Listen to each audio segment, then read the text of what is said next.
Life craft पूरी तरीके से तैयार है। ब्रोकोड सामने दिखाई जरूर देंगे, मोस्ट प्रोबेबली पोजीशनिंग स्पॉट की होगी। बात करी जाए बग्गी सामने की साइड पे मौजूद है, बग्गी एवे के लिए देखना पड़ेगा। बट जो आप बात कर रहे थे आईएनएफ अगर उनके ऊपर स्लैम आया दिक्कतें बहुत ज्यादा होने वाली है और ऑलरेडी यहाँ पे स्लैम आ भी चुका है। बट रो की बात करी जाए एक अच्छा एंगल उनके पास था, बढ़िया शॉट उन्होंने कवर किया बट अपने प्लेयर को भी वो वहां पे खो चुके। एक बढ़िया ड्रॉप शॉट देने की कोशिश की जरूर जा रही थी बट क्राउड से काम चल जाएगा। एक और प्लेयर डाउन जरूर किए गए हैं यहाँ पे, बट ये देखना है कि क्या अब रो एक और नॉक निकाल सकते हैं। ग्रेनेड परफेक्ट ठिकाने पे गिरा और देखते ही देखते 1v2 का सिचुएशन हैंडल करेंगे आरओ टीम डार्क फैमिली की स्क्वाड। इसी के साथ सबसे पहली स्क्वाड, जी नहीं दूसरी स्क्वाड जो आपको यहाँ पे एलिमिनेट होते हुए दिखाई देगी। ग्रीक गॉड सबसे पहले एलिमिनेट हुए थे। डार्क फैमिली आए जरूर बहुत तेजी में थे बट उससे पहले उससे ज्यादा तेजी में इस लॉबी को छोड़ेंगे। 4 फिनिशेस आईएनएफ के पास। देखेंगे ब्रोकोड कितना ज्यादा और आगे जा सकती है। वो अपने प्लेयर को रिवाइव नहीं कर सकते, मात्र केवल 2 प्लेयर यहाँ पे बचेंगे। मीरान की बात करें वो भी डाउन किए जाएंगे। ब्रोकोड के प्लेयर्स अभी भी सर्कल के अंदर जाने की कोशिश रहेगी। नो एक्सक्यूज की बात करी जाए सीधा स्लैम करेंगे कंपाउंड के पास। आईएनएफ काफी ज्यादा खुश होगी लेकिन लकी उनको डैमेज बहुत ज्यादा पड़ा, ब्लीड करेंगे, नॉक होते हुए दिखाई देंगे। वॉकआउट की बात करी जाए मिस्टर स्प्रे डैमेज देने की उन्होंने बहुत ज्यादा कोशिश की जरूर थी, पर दूसरी साइड पे ब्लेड उनको यहाँ पे डाउन किया जाएगा और सामने एनएक्स की जो स्क्वाड है वो आपको देखने को मिलेगी। नेक्स्ट की जो स्क्वाड है वो आपको देखने को मिलेगी। No excuse. देखते हैं ये जो 4v4 का बैटल वो किस तरीके से जीत सकते हैं। बियर्ड बाबा क्या उन्होंने एक ग्रेनेड किया था, जी नहीं उनके ऊपर एक और ग्रेनेड आएगा। 2 प्लेयर यहाँ पे डाउन किए जाएंगे। नोबिता की बात करें वो भी यहाँ पे डाउन हो चुके हैं। नेवी बहुत ज्यादा ओपन से शॉट कनेक्ट करने की कोशिश कर रहे थे, पनिश किए गए और इसी के साथ एलए की स्कोर 13 प्लेस पे आईएनएफ के द्वारा बाहर होते हुए। बट अभी भी आप देखें डब्ल्यू वर्सेस नो डैमेज देने की उन्होंने बहुत ज्यादा कोशिश की जरूर थी, पर दूसरी साइड पे ब्लेड उनको यहाँ पे डाउन किया जाएगा और सामने एनएक्स की जो स्क्वाड है वो आपको देखने को मिलेगी। नेक्स्ट की जो स्क्वाड है वो आपको देखने को मिलेगी। No excuse. देखते हैं ये जो 4v4 का बैटल वो किस तरीके से जीत सकते हैं। बियर्ड बाबा क्या उन्होंने एक ग्रेनेड किया था, जी नहीं उनके ऊपर एक और ग्रेनेड आएगा।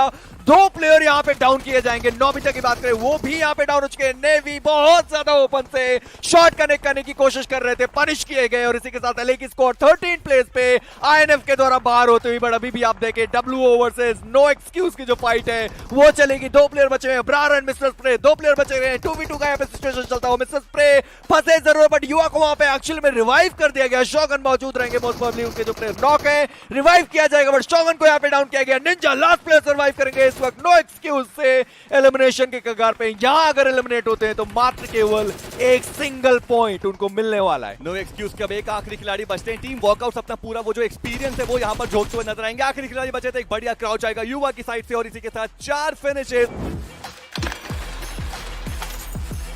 थोड़ी देर के लिए वहां पे पूरी तरीके से ब्लाइंड हुए जरूर, कुरकुरे खत्म हो गए। Shadow OP most probably last player बचेंगे अपनी टीम से। आईएनएफ की स्क्वाड दिक्कत है उनके लिए ज्यादा। जंगली वुल्फ वो भी यहाँ पे डाउन किए जाएंगे। लास्ट प्लेयर आरओ अपनी टीम से सर्वाइव करेंगे मोस्ट प्रोबेबली। ज्यादा देर तक नहीं, बेस्ट उन्होंने देखा भी नहीं वहां पे। 13 टोटल फिनिशेस आपको लाइफ क्राफ्ट की स्क्वाड को देखने को मिलेगा। निंजा बॉय यहाँ पे डाउन किए गए, 3 प्लेयर सर्वाइव करेंगे बट अभी भी आप देखें वो सर्कल के अंदर वॉकआउट। एक बढ़िया इलाका उनके पास है, इस मैच के विनर चिकन डिनर के हकदार वो बन सकते हैं बट अभी भी उनको देखना पड़ेगा। शैडो वहां पे मौजूद रहेंगे। एक और टीम का एक सिंगल प्लेयर वहां पे सरवाइव जरूर कर रहा है, देखना पड़ेगा वो कौन। चलिए ऑप्ट की स्क्वाड डेंजर ज्यादा दूर तक नहीं जा पाएंगे। इसी के साथ ऑप्ट एक्स राइजिंग फाल्कन 4थे स्थान पे बाहर। बिल्कुल 2 एक्सपीरियंस टीम जो है वो हमें यहाँ पर टॉप 3 में देखने को मिल जाएंगे। टीम लाइफ क्राफ्ट ई-स्पोर्ट्स के साथ टीम वॉकआउट से दोनों टीम्स यहाँ पर मौजूद है। निंजा बॉय ऑलरेडी वहां पर नॉकआउट पड़े। क्लाउनी उनकी पोजीशन पूरी तरीके से रिवील्ड है, शायद उनको स्पॉट करेंगे, डाउन करेंगे। जो फिनिश है वो भी सिक्योर करा जाएगा और यहाँ पर निंजा बॉय अगर वो स्पॉट कर पाते उनको तो उनका फिनिश भी इजीली ले जाएंगे। शैडो अपनी टीम की जो उम्मीदें हैं वो अभी भी बरकरार रखेंगे। एक्स्ट्रा मेमोरी के आखिरी खिलाड़ी बचेंगे। 6 फिनिशेस ऑलरेडी निकाल चुकी है इनकी टीम बट अभी के लिए जो स्मोक्स का कवर है वो आएगा। अगला जोन बनता हुआ और अगला जोन भी किसी के पाले में नहीं। टीम वॉकआउट थोड़ा आसानी से वो जोन के अंदर जा सकते हैं बट निंजा बॉय जो कि नॉकड आउट है उनको वहां पर रिवाइवल मिल जाएगा। वापस से 3 मैन स्ट्रॉन्ग हमें टीम लाइफ क्राफ्ट देखने को मिल सकती है। डूम यहां पर मौजूद जरूर से रहने वाले हैं जो कवर फायर्स देंगे, वहां पर बीस्ट इजीली रिवाइवल देने के लिए जाएंगे। बट टीम वॉकआउट की बात करें उनको अब यहां पर मौका मिल चुका है, वक्त मिल चुका है, टाइम मिल चुका है। इजीली वो व्हीकल लेकर सर्कल के अंदर जाते हुए नजर आएंगे और क्योंकि यहाँ पे टाइम भी देखने को मिल रहा है तो team life craft easily revive भी कर देगी। शैडो उन्होंने किया क्या, जस्ट सामने उन्होंने उस प्लेयर को नॉक देखा था, जो प्लेयर वहां पे रिवाइव करने के लिए जा रहा था उसको उन्होंने नॉक किया, उसको फिनिश किया। बट जो बगल में प्लेयर नॉक पड़ा हुआ था उसको उन्होंने जाने दिया। एक एक्स्ट्रा फिनिश वो अपनी टीम के लिए ऐड कर सकते थे और क्या पता लाइफ क्राफ्ट की स्क्वाड यहीं पे एलिमिनेट हो जाती और एक्स्ट्रा पोजीशन पॉइंट भी अपनी टीम को वो दिला के जा सकते थे। चलिए डूम को यहाँ पे डाउन किया गया। डूम इसी के साथ पूरी तरीके से फिनिश किए जाएंगे। बियर्ड बावे के द्वारा 8 फिनिशेस उनके पास भी रहेंगे। लाइफ क्राफ्ट की बात करें 14 के साथ निंजा बॉय जो नॉक, तो उनको डाउन किया गया। बीएड बाबा का एक और रैंडम स्प्रे आता हुआ, डाउन किए जाएंगे। बीएड बाबा कोशिश कर रहे हो फिनिश निकालने की, बट बीच आएंगे, शैडो को डाउन करेंगे। इसी के साथ पूरी स्क्वाड एक्स्ट्रा मेमोरी के एलिमिनेट हुई जरूर है, और लास्ट प्लेयर बचेंगे यहाँ पे। बीच अपनी टीम से एक और नॉक निकालते हुए बीएड बाबा डाउन होते हुए, युवा वहां पे मौजूद रहेंगे। एचपी बहुत ज्यादा कम हो चुके हैं, बीच की खत्म किया गया। वॉकआउट सबसे पहला विनर चिकन डिनर अपनी टीम के लिए निकालते हुए।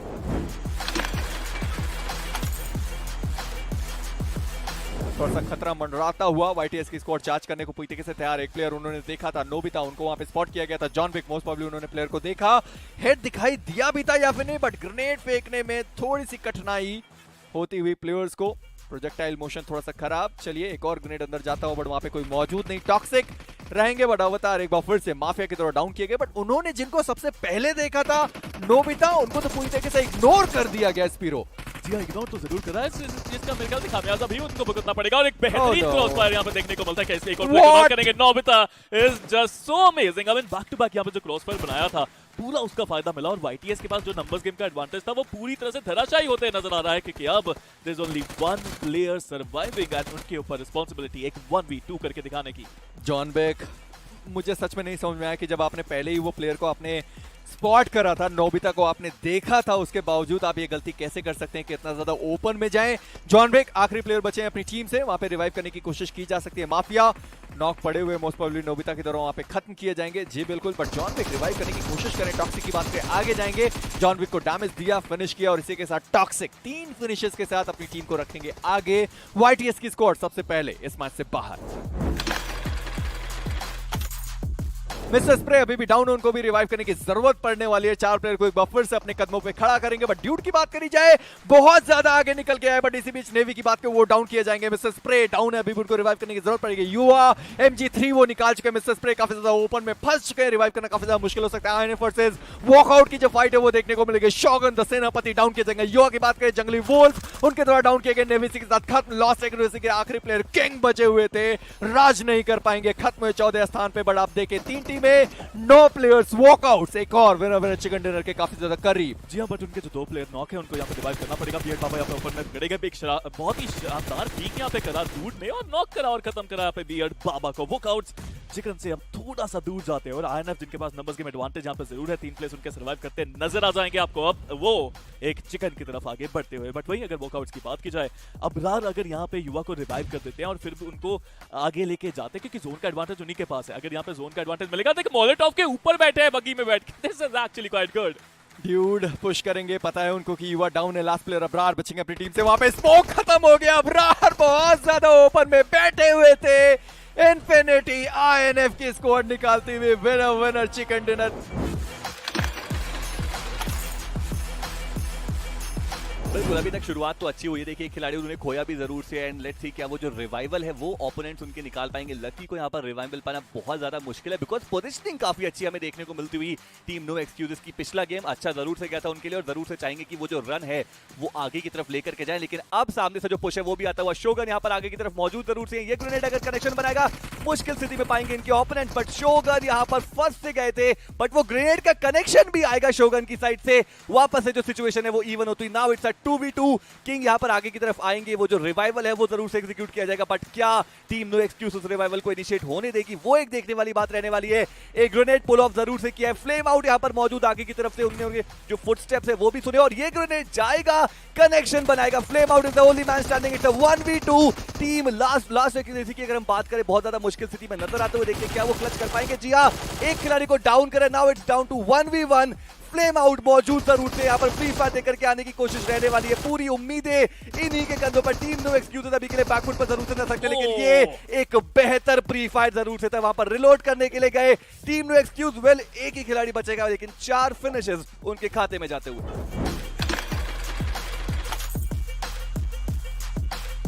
टीम विज़र्ड की अगर हम बात करें, एक खिलाड़ी यहाँ पर बचेगा। एक खिलाड़ी व्हीकल लेकर के आए जरूर सा, बट आते ही उनका स्वागत किया गया है, उनको नॉक किया गया। बट एक खिलाड़ी जिनका नाम है किंग। देखते हैं कि क्या वो यहाँ पर रूल कर पाएंगे। पीछे से कुछ स्प्रे आते हुए नजर आएंगे। जी हाँ, वन शॉट जो है वो बिल्कुल सही वक्त पे इस पार्टी को ज्वाइन करते हुए नजर आएंगे। और अब टीम वॉरक्राफ्ट जो वो पूरी तरीके से बैकफुट पर नजर आएगी, लेकिन कितना देर तक वो सर्वाइव कर पाएंगे वो एक देखने वाली बात। मीनवाइल जो रिवाइवल से वो भी एग्जीक्यूट होगा, लेकिन ये मोलोटोव एक बेहतर मोलोटोव साबित होता हुआ इनकी तरफ से भी एक मोलोटोव जाएगा। वन शॉट, क्या वो कन्वर्ट कर पाएंगे इस फाइट को, वो एक देखने वाली बात। चलिए, टाइम बाय करा, रिवाइवल एग्जीक्यूट हो चुका है और अब वापस से एक 2v3 का सिनेरियो जहां पर टीम विजर्ड ई-स्पोर्ट्स जो है वो ड्राइविंग सीट पर। वॉरक्राफ्ट की बात करें, मुश्किलें ज्यादा, X7 जस्ट उनके पीछे रहेगी। लाइफक्राफ्ट की जो फाइट है वो भी यहाँ पे चल चुकी है। देखना यह है कि फियर ऑफिशियल क्या यहाँ पे वो सह पाएगी। जी नहीं, लाइफक्राफ्ट के हाथ हो। इसी के साथ फियर एक्स ऑफिशियल की स्क्वाड इस मैच में 13वें स्थान से बाहर। पिछला मैच भी उनके लिए बढ़िया नहीं था मिरामार का, ये वाला भी उतना बढ़िया नहीं गया। स्पिरिट की बात करें, डाउन किए जाएंगे टॉक्सिक के द्वारा। एक थर्ड पार्टी वाली सिचुएशन सैंडविच में वॉरक्राफ्ट की जो स्क्वाड है वो फंसी जरूर है। X7 की स्क्वाड अगर वो रश करती है तो दोनों स्क्वाड के लिए मुश्किलें ज्यादा होने वाली है। बट वियर्ड बाबा को अब देखे, पीछे से उन्होंने एक और फिनिश जो था वो चुरा लिया है। टॉक्सिक डाउन किए जाएंगे किंग के द्वारा। स्पिरिट इसी के साथ खत्म।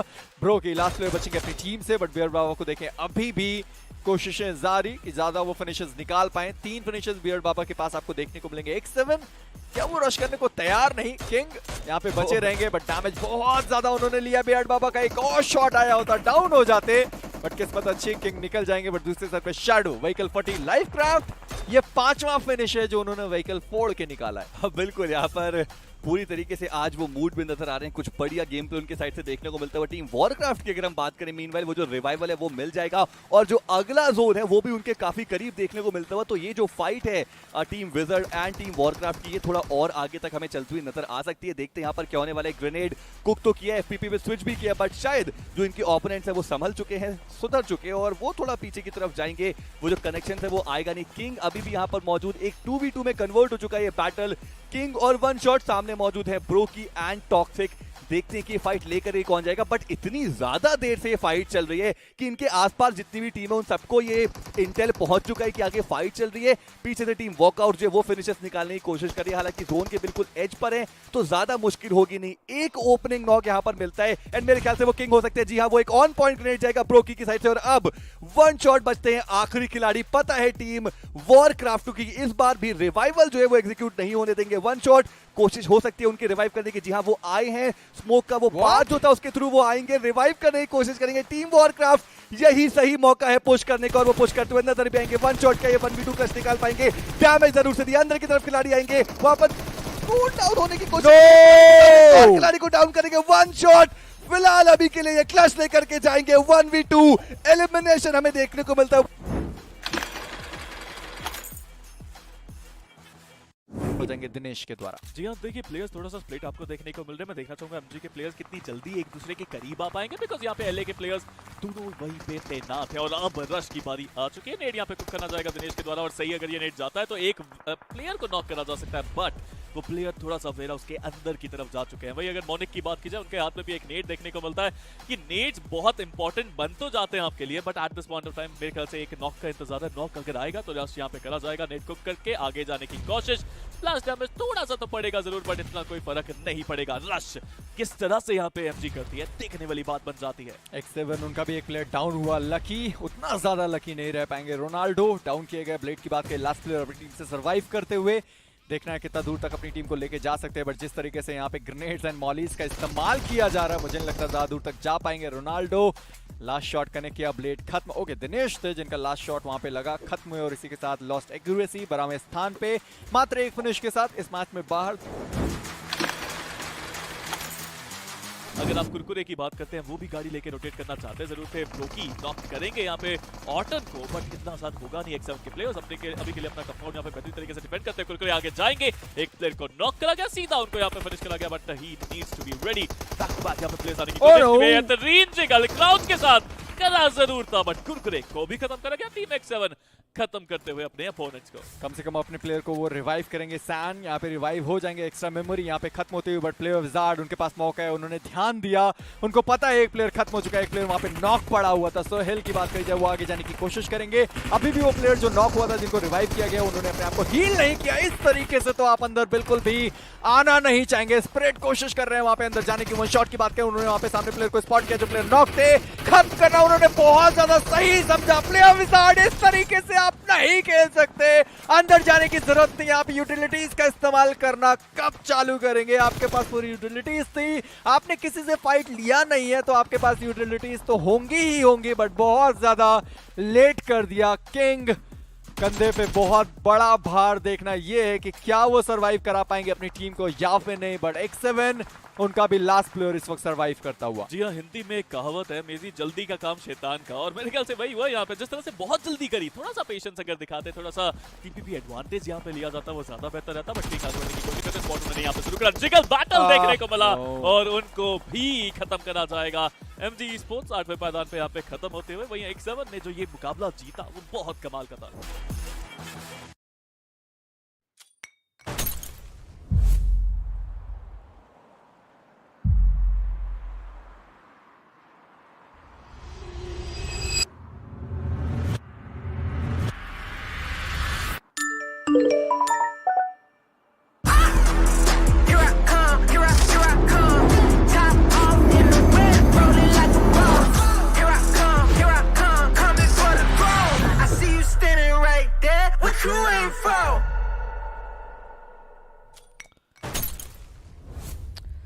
Here we are. Welcome, ladies and gentlemen. It is day number 3 of the Battleground Mobile India Open Challenge.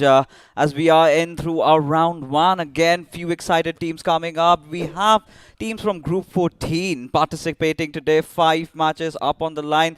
Their careers are going to be decided as we still are in pursuit to find out the new rising stars from India. Well, Orca, you've seen the first 2 days today. What are your expectations, man? The first day was more about position points. The second day is more about finish points. Yeah. The third day, I would want to see a combination of both of it, because as far as what we have seen, the kind of teams, we're expecting it to get better and better every day. So we are able to see in the first day, we didn't have much of experienced teams. Yesterday, we had few. Today, we can expect more of them to be qualified. So I'm expecting some heavier action, basically. All right. I mean, you're talking about the known teams in the circuit, and we do have them, but under completely different banners altogether. So that's going to be also interesting. But once again, before we have things started, let's take a look at the format as to how this entire saga is going to be going up around. We are in the round 1, ladies and gentlemen, 500 teams participating, and just out of which 50% slashed, right? You're going to get 256 teams qualifying into the round 2, which we're going to have from the next week itself. And just few days remaining, one more day tomorrow, and we will have our top 256 teams. So yeah, few of them have already qualified, few of them are yet to make their mark. Exactly, and the most important point is that they have just 5 matches to prove themselves. If not, I don't think, you know, and then they'll have to wait for a longer period of time. That's it. But the experience they gain, I know money can't buy it. But what are these teams taking over? The top 24 teams which win in BMOC will move on to play the big event ever. Yeah. You know, so far. So they're going to be playing BMPS, and where they have to showcase their talent. Probably by the time they reach there, they would have attained half their, you know, spotlight.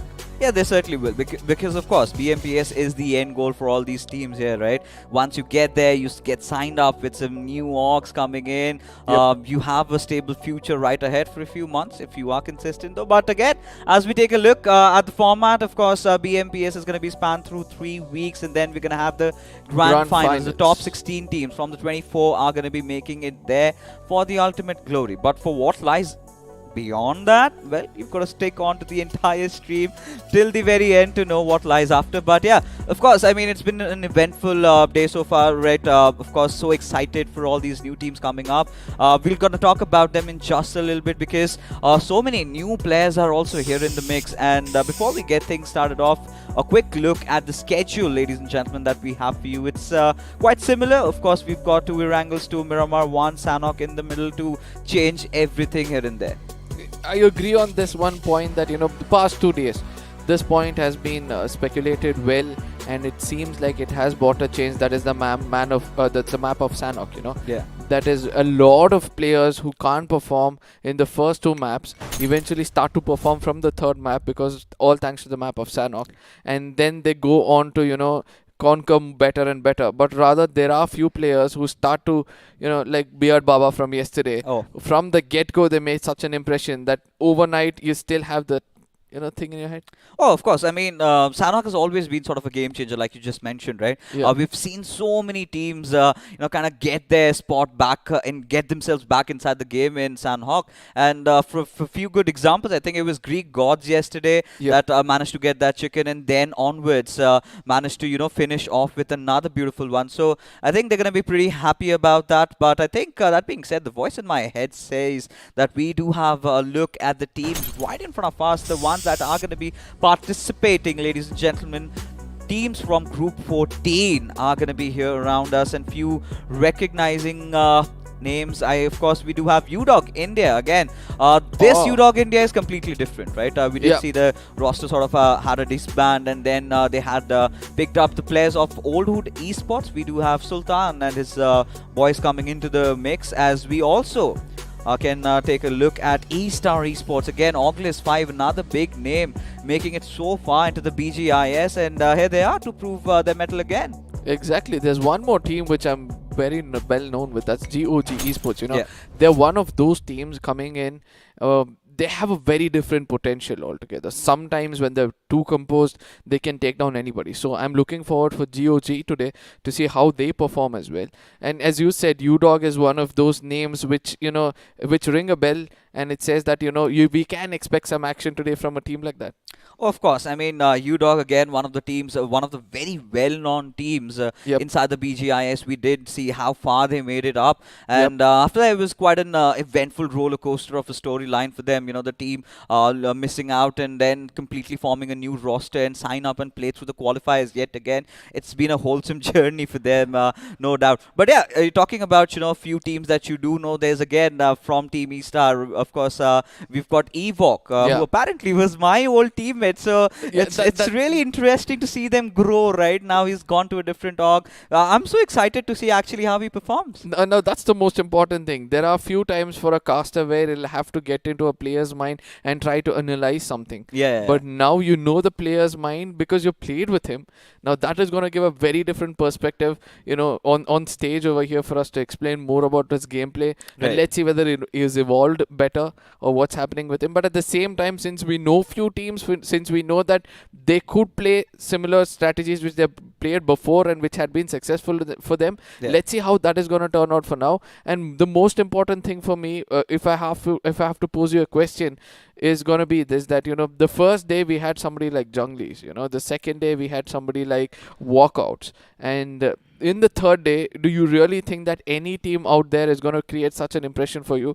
If you feel there is, could you please pick a name for us? It's pretty early for me to actually come into giving a proper answer for this, because again, for the big names, we do have UDOG, and then we've got E-Star, right? We've seen them in the past. We've got a little bit of data to analyze upon. So we're going to be hoping that they are off to a flying start. But otherwise, we never know. We are open to surprises. I mean, we've had few teams like MG Esports yesterday. It's the mechanics of the game. See, it again depends on how the teams are going to conserve the whole environment. Like for example, there are a few places up in the bridge which still remains the same, like trying to go on top of the bridge and use that to your advantage. Not many people still do it in this level, but at the same time adding on to the new stuff, where you can actually rotate, put up a smoke, avoid the players, gives you a little bit of an opening. But at the same time, if you become a little predictable, I mean, it's the same story for you. You know what? I used to feel that the bridges were very narrow, right? It used to be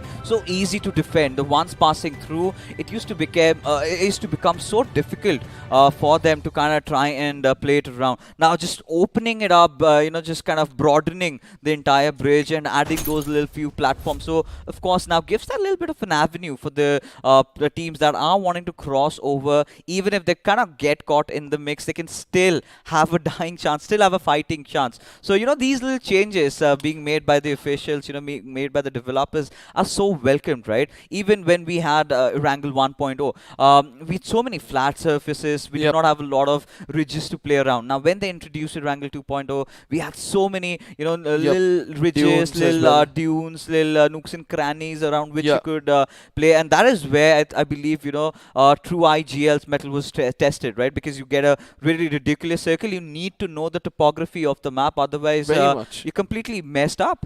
Yeah, but at the same time, regarding the bridges, I really miss those, modes of transportation which were there. The bridge blocks using those vehicles. Now, even if you do it, it gives you a little bit of space for you to escape from that place. Yeah. There were times when we were expecting some good fights to happen when the water ended in the when the zone ended in the water, including a bridge to an extent, so that players, if they wanted to come outside the bridge, they would directly fall into the water. They did not have a space to play around with. But now there is space to play around with. So such factors does make it a less entertaining for me. Yeah. But it's a boon for the players for sure. Well, I'm going to be pretty honest and blunt. It got boring, right? Yeah. It was the same old thing. I think it was back in season 1 when we used to have an entire blockade of vehicles, like Exactly. 3-4 US, and then the team would be passing. Oh, shoot! There's a whole set. Yeah. There's someone waiting for us, Yeah. which sort of got modified. That was Yeah. not competitive ready, because then again you're giving away your position. Then teams start getting really snappy, really smart, and that is where they started hiding in that little dumpster truck, and then kind of create that impression that no one's looking for you. Come up, and then Yeah. once you come, and then it's an entire ambush. Right at your Recently, when I direction. was casting an event, it's somewhere else. What happened? There was one team which were left out with just one player, Okay. and he had to make sure that he doesn't allow that team to cross over into the zone. So what did he do? He laid all those vehicles over there, created a bridge block, struck fear in the yard. With that element of doubt, he was able to survive, another zone, made it inside the circle, and he Right. could take down 1 or 2 players who dared to come through water. Just imagine, like, there are ways you can actually play around with the psychology of the opponents, and I do believe that it is possible for someone to think like that in this kind of tournament. That is how diamonds are forged, right? You've got to think out of the box, ladies Exactly. and gentlemen. Of course, if you've got to make those big plays, and that is how you are remembered, right? That is how you etch your name in the history books over there. And few of the players have already done that. Yep. I'm pretty sure Nobita from yesterday, the kind of clutches that he True. was pulling off, this is one of those players. If they tend to qualify, I'm gonna definitely keep an eye out on in round number 2. But again, we've got to bring this discussion, and this is where I've got to ask you this. So now you're talking about the big names, right? We're talking about E-Stars, we're talking about U-Dog. They're the teams you kind of hope that, or rather, you kind of tend to believe they're going to perform to the best, and they are going to be 1 and 2 in the overall standings. But at the same time, I believe there's this little added pressure, right? Everybody knows that, you're bound to perform, and that pressure is something a lot of teams can't really handle. What is your take on that? Somewhere I feel that every time you have understood that you have failed, you get an aggression in you that you want to perform better the next time. Yeah. So these teams can actually hold on to that aggression, and when they hold on to that aggression, they forget about all that pressure which is built up over the shoulder. It has happened several times to several teams, right? Once until you have that your name registered in somebody's mind, you have that one thing that I have to perform well. I have to show that I'm an aggressive team rather than a defensive team, so that they remember my name and then go on to build my legacy. So those teams wouldn't bother about who is thinking about them or what is going wrong for them. So I believe if these teams who are already making name or already made their name and they're playing at this stage of the tournament, Right. they have to just think that we own this place because we've already been here. That experience can actually give them a confident boost, and I do believe that most of them will be thinking that way. So it's basically eyes on the prize for them, and they're like, we've got the bigger picture going in Yeah. for us, and we're just going to treat it as a stepping stone to what lies ahead. Of course, ladies and gentlemen, BMPS has to be that end goal for them, at least for now, and along with it, the moolah that comes along. Of course, we're going to give some insights into it later. The biggest prize pool of this time ever in an Indian tournament so far, and thank you to the officials to make that happen. But enough banter, enough chat, as we head back in again to the mix, as we're yet to get started with the first game that is going to be in Erangel. Now, talking about Erangel, Arka, so of course I've got to ask you this, like I do every single day. This time, we've had a few of our wishes being granted. Yesterday we had a little bit of a circle go around the northern side of farms. True. Over there. There were teams like Walkout. We had the boys from Greek Gods. Then we had the boys from Warcraft, I believe, the final three, and it was Warcraft walking away with a chicken dinner. So that was a farm circle. Now today, how do you want things started up? But let's find for ourselves, ladies and gentlemen, as we have taken it up to the skies. Everybody all riled up, all excited as the flight path trajectory heading all the way from Georgopol up towards Yasnaya Polyana. So a lot of teams dropping down south. They've got a lot of traveling to do. Yeah, I really love this flight path every single time, Rakas, because the bigger chunk of the teams would actually take off in the beginning itself so that they can reach the military base. As you can already see that there are several teams already taken off. It looks like they're all planning to conquer the lower part of this map, that is towards the side of military base, as quickly as possible because of the kind of loot they attain over there, and sometimes pray that the zone does take a southern shift. Now, all these things said and done, I really want to see how the teams are going to manage going into Yasnaya, because Yasnaya has always been a hotspot in this tournament. The first day also we had around 4 to 5 teams fallen in over there. Now today I really want to see how much more can go in. It looks like 2 of them have already jumped off, and if they can meet them over there for an early skirmish, it's going to be fun. Oh, it's definitely going to be fun. But at the same time, it's the players' mentality. They kind of tend to avoid all those compounds which goes through the flight path trajectory. So, yeah, not a lot of teams. In fact, I feel Yasnaya is going to be vacant, Arka, as my God. the zone has been formed right in front of us. Classic Pochinki Hill Circle is what I believe, which has some tendencies to kind of tend towards Gatka a little bit. It's been a while since I last did cast a trench circle. But at the same time, I mean, I would love to see something happen around the Water City as well. Yeah, we have been praying for them from yesterday, if I'm not wrong, towards the side of apartments of Jojo or towards the side of Water City. Some fights to happen over there, or the final circles to fall, so that it becomes a little bit easier. Look at this. Look at the happenings in the lobby. So we've got school and apartments both cleared off. Yasnaya Polyana also, there's no team that has head out, but we do take a look at Team Radiance. We do have Sarpanch, I believe he's going to be the leader, Caliber, Marcy and Knight. Just somewhere around, you've got Shelter, just the western side, but a little bit of a fight right early on as Hamley is caught. It's Frag OP who's going to be driving his buggy around, but Hamley not even moving a muscle ensures he does not give his position away. It's better not to flinch in the beginning of the game rather than trying to show off, because at the end of the day, if you get taken down in the beginning of the games or the early skirmishes, that's going to hinder the performance of the whole team. Few basics need to be understood, that the 4 men standing for you is like 25% of the contribution coming in from each of them. So if you lose 1%, only 75% of your chances to reach the bigger goal. And now we are looking at the side of SAR. We have all 4 men standing, like not much of an early skirmish. It looks like all of these teams know one another. Probably they understand that we don't need to take those early skirmishes. They have learned lessons from yesterday and day before yesterday, and that is why they're trying to play it safe. But yes, farming is going to be the key factor when such a room is being prepared. You need to have the right kind of resources, because after the first circle, when you're going to be having rotation clashes, you need to have the right kind of resources. Yeah, and you talk about the teams at the heart of Erangel, right? We do have Zodiac Esports dropping off at Pochinki, so I believe, if they make the rotations right, they're going to have a really good game. As we take a look at UDOG officials just around, the shorelines over here, all the way far up towards Stalber is where they're headed out at, and they need to ensure that they get some early loot. And here we have Sultan. He's made a lot of noise during BGIS, and he would be looking to leave his mark even in BMOC heading towards BMPS. But again, they've got to perform under a new banner, a new name, the same team. Let's see how they do, as we do have some bullets being fired at. Disrespect as Litbo, he's going to be making a run for his life as he reaches out successfully and safely to his teammates at Severny.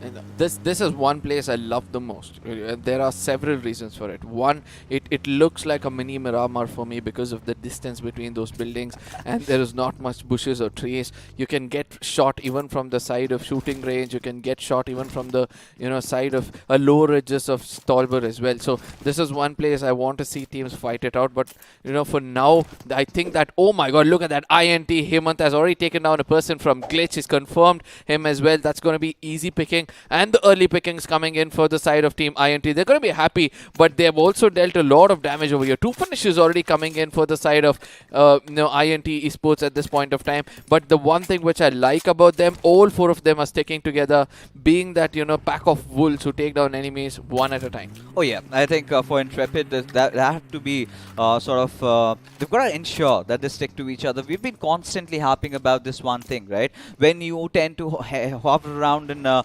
unknown lobby, you enter into the mix, you've got to make sure that you've got all your 4 players around, because in moments like that, it is your teammates being around you that really helps. As Easter, they've traveled a long journey all the way towards Novripnoy.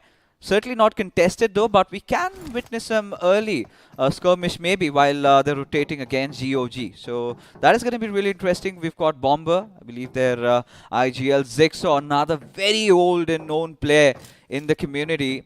We have representing some of the biggest names that we have right now in BGMI. So certainly a very, very experience-packed roster with Kailu. Again, one of the players that has really impressed me on a personal level.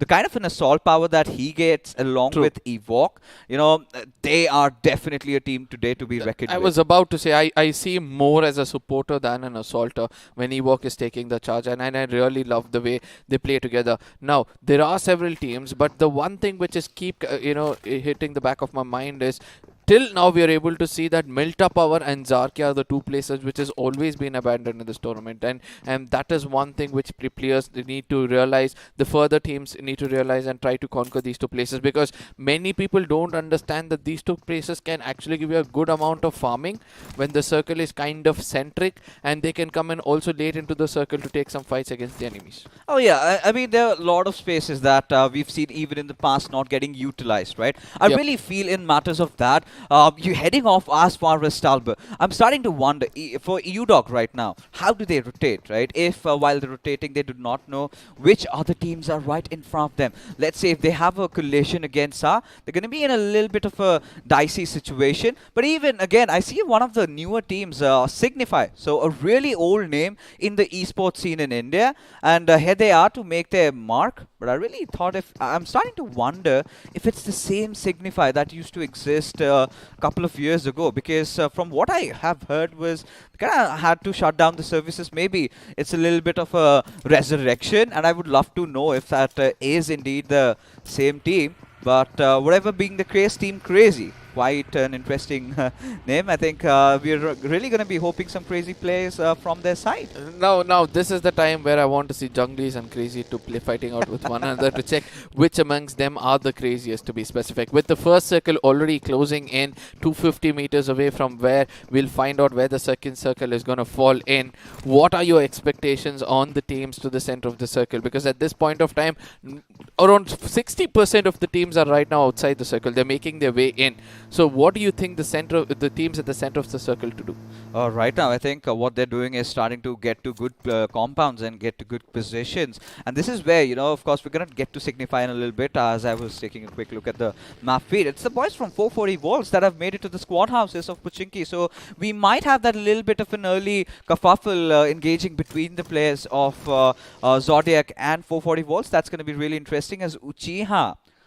We've got a lot of anime characters in BGMI, right? We just saw Arceus, the god of Pokemons. We are seeing in the first Uchiha. day we had Luffy and Zoro. An entire team around that. Yeah, and an entire team. The Straw Hats clan itself coming in over there. Now, 440 Words, one thing about them is that, they're regrouping slowly. They were pretty confident that they're not going to get into a conflict wherever they've chosen to rotate from. And it still looks like the circle is going to be favoring Gatka as of now. Yeah. And we can expect some really, really good action, because we all know when the zone is going to fall at the open fields of Gatka, it's all about smokes, vehicles covering you, and the grenades being tossed, and the number of finishers being shared from everybody. everybody. It's going to be hard for one team to actually take the maximum chunk of finishes in this game. And it's such a difficult circle to play around with, right? You might see, hey, Fixers, it's an open area, there's nothing to worry about, but that is the worst part, right? Yeah, you exactly. barely have any cover. You've got to ensure you've got your vehicles correct, you've got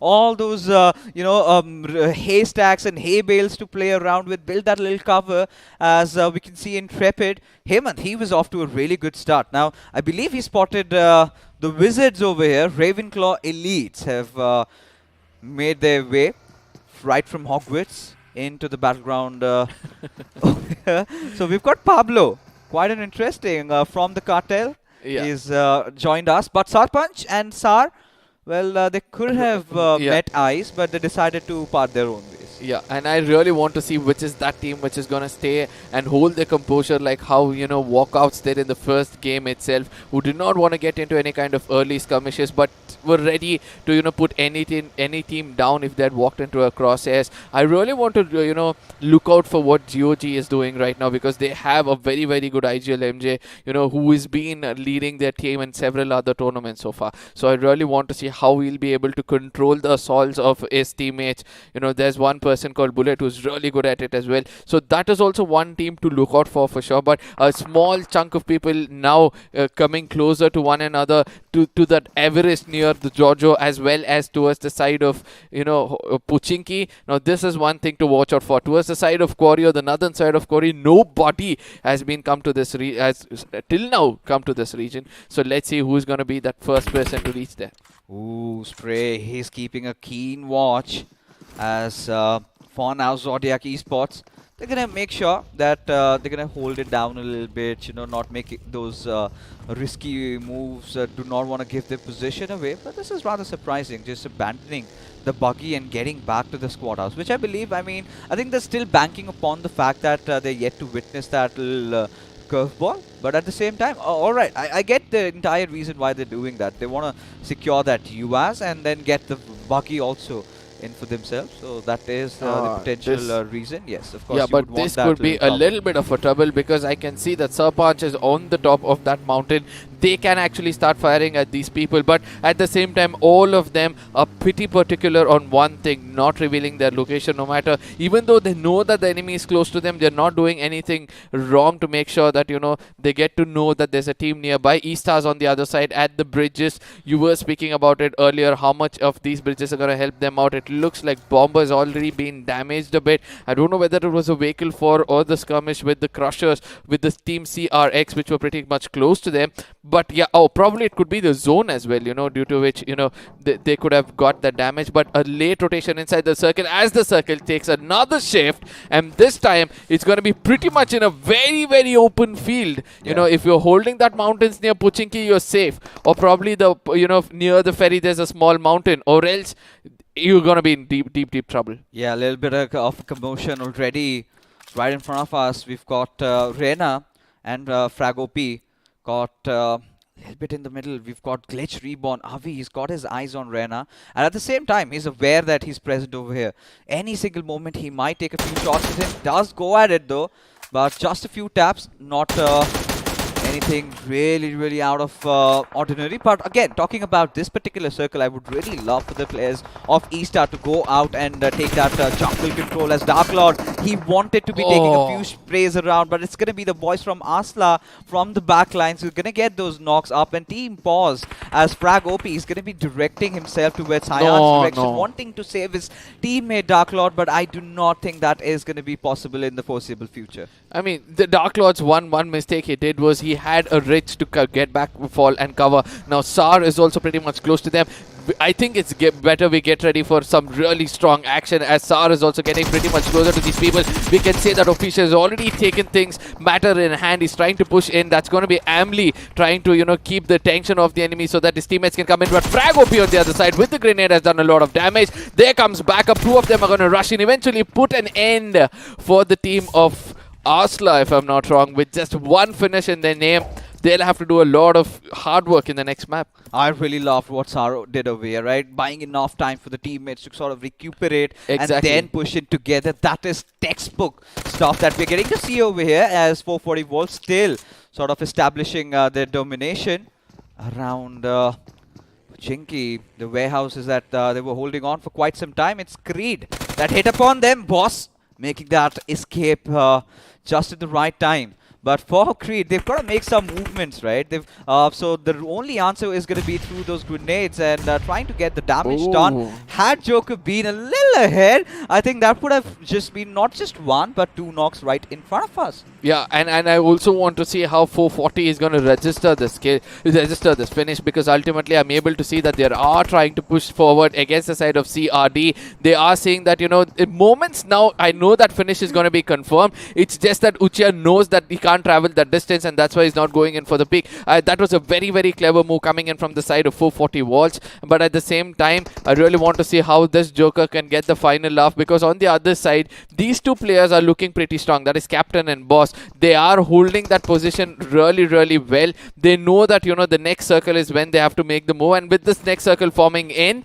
it's time for them to get moving. Oh, it certainly is. But a little bit of a quick look at the instant replay that we do have, as it was commotion all over here, the hills, as Frag, wow, that one grenade just taking down two of the players of Asla. Now, this is where the world started breaking apart. The moment they had two of their players knocked out, the other two players were sort of in a different compound altogether. That was their objective, right? They never intended to engage in such an open spot. But with this circle shift, look at the number of teams crossing together and right beside each other. This is where we can see some Carmageddon, some vehicular manslaughter happening, as MJ has already been taken down to the players of Creed, as Arceus also falls down. GOG, they are going for blows after blows, as Pause will find themselves in a little bit of a shack, as Nick OP getting traded off by everybody out here, and it is all chaotic. It's all pandemonium. As leader, he's got to make a run for his life. As Bullet tried to put up a stand, as Vixen takes him down.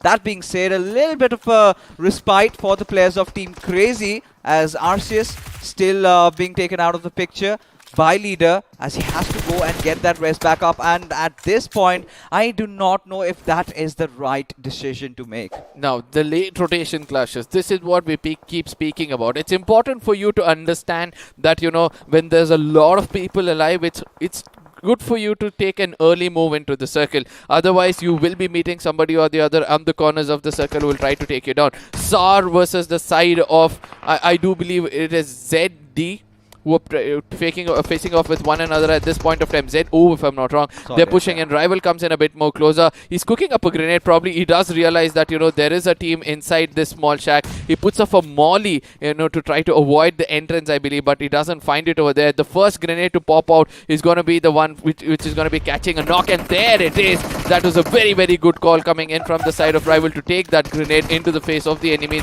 But at the same time, what is going to be the counter attack coming in from other side is also important. SAR, one more person is inside the smokes, but not very much inside the smokes. He's on the other corner of the building. It's important for Rival to find him out immediately, or it's a backstab, which I was speaking about, comes in successfully. Moon has landed two people on their feet at this point of time, and you know, it's a lot of hard work for Spray at this point of time. Yeah, that was a wrong move, you know, staying inside that little shack when you already know your opponent was crooking up a grenade. But we're going to talk about that a little bit later, as we do have TR going up against Disrespect, having that little bit of a high ground, as this grenade is going to take one bounce off, will do a little bit of damage, as Lit still not out of the picture, as it is a raining artificial red zone, as the boys of Team Radiance, they're going to ensure that they apply that extra bit of pressure. But so much for Disrespect to handle at this point. Staying at that lower ground, they can't do much around here. Where do they run? Where do they hide?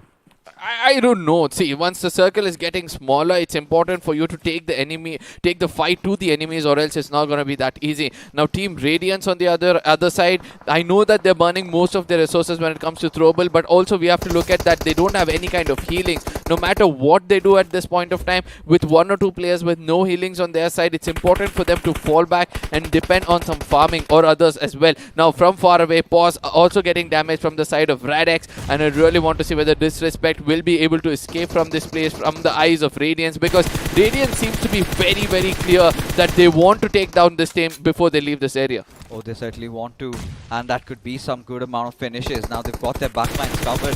They need to ensure they get Disrespect Disrespect out of the picture, but Disrespect, they are not retaliating back. Little bit of submissive play being from their side, but look at Sultan. He's gone on a whole different flank of for himself, because yes, this, ladies and gentlemen, the circle has taken another curveball right down to the southwestern side. When we were all wondering it's going to be a gut trenchy circle, it kind of went towards that compound, and Team Glitch is at the best position right now. But I really feel if Zodiac can get control over the hills over there, then they're really good to go. But UDOC making those fast movements. I have my eyes on E-Star as well. They're yet to make a mark. They're yet to go for the finishes over here, as Daniel and Sultan right beside each other in a little bit of split. Look at the splash of colors on the minimap as Daniel. He's going to spot out Knight. He's going to also go after Marcy, ensuring those two finishes for his team, as Caliber, a little far behind, taking the damage from the blue. But I barely believe he's going to make it, as Sultan is again spotting out the players of Disrespect as the cavalry for UDOG arrives, and Disrespect in a dire circumstance find themselves out and eliminated. This is what experience can do. You just asked me whether that pressure of being the big names can take over these teams. It looks like it's not gonna. They're putting out smokes here and there. They're putting out some grenades also to each and every nook and corner to clear out the way as they have to move into the circle. UDOG have made it very clear they are looking for finish points. They want to finish off peoples over here. Sultan's one good grenade is pointed in the right direction. Can he take down Frag OP? It does not, but the shots coming in from the side of Rhino has put him down. 440 on the other side is also having some fight with the side of RB, and now UDOG on the other side is in a bit of a trouble as Crazy also gets taken down. Shogun has to rotate from here immediately as the zone is also started to shift. It's important for them to realize that prioritizing the zone can actually help them out. Oh yeah, indeed, but UDOG seem to have come in for more than that. They can chew. They're getting shot from multiple directions. They somehow need to survive this carnage, and once they do that, I believe they can be good to go, as UDOG and E-Star fight matchup could be a real possibility right now, as Klaus is going to toss the grenade at their direction, not doing enough damage, as Kailu, I believe, has been spotted, but it's going to be Shogun. He opens it up for UDOG as he gets taken down. Daniel will get finished off, as UDOG, they're going to take some losses, but Kailu on the other hand has also been dropped down. Courtesy to Sultan, so UDOG survived with just one member. How deep can they dig? It's just 3 finishes, and they are survived by just one player. And that is not just one player, that's one experienced mind just crawling around over there. This slithering snake can strike when the time is right and steal the whole show. But let's see whether other teams are going to allow him to do that or not. But E-Stars on the other side, there is Pain, the last man standing. I just hope that he's got that universal push to put all these enemies away from him so that he can take them out one after another. Zedo on the other side is also having some skirmish with another team. You did say me that Glitch has got a very good position right now inside, but after the zone is being shifted away from them, it looks like it's nobody's game, and now the person who prioritizes the zone, make sure that he's got some hard cover inside the circle, could actually steal the show. Oh, indeed, they could. And like I have already said, right, Zodiac have a very good spot. They've got the man numbers. They've got a few players down also. But if they can give the rest back up in time, and pain does not cause a lot of pain to them, I think this is Zodiac chicken dinner to lose. But that being said, we've got some fights happening elsewhere as well, as 440 volts. They can finally make it inside the circle. Not the right spot, right on the lower ground here, as they are on a vehicle making a man slaughter, as taking down 1, not 2, in fact the entire squad just getting annihilated, as Boss, he does have a keen eye. One good grenade can take the whole squad down. 440 volts as they also go down. It is pure pandemonium, ladies and gentlemen. Just bodies falling, flying every possible way.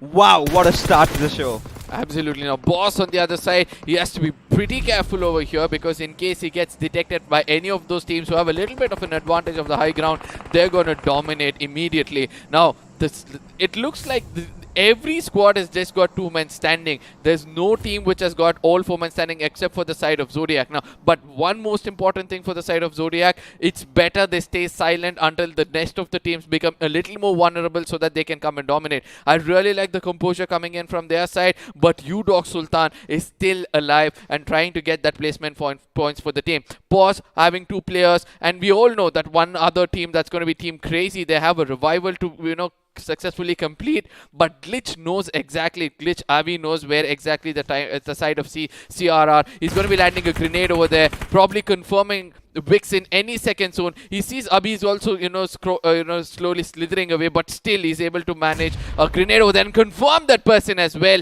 And Glitch is going to be putting an end for another team over here. It was Team Crazy going off with 3 finishes.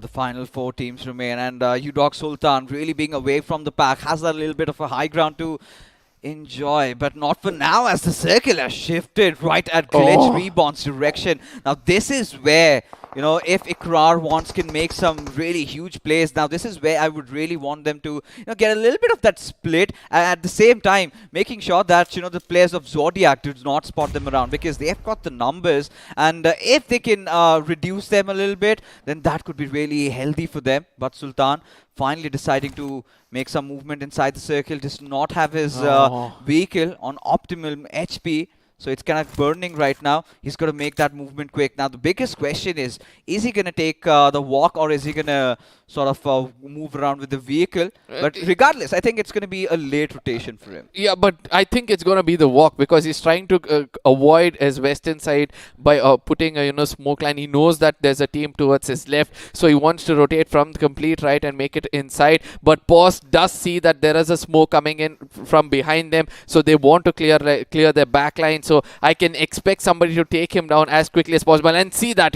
Spray did turn back and see that there was a smoke behind. So obviously the divided attention of Zodiac is going to help them out. Sultan will have to get up on his feet and try to make it inside the circle, and he will be caught out by the wrath of Randy anytime soon. Any single moment.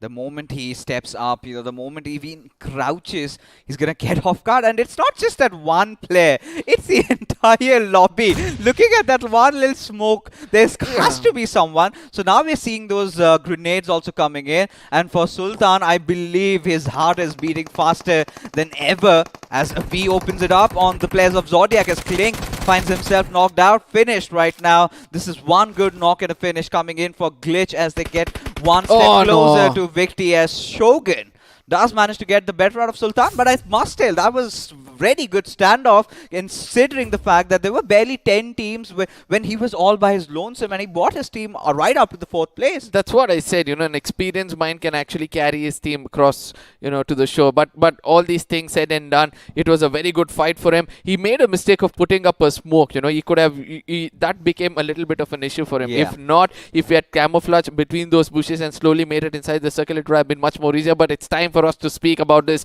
2v4 situation where Zodiacs have an advantage, not just advantage, a big advantage over here, but they are cornered to one corner of the zone. So it's important for the other 2 teams to wait out for this team to actually make a mistake. If Zodiacs do make a mistake over here, they're going to be punished as quickly as possible. There it is, that the shot comes in. Rival kinds of moves away, puts down frag. I don't know how that happened, but at one point of time, I think it's the horizon glitch, which happens. You can't fire him at the horizon. It's just going to hit the ground. No, it's the AKM, my friend. It is the AKM. He did not use his gyro, enough. Had to, just put it down a little bit. You could see those, bullets just going up, as now they've got to pay a price for that. Zodiac by the Whiskers. They still remain with 13 freaking finishes. Now, what is going to be really interesting is, do they have any grenades left? As Ranty opens it up against Glitch, as Ikrar, the final player surviving Shogun, he's also shown a lot of promises, as there you go, the finish getting secured for them, as Ikrar, his positions completely given away, considering there's that one little tree right over there, and Pixels! And they know this is for them. This finish is something that they need to go for. They want to get off to a really good start, as Ikrar manages to get the first aid up, but not enough, as there comes that chicken dinner coming in for Zodiac Esports, as Shogun is going to be falling down to the lobby, as there you have it, ladies and gentlemen. What an amazing start right here for a team that dropped off in Pochinki, were really calm and composed while they were trying to rotate, and eventually ended up with a 15 finishes chicken dinner. Yeah, I did not expect somebody to take that maximum chunk. I was expecting the Gatka zone is going to restrict any team to get more than 10 finishes, but they did an amazing job. So this, yet again, if you have old foemen standing towards the end of the game, you can take advantage of that, and that was they set an example for that, statement. And at the same time, one man Sultan, the way he was able to carry his team until the end, at least bring them up into the top 4. Yeah. That is also really commendable, because if not for the smoke, see, sometimes this is what I don't understand from experienced teams, Yeah. right? You know that nobody is looking at you. You know that there is no crosshairs towards you. But still, you tend to be a little over smart, try to put us per smoke, thinking that somebody might look at you. Yeah. What is the mindset of a player? You being a player, is that a good thing to do? No. All right, talking about that, it was indeed a half-hearted commitment, right? Okay. He wanted to drop a few smokes so that, he could get his vehicle inside, go for a ramming. And then he realized, I'm all by his own, I'm all by myself. If I tend to move in, someone's going to just blow my vehicle up. So then he decided to go for the other recourse, that is, just wait for all the other teams to start fighting amongst each other. And while the ruckus is set over there, that is where he sort of comes in. And, that was the ideal approach. That should have been the case. He should have waited it out, but a little impatient, just giving away with the smoke. But more than that, I think for teams like, as we take a look at the highlights, it got so chaotic towards that mid-game, right? When we had so many circle shifts and something which got absolutely bizarre for a moment. I was starting to speculate, what on earth is happening? For a moment, I thought it would be a Gatka circle, and the next moment is what we see, shifting away from the trenches right into the open lands. The team that held on to the hills, it was Zodiac, right? Eventually, they were the winners.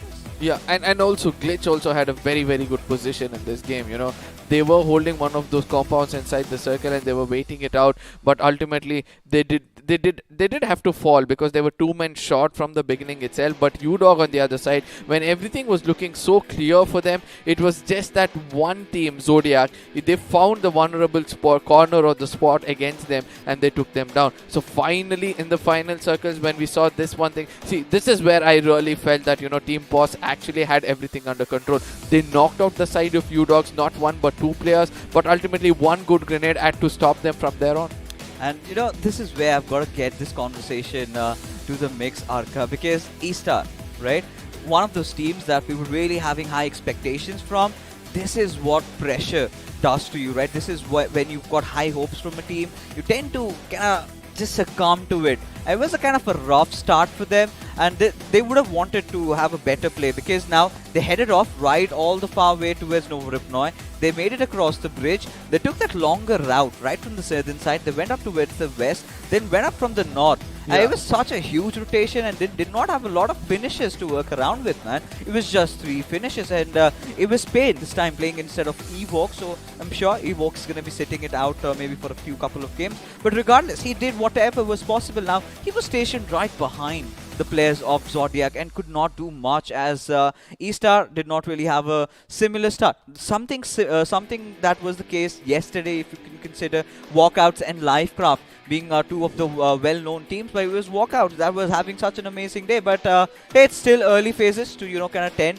But this is the moment, right? This is where I really thought, this is where the UMP comes into the picture a lot, and this is where had he controlled a few bullets of the AKM, because if that ridge the thing existed, he would have never connected those shots at the very first play, right? And this is where SMGs start getting so devastating, right? Oh. Even during those mid-range, every single situations, as such an they put up a valiant effort but could not do much out of Zodiac. That grenade which has been shown in the highlight from the side of Zodiac, that was a treat to the eye. One proper projectile can actually boost the confidence of your whole team. That initial knock coming in from the side of Assaulter or probably from your fragger, and then you start to push in and take down the whole squad. That feeling is really good. Yeah, I think, talking about good teams, in fact, I really liked how Paws have really stepped up, even Zodiac off to such an amazing start. As ladies and gentlemen, let's take a look at the point standings, because it was so chaotic. I literally lost my mind as to what was happening, but there you have it, 16 finishes. Apologies, there's 16 finishes coming in for Zodiac. 31 points is what they have accumulated for themselves, as Team Paws not really far behind, 10 finishes, the second position, 22, really off to a really good start. Very much, and with the first match itself going 30 plus points, another good game. I think Zodiacs are going to cement themselves into the top 8 very, very easily. Now, right, there is one other team I want to grab our attentions. That's going to be the placement points of Glitch. You know, with just 2 men standing, trying to hold a hard compound with the 4th circle. From then on, you know, trying to look around. The team pause, you know, everything was working out for team pause until Glitch landed some moves against them as well. So, and then we had Team Crazy as well. You know, 2 players of Team Crazy were also lurking around. They were able to put up around 6 placement points for themselves. But the most important team for me over here is going to be 440 Volts, because with 5 finishes going down in the 7th position, it looks like they were on the aggressive side, but still they couldn't make it because you know, they got taken down in between. Yeah, and as we move along to the second half of the standings, and this is where the concern arises for Eastar Esports, even for Signifiers, because again, Signifiers being one of those teams that you're gonna expect you're a rather new team, you're gonna start coming up and prove your mettle to your org that, you know, we deserve to be here. And yeah, after a rough start, but I'm pretty sure that they're gonna make their way in. But you know, again, talking about GOG, we're gonna get back to them a little bit later, as we do have our MVP right in front of us from Zodiac. It's gonna be Ranty YT, and he's got a WP, so he's already played well, and he's managed to get 6 finishes, which I think is a very good, solid start for this lad. And not only that, with just an average of 894 damage, and that's a very good thing, because you see from then on, there's someone else from the side of Team Posh Shogun, you know, the one who was actually doing the damage against the side of U-Dog. He's got the same number of kills with just 700 damage. You know, that shows the precision of how much your crosshair is under your control. But at the same time, 3 players of the side of Zodiac, no wonder they had 16 finishes for themselves. That had to be, right? You know, they made all the right decisions, especially the rotations, really helping them out. As we head on towards the match summary, and you could see very less number of rescues were made. And the only reason being why was the fact that you had such an open circle, right? Once you get knocked, you are basically done. Get but finished.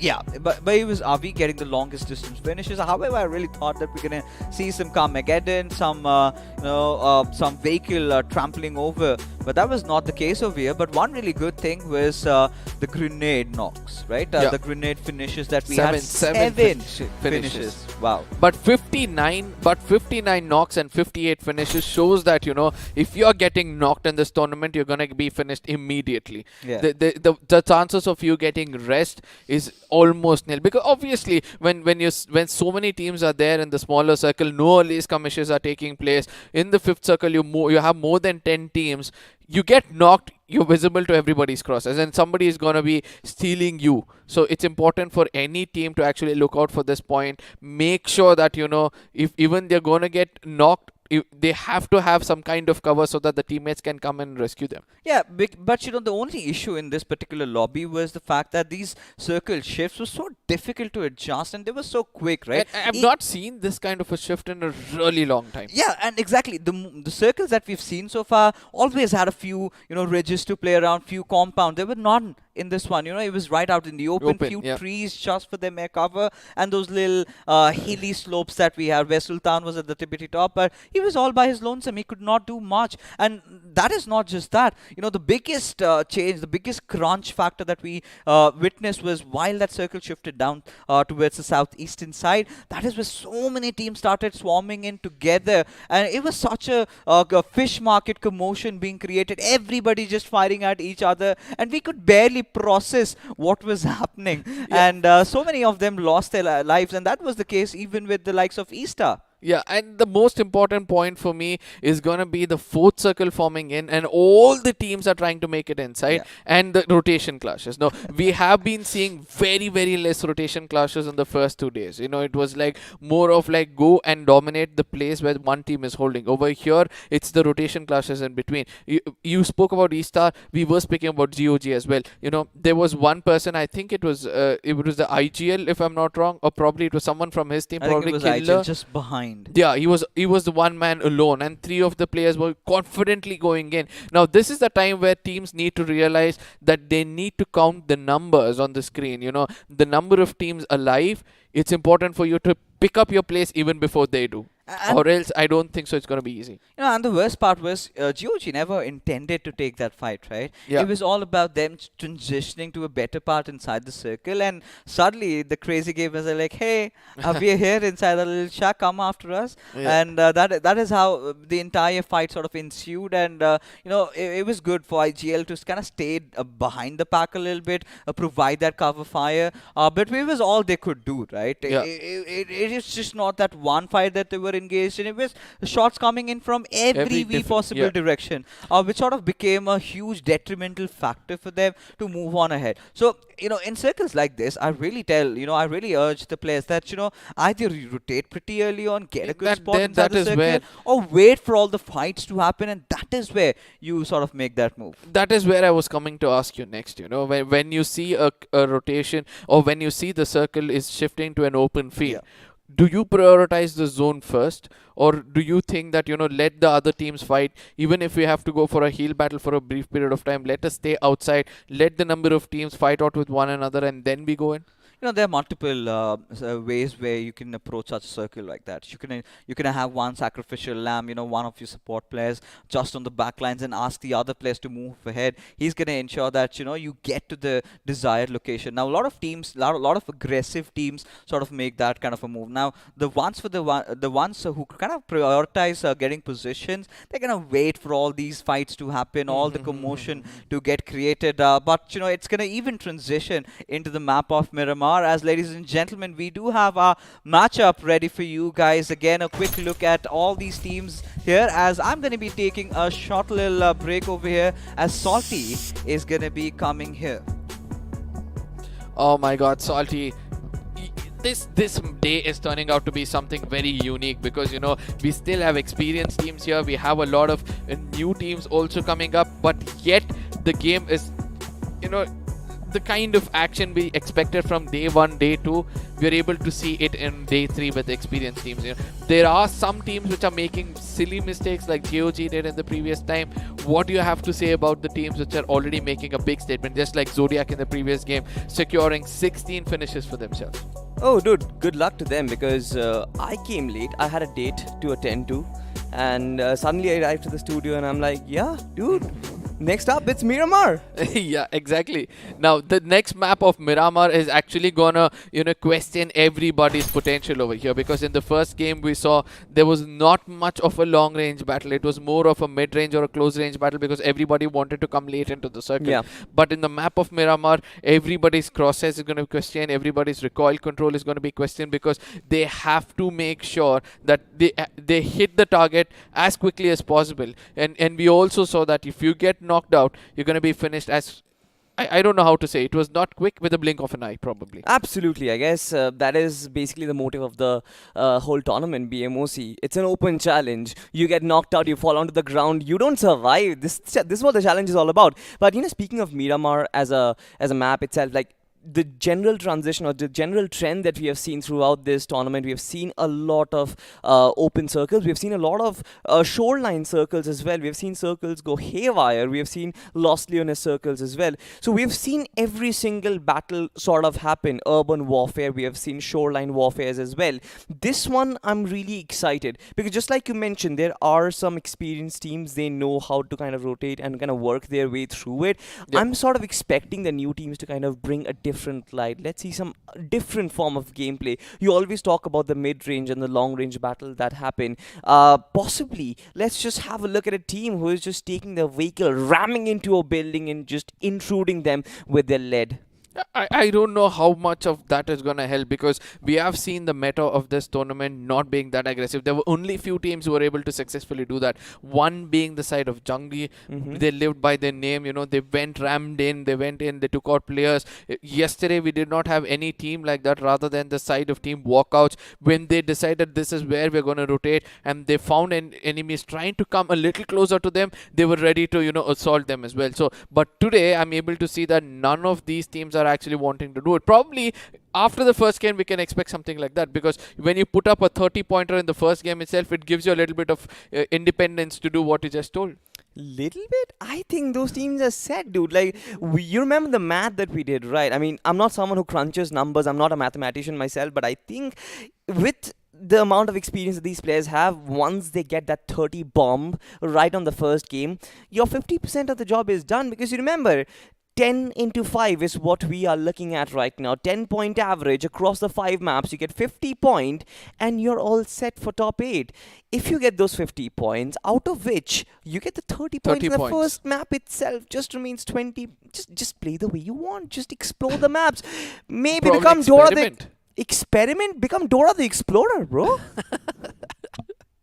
I agree completely on that, but at the same time, they shouldn't be dumb enough to ask us, where is the tree? Where is the enemy when he's standing The right chat is going to reply. Yeah. by then, they're going to be finished over here. But all these fun, keeping aside all this fun, name me one team which did actually impress you apart from the side of probably... Zodiacs. Zodiacs would have been a common thing, but apart from Zodiacs, which other team did you feel was like, okay, they had potential, they could have done something better, but they kind of failed? U-Dog, bro. U-Dog, yeah. Nobody else. I feel like the amount of potential that they have. E-Star as well. Fixes was talking very highly about how this team has a lot of potential.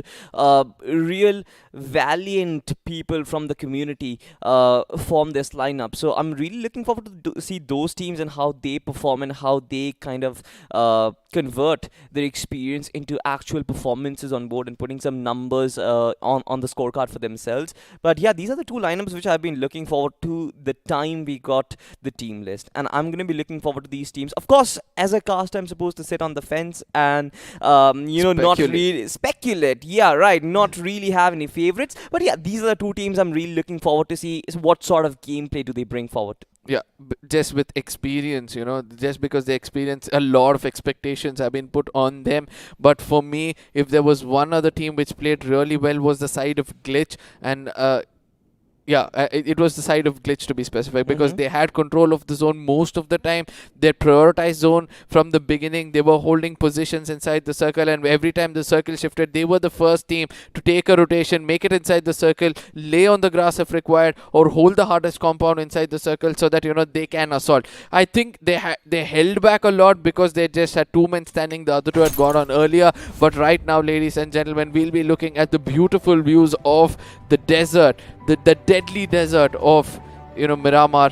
I do understand that most of the players would look out for those early picks or early skirmishes in the map of Miramar, because that is the only way for them to make sure they put up some points. Being such a big map, do you really think that it's important for you to pick up early skirmishes, pick up those early finishes, and then depend on placement points? Not at all. I think Miramar is one of those games which is very defensive right from the start of it all. Teams tend to go for long grocery shopping. They go for a lot more than they actually need. And that is one of the reasons why I feel fights start very late. But speaking of late, we are not late, ladies and gentlemen. The flight has taken off. Your captain, Salty, accompanied by your co-captain, Mr. Arca. What do you think, Sergeant? What is the weather looking like? It looks really, really hot in the desert right now as the flight path is flying just over Los Leones, ending up at the Campo. And this is going to be a complete eastern shift. And I really want to see those teams which are trying to fly towards the side of Prison or El Pozo, the kind of journey they have to do with the circle not favoring them. Probably the reason why I'm saying is that I strongly feel that the zone is going to be falling towards the side of Los Leones or Minas, and that is when they're going to have a very tough time. That is exactly where, statistically speaking, we've had most zones, to be honest. Los Leones and Minas Generalis. Those are the two regions where we have seen most of the final circle fights happen. And rightfully so, I still feel the same way. But to be honest, the BGMI gods really want to be salty and spraying some salt on the players they might actually put in the zone towards El Pozo. Just like you mentioned, it would be very difficult for them. But of course, since that region is so far away from the flight, but I believe some of the other team would rather glide or rather take a vehicle to go to that region and loot. I would love to see some different kind of strategies coming in, probably farming could be the priority for most of these teams, but I want to see those, the circle comes in and it tells a very different story. We were looking out for a circle like this yesterday, towards the side of Tumasera, where everybody will have to travel from the northern side. From yesterday, this thing has been the new meta in the map of Miramar, towards the side of Campo or Bronca comes the maximum number of teams flying in. They want to take those proper loot loots over there, do the right kind of farming, carry so much resources for themselves that when they want to glide down to fight somebody, they'll be able to easily do it. But nobody at Los Leones at this point of time could be the thing. Now Sarpanch on the other side, I think, you know, this team has to hold on to their nerves, stick together, because ultimately with CR pretty much close to them, they need to regroup and then take the fight to the enemies. Absolutely. Team Crazy, they've got themselves some nice weapons, some sniper rifles, some Uzi. They've got the dynamic as well. You can see the red dot is just going brr as Vixen starts off real quick and Punch goes down on his knees. Rusher from top, a real good reconnaissance mission right from above. He's got the topography to work with, as well as one man is taking a lot of bullets. How can Team TR recover from this, as they have been already spotted, Orca? This is what I said, right? I just said that Sarpanch had to regroup with his team, or else things can actually go wrong, as CR had a little bit of an, you know, high ground advantage. Now the another player is trying to come in a bit more closer to him to give him some kind of backup, but ultimately Caliber did use a little bit of his brain to eventually take the support of the Rich and come out of the crosshairs. Now Rusher is pretty clear that, you know, he's not going to let anybody come closer to the to Sarpanch and try to, you know, revive him. T-Rarex have to be very careful from here on. Absolutely. Team Radiance probably have given up on Sarpanch at the moment. I don't really see them going in and reviving their fallen brethren, because at the moment you can see that Team Crazy, they've got a very nice lockdown onto this entire region. If you try and go and rescue him, this would be a suicide mission, but I feel like they're taking the risk. I don't think they've got smoke grenades as well to kind of smoke up the area and probably go for it. I like what a Caliber is doing. He's pushing off the players off those risks so that he can reach his brother, but Sarpanch is bleeding out. Probably the first blood. Yes, sir! We have it. The first pick has gone to Crazy X Rusher. I mean, I really love the way Rusher allowed the person who is knocked to be the bait, so that Caliber can come a little more closer to him, try to touch him at the final moments, and they can strike in against them. But let's not forget that Team Crazy has to look out for the backlines as well, because it's a high grounds of the Dell, and it's important for them to make sure that, you know, they continue to go and farm. We can see Vexen has no helmet, no vest. He's literally not looted anything, so it's important for him to fall back at this point of time. Team Crazy, only 2 players of Team Crazy are really keen of, you know, finishing the side of Sarpanch. Absolutely. I think the fight is rather going to die out for a second, because especially after that first knock and finish, I'm pretty sure the Team Radiance, they are going to sort of fall back instead of pushing further. They've lost a player already. On the other side, you've got Ravenclaw versus Team Pause. Now, this fight can also break out. You can see Clutch Boy, he's already on the advanced lines. He's trying to sandwich them from 2 directions. I always love these switch plays where you kind of try and encapsulate your opposition from both ends like a boa constrictor, and that is exactly what Team Ravenclaw elites are trying to do. Now I want to see how Team Pause react to this, because they've got an escape strategy, they've got a vehicle to work with as well, but something which I'm scared of is that they ride the vehicle and suddenly a spray comes in from Pablo Noob and destroy the whole vehicle or damage it further for further commitments. No, Pablo has to understand one thing over here. He has got no helmet, and he's trying to come in from the horizon, trying to expose his head itself. So if Boss try to connect one shot, we all know how important it is to stay away from the crosshairs of the enemy, as everybody have understood one thing. Once you finish somebody, once you knock somebody, you're going to convert him to a finish point as quickly as possible. Now Pablo is trying to, you know, give information as of now, but he has to be very careful about it. Ravenclaw on the other side, Elite. Clutch Boy is also doing the same for the team. I know Pablo is also one of the teammates, so, you know, it's been a Renegan eyes from both the sides, you know. They're able to communicate well. But Pause on the other side were clever enough to run away from this position. Probably they did detect danger with their sixth sense, and they're able to fall back as quickly as possible. Yeah, Clutch Boy just letting them live to fight another day. They've finally gotten away from fight, but what is going to be their first priority right now?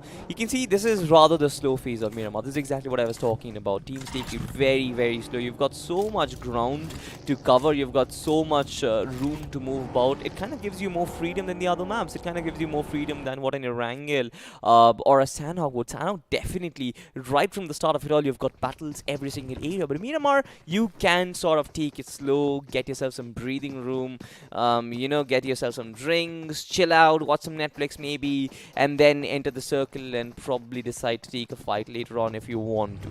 But again, there are various ways of playing Miramar. Certain teams like to be a little aggressive, but so far so forth we haven't seen that happen. Early skirmishes, as we said, right? None of them want to take Just it one. because Team Radiance were one of those teams who set an example as to why you do not want to go for an early skirmish if you don't have the right kind of artillery with you. But at the same time, I really want to see teams like Asla. They are pretty much near Campo. The zone is also coming in closer. If within 10 seconds we can expect the second zone to be forming. GOG are still one of those teams who are trying to get a rotation clash, and this time they're pretty much close to CRO as well. Now CRD as well. So I don't know how well this is going to turn out for the side of GOG in case they take this fight. Not only they'll be playing against the zone, but also the team of Creeds, which is not going to end well for them. Yeah, but again, this is just the first zone. I feel like the damage is something which the team can bear. Right now, what is more important for them is to avoid fights, is to avoid teams, and to avoid getting shots in the head, is to avoid getting shots in their chest, and to avoid the use of resources. They need to save those resources for the later part of the game itself. But again, just like you mentioned, we've just had only one casualty in the entire match so far, and we have spent approximately 10 minutes in the game. So that is something which I'm looking forward to, especially when do these teams want to take a fight against each other. The circle, again, we've talked about it before, kind of into the Chuma-Serra Los Leones region. No real skirmish in the horizon apart from this little sort of a duel that is building up so far. We have got Intrepid Esports versus a little of Signify. I really want to see if they want to fight together or not. On the northern side in the minimap, I think very soon we'll be able to see some, news coming in that there are 3 teams fighting out on the Mexican standoff. That is going to be the Creeds, GOG, as well as the team of Z. Oh, look at the zone shift coming in over here. Again, going towards the side of Los Leones, where we all thought first time the zone is not going to be happening at this deadly place. The gods of BGMI have a very different story to say. Absolutely. BGMI God saying that no, Los Leones is our capital. That is exactly where my temple has to be built. Now the teams, obviously we've talked about it. Los Leones, a region, you don't really want to occupy it right from the start. You want to stay around the edges of it all. So even if the zone shifts away from it, you get that easy transition. But look at this, the team GOG. They are in a region, they've got that vantage point. They can see Team ZO rotating right in front of them. They might take shots, but considering the kind of performance we got to see right from the start of the day itself, I think it's better not to mess with them. Yeah, and also the most important thing for us to see is GOG at this point of time have not got the right kind of farming as well. Apart from Bullet, who has 2 health kits and 1 med, the rest of the teams do not have the same kind of healings. And Nick probably is also one of those person who's got 6 med kits for himself. I don't know why teams are not prioritizing to get some farming in the map of Miramar, because ultimately they need to understand that your knocks cannot be converted into finishes in this map because of the distance. No matter how close you are, yet you're far away.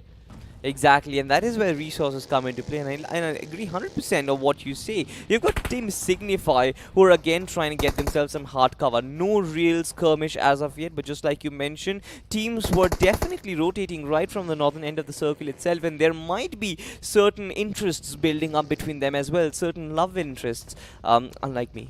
Oh, salty. Get out of that date face, my friend. This, you've already come on the desk, and right now we're able to see that Signify is still looking at the side of INT. I really like it when all the teams do understand there's an enemy close to them, yet they don't, want to go and fight against them. MK14 in the crate right in front of us with some adrenaline as well. With that 8x, I do believe that, if somebody knows to use that deadly gun, they can make use of it. But we all know that it's going to be hard to maintain a gun in a close range battle which has so less bullet capability. Yeah, absolutely. MK14 again on the map of Miramar can be deadly, just like you mentioned, especially coupled up with the 8x. You've got an enormous amount of damage, but I don't think teams are going to pick it up. We have seen that happen. Not a lot of airdrops are looted. Playzone takes down Claws. That's interesting. It seems like Team UDog is playing right from the edge of the circle. Now, this is something which is very crazy because UDog, speaking of from their experience, I kind of thought that they would prioritize the zone right from the start of it all. But if you get knocked down by the play zone in the second circle, it's kind of very hard to believe, isn't it? Yeah, that's what I said in the map of Miramar. Wow. No matter how far you are away from the zone, no matter how close you are to the circle, you're yet far away. And this is what I said. What the farming, if you're not done the farming properly, you're going to be ending up in a very, very bad way. Over here, you know, I don't know how Klaus is going to even manage this. Even if he's going to get down, it's not going to be easy. As leader OP has actually taken the fight to the face of the enemies. That's going to be Creed coming in closer to them. These two were crossing paths, not once, twice, but thrice. And finally, GOG have decided to take the fight against the enemies. Now they're going to fall back, make sure that they get inside the circle because they've already done the damage against Aryan as well. Now Aryan might get taken down because of the zone itself. Oh my goodness, the zone suddenly shifting away from Los Leones. Again back to Chumacera. And this is going to go bonkers. I don't know how the players are going to manage this. Every time they pick up a vehicle to go towards the side of Los Leones, the zone shift towards Chumacera. Now they want to go near Chumacera, the zone goes back to Los Leones. This time, the story is going to be very, very different. Are we playing lawn tennis, Arka? I'm gonna serve the ball towards you, and you serve the ball towards me. You stay towards Los Leones, I stay towards Chumacera. That is exactly what has been happening so far. That has been the story of the game. 2 back-to-back hard shifts. But speaking of, what do we see right in front? We've got Signify once again in a lovely vantage position. You know what? I love these positions where you have that high ground advantage. You have set up a fort for yourself. But we'll speak of that later on because it seems 440 volts is probably taking a fight against Team ZO. Yeah, those were the Zodiacs who played yesterday, who played, the first map itself, I'm so sorry, and they performed really, really well. Now, 440 is one team which will wait for somebody to fight and then try to, do a third party. I'm able to see one Superman amongst them all from the side of Team Zodiac. I don't know how he's able to do it, but still, on the other side, RVN is taken down the side of Disrespect. One player already down. Tiger almost to 1 HP at this, in this moment. I can see that the push comes in from the side of RVN. Will they be able to successfully capitalize against the side of Disrespect and, destroy them from this room? That is going to be the big question. Absolutely. You can see there's a smoke. Team Ravenclaw pushing up. You've got, I believe it's Astatine. Nice nade. It's going to destroy a lot of those vehicles right up front. I'm pretty sure that the other team is definitely not prepared for this. You can see Team Disrespect again trying to use a smoke, trying to delay the push that comes in. Oh, nice. But once again, Tiger OP gets blown apart to shreds. Nice play comes through as Astatine continues pressure. Once again, Team Disrespect on the verge of elimination. Team Ravenclaw being absolutely brilliant. The usage of utility versus the usage of gunpowder. There's nobody who can save them. Ayush is going to get taken down. Tiger OP being a snake in the grass, but that's not going to work. You've got to be a tiger, and that's how Team Disrespect gets taken down by Ravenclaw right at the start of the game itself. I mean, Ravens just clawed their way into Disrespect, They were able to take down one player at a time, and that is the best part about it. In the map of Miramar, you know that the players don't stay pretty close to one another. So it's important for you to, take down one player at a time. And that is what they did. And for now, it's going to be still the same love story going on over here between Zodiacs versus the side of 440 volts. But at the same time, CR are not far away from them. They're pretty much close to them. They're watching all this thing happening. Scar is also pretty much close to them. But Team Radex, they are not only enjoying the zone as of now, they have a very good chance of taking the fight towards the side of Zodiac, and that's what is happening as Kling tries to come in a bit more closer. Somehow he escapes the crosshairs of this team. Now we have to see whether, Team Rats will be able to connect the shots against Spray and all these players in case they do successfully take down this team. That gives a big opening in the overall points table for them to climb up. Rival cooking the grenade, trying to go for the first push, trying to create the first opening, but there's none of it all. Just healings and waiting. This is a patient game for these teams so far. They want to take the first right step. WP in a really nice position, tries to lift himself up on the top of these boxes, on the top of these. A nice grenade comes in. Beautiful stuff as they create the first opening. This is Zodiac Esports, and they're hungry for kills as they shred apart the opposition. Team Radiance is going to be their next opponent, is going to be their next victim. I don't know. Team Radiance had a very good opportunity because they knew the terrain better. The topograph was all in their mind. They could have. Or they want to take the first right step. WP in a really nice position, tries to lift himself up on the top of these boxes, on the top of these. A nice grenade comes in. Beautiful stuff as they create the first opening. This is Zodiac Esports, and they're hungry for kills as they shred apart the opposition. Team Radiance is going to be their next opponent, is going to be their next victim. I don't know. Team Radiance had a very good opportunity because they knew the terrain better.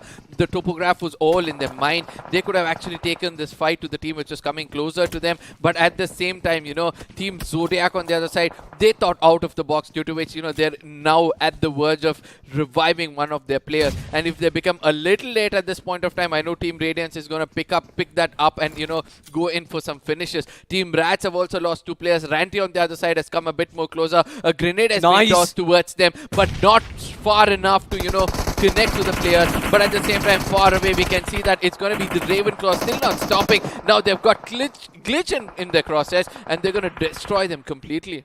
Yeah, Team Zodiac are still in position. They're looking for Caliber. Caliber trying to create an escape for himself, trying to create the diversion. One nice smoke versus a grenade. Just tries to create that sort of a diversion so that he can get out of it. No escape strategies for him as of yet because there are third parties present.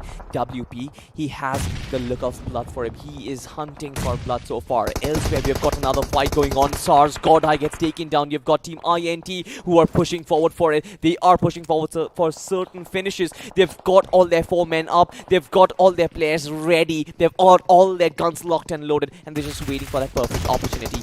Once there, it's completely wiped off the server. The next ones are going to be hunted down as well. Interpret trying to do something different. Flico has a lot of job to do, and I do believe that they were able to execute the plan very, very clearly. They went in slow, but they understood that let's not do a rush which is gonna we're gonna be walking into the crosshairs of the enemy. So they were very, very careful regarding that. But for now, the Raven from far away, they have to be very, very careful. The 2 other players of Glitch is looking forward to take redemption against them. We see that Ravens have also lost 2 of their most important players. Pablo is one of those players who's still alive. So there is more than a ray of hope for the team of Ravenclaw at this point of time. They can come in and backstab the side of Glitch, but rather Glitch has chosen to go inside the circle and gatekeep them. And they also have 2 other teams in front of them. One is E-Star and the other one is supposed to be the side of SAR. Look at the positioning. This wonderful ridge that Team E-Star has got for themselves. You can see the mini-map. The circle is right behind them. We've got the blue zone closing in on them, which basically means that there is nobody who's going to come in from behind, right in front of them. There is a plethora of teams who they can feed upon and get themselves some finishes. So far, we can see the Team Asla is also in very close proximity against Moon. Moon knows exactly where the grenade has to drop, but no! Zero! Get out of it! Get out of the truck! Yes, he finally manages to get out of it. That was a big mistake that could have actually taken his life away. But I really love the way Asla are calm at that point of time. They did not panic whatsoever. They understood that Moon can put the grenade. Oh, nice toss! But what an amazing grenade coming in from his side. The low toss used at his best, and eventually they were able to say goodbye to Moon as they cover off the sunlight. Yeah, absolutely. You've got Nick OP. He is creating an opening for himself. Team Creed, they have got 2 players down. It is a 1v2 situation. He's finishing them one by one. Karthil can't really save his fallen brother. Right now, Nick OP has got one job, and that is to push. He gets another knock for himself, and this is his opening to go in for that 1v1 and go for the squad wipe for himself. I don't know whether that's going to happen, my friend, because it's going to be hard for you to push when a teammate has gone down. They're prioritizing on reviving him. That's the most important thing at this point of time, because 10 teams are still alive. 440 watts also gets eliminated. Somebody switched off the transformer from their side, but as of now, Arsla has still got 0 alive, and he's pretty much close to the circle. He wants to make an opening for the whole team to make it inside the circle as well. But INT are kind of stuck between, Arsla as well as the side of GOG, because GOG is not far away. They're going to push in immediately, and we can see that one player of GOG is right now suffering as Zo Spray has started to take an assault against the side of E-Star as well. A lot of these players are out there in the open. Look at the spray comes in. Kylo gets a clear view onto Harman. He's got a lot of these players right under his crosshair, and he can just spray him down all at his ease.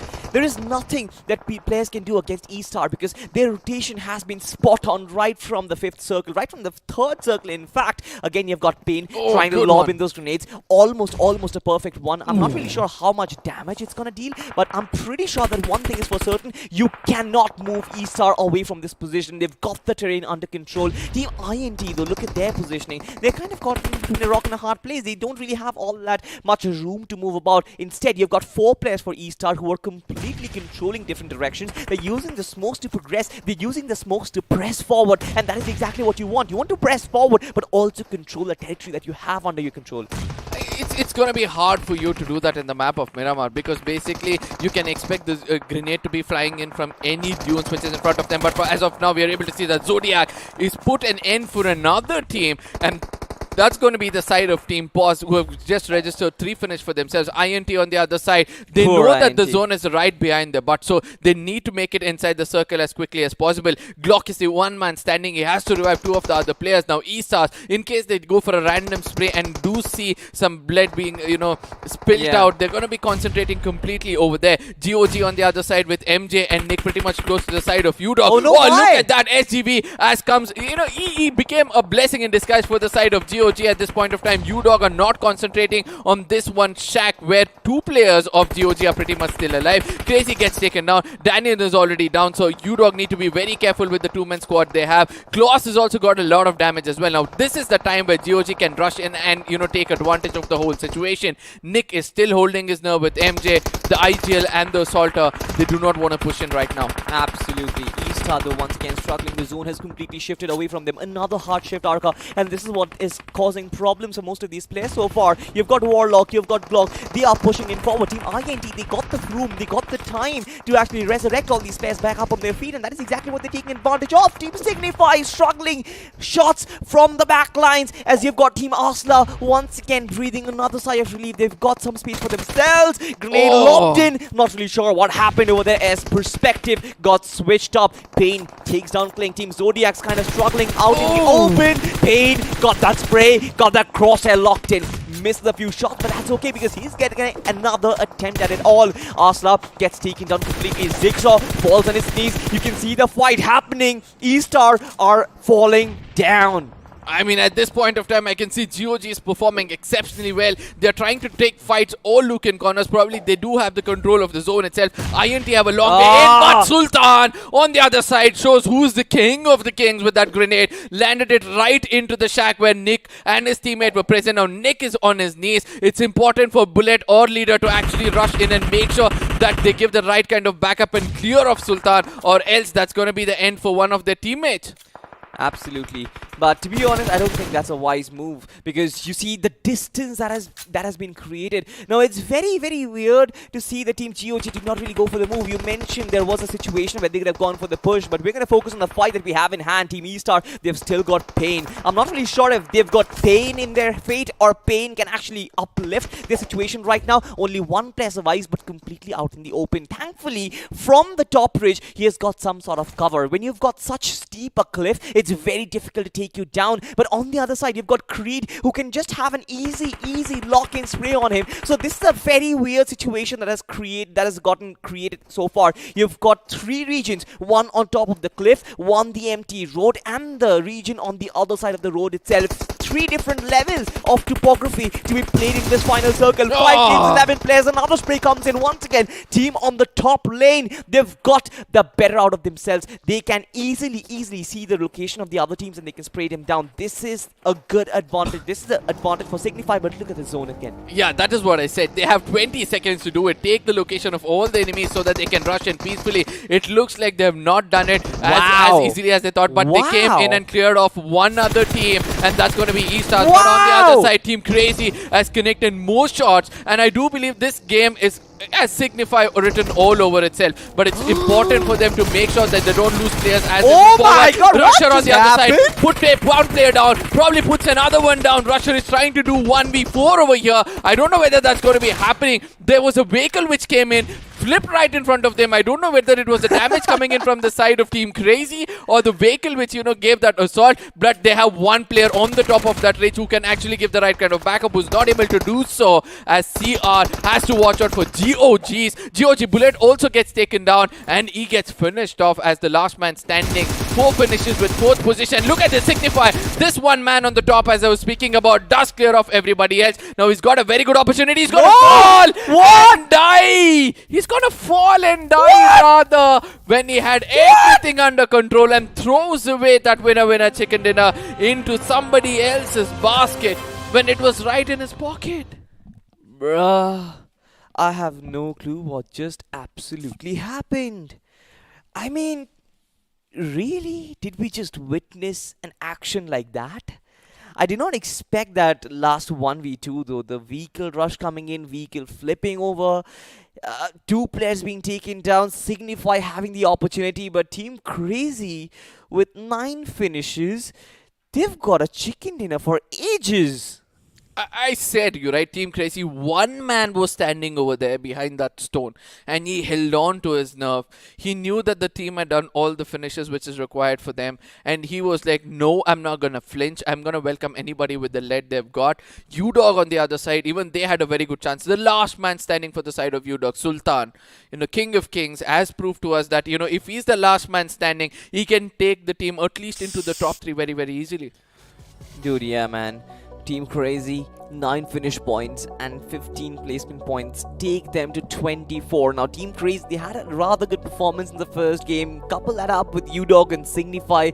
These teams are looking good. You've got a nice transition, 24-16, 16-14. So there isn't really a good disparity, a big disparity between the teams in the first page. And that is exactly what you want, right? You want every single team to have a fair competition. And I feel like in Miramar, in this map itself, there was the opportunity for a lot of teams to get the chicken dinner for themselves. You saw it was rather a 2v1 in the end, a 3v2 situation in the end. A lot of teams were surviving with good numbers, but certain amount of players, they just committed a suicide mission. For example, Team Signify, 2 of them just valiantly rush in forward. The third player, who is having a nice position, has to jump down and go for a suicide mission. I think he was overconfident that, when he's falling down, he does an emoji and then, an emotion, and then he's not able to take that fall damage. But ultimately, it did teach him a lesson. But on the other side, look at the number of, finishes being, the finish points being shared over there. Until the 11th position, there are some finishes which is being taken by each of these teams. Now, 440 volts, Team Creative, Radiance, Disrespect, and SAR. These were the teams, if they had survived a little more better, if they had rotated a little more earlier, we could have had a more chaotic room. I expected something like this, the result something like this coming in from the first map with 14 to 15 people alive. But yeah, all thanks to the MVP of one team who was able to, assault better, and that is going to be UDog Sultan, trying to survive for so long for the team.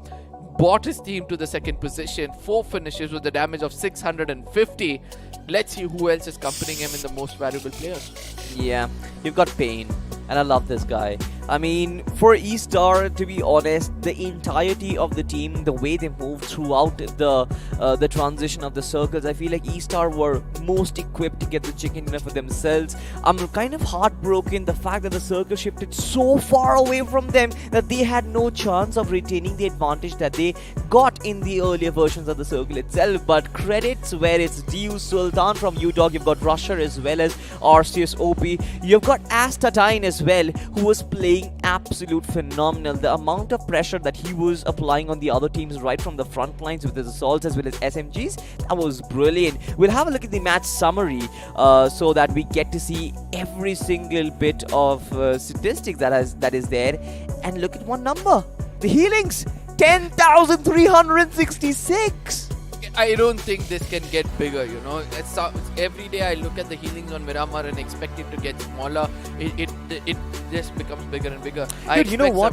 Yeah. I'm very sorry to cut you off, but I kind of feel like this is where we get to see the difference in opinion. People think that Sanhok is where where the players use mostly the healing kits and everything, but Miramar has become sort of a platform for players to use it. That is because they tend to go taunt the enemy. So when you go above the horizon of a dunes and try to attack somebody and get your attack, get tagged off, you eventually come back and go in for some bandages. So obviously your healings will be a little more higher, but the longest distance coming 307 grenade finishes, and let's not forget that. But now we are going to look at the finish damage ratio, the overview of this, where we can see that, you know, the team which did a lot of heavy lifting and was equally rewarded was Team CR. You know, they've got 1,959 and they've got 9 finishes in the name. But let's not forget the Star.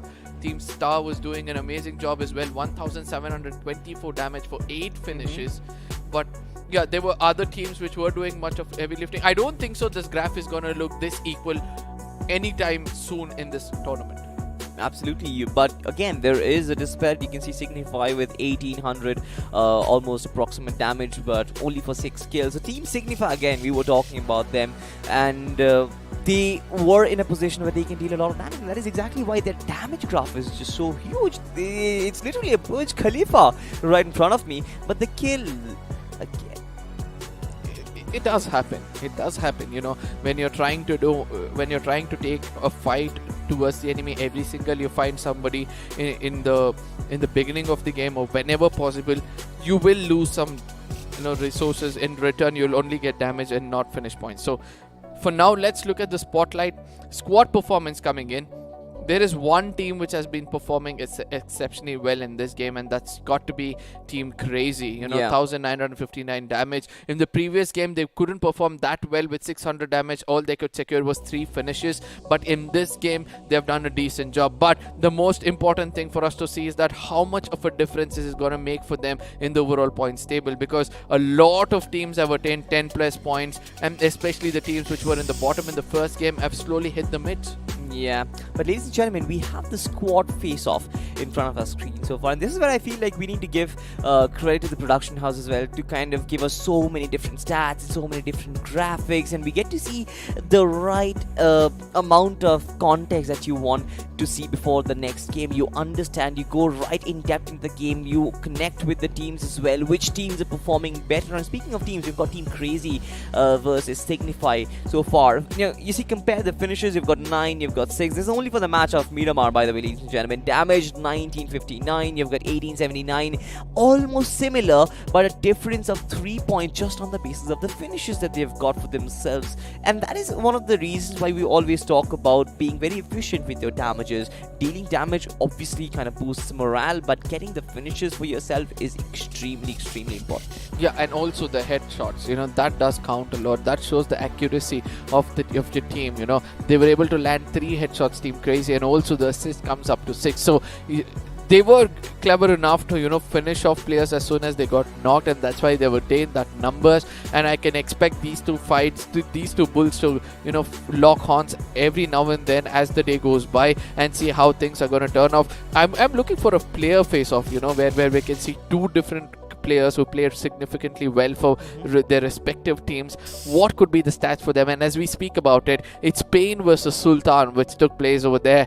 You know, Pain is one person who did want to be a little more on the aggressive side, you know, because of the damage. 719 damage is what is given for just 3 finishes, whereas Sultan is the one who plays mind games. And we do remember with 1 grenade he was able to take down 2 players of GOG, pretty much very much close to them, and due to which, you know, he's done an amazing job. It also shows that he was more the person was surviving a little longer than that of Pain. So E-Star, Pain, aggressive player, Sultan a bit of a defensive player. In the map of Miramar, it looks like a defensive player can survive a little more better. Yeah, obviously. I mean, there isn't really a head and toe difference between the two players. You've got only finishes, only one difference. You've got about approximately 50 points of damage difference as well. But once again, this was only the map of Miramar. This is the overall, Exactly. and this is exactly where you understand the difference between these two players. Now look at the overarching perspective. The damage this is where the damage turns to go a little different as well. You've got 1061 versus a 770, and you can understand that Sultan is rather the more aggressive player, because of which he's been awarded with more finishes. 5 versus 3 assist, also very comparable, nothing really differentiating. But I love the fact that this is where I always see that statistics are more accurate when you include more data into it. One map doesn't really give you the exact picture. When you include every single map that they have played, you kind of understand what their likings are. One point which we also have to look out is Sultan was the only player standing for the side of UDog, so his survival time was a little more, and that is why he could get more finishes comparatively. But Pain has performed this only on the second map, so that I do agree when you say that UDog Sultan could be the more aggressive player when we compared these two. But let's see with more maps to come how the stats are gonna change. The squad face-off between Team Crazy and Team Pause for the overall so far, because Team Pause have already they have left a footprint somewhere in the map of Erangel and also in the map of Miramar. So they have a total of 13 finishes for themselves and a damage of 2072. And with a headshots of 2 and an assist of 5, they have to be more careful when they try to take on enemies, because see, our Team Crazy on the other side, they believe in hard work but with a lot of accuracy. 3 headshots and 9 assists coming in from their side with a better survival time. No wonder they'll be on the top of the table comparatively. But one thing is for sure, Pause are the aggressive team, even though they have lesser damage. Yeah, absolutely. I mean, when you've got more finishes for yourself, you have to be the more aggressive team. I love these graphics, to be honest. We've got to see so many different analytics, different stats as well. Even though I'm not someone who kind of crunches numbers, I am kind of terrified of them. Maths was my thing when I was in class 10, 9, but after that I've kind of given up. I do understand you're good at maths because I'm not. You know your dates well. I know my dates well. That's different. That's the other kind of date. I mean, you look at my attire, man. I'm wearing this nice denim jacket, white tee. I'm all decked up, but ultimately, We will speak more about it, Yeah, you and need try to give me some understand. advice. But ladies and gentlemen, we got to cut short that conversation because we are going to go into the highlights where we see some nice BGMI action instead of speaking about my date life.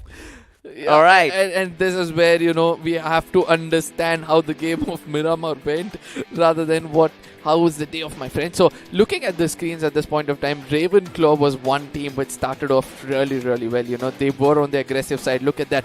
They took players down and they wanted to convert those into finishes. They were on the aggressive side. I still remember this fight where, the grenades was something which first started off for this player, Asta, and then later on, the quick peaks, which he took over the horizon to take down players, and then finally he was able to attain only one finish because of the teammate coming in and supporting him off. But yeah, Asla on the other side, he had 1 HP and there was no necessity for him to go in late. I do understand he could have, probably healed a bandage and then made it inside the circle. It all depends on the farming of how you do. I love this name though. Randy Whitey WP. Not really sure what to call him, WP or Randy YT, but anyway, the way they kind of threw the grenade on top of that little shell that there was, I feel like he kind of understands the nooks and crannies of Miramar very, very well. We got to see a lot of nice fights, and this was another one. Zodiac, they look very calm and composed when taking this fight. It seems like every single one of their opposition, every single one of their players sort of understand what their role is.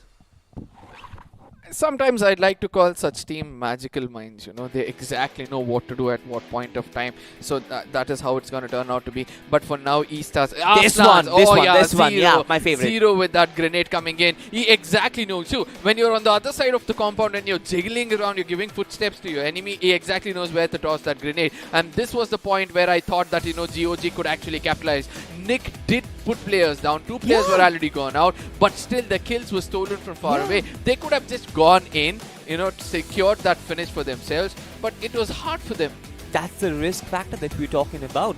I mean, You've got players right at the top of floor. You've got smokes coming in without any sort of utility being thrown in. I don't really think you can push forward because, especially when you're playing the map of Miramar, there is a lot of open fields. You try and traverse those grounds, and when you know that there is a third-party element, especially when your kills have been stolen, they're looking forward for more. I do agree on this point, but at the same time, let's not forget that GOG, this one grenade coming in from the side of Sultan, putting down MJ, and then after that, I expected them to come in and finish them off, but that also didn't happen. Interpret Esports on the other side, a very good fight when it comes to a frontal battle. This is the grenade I was speaking about. Sultan exactly knew that there was somebody behind that. They would have gone in for a healing. He tossed that grenade inside, converted that to a knock, and converting one knock into a finish. So all these things said and done, it was Interpret Esports. These, E-Star Esports were one of those teams who had a very good opportunity as well. Pain was the only person standing below trying to do much of damage. But yeah, the final moments, we all know what happened when, Team Crazy Rusher actually did the damage. He did get a little bit of a support from GOG from far away, and that is why he was able to do that. Look at that. They're still getting shot from some other angle, and that is why, Rusher was able to take them down.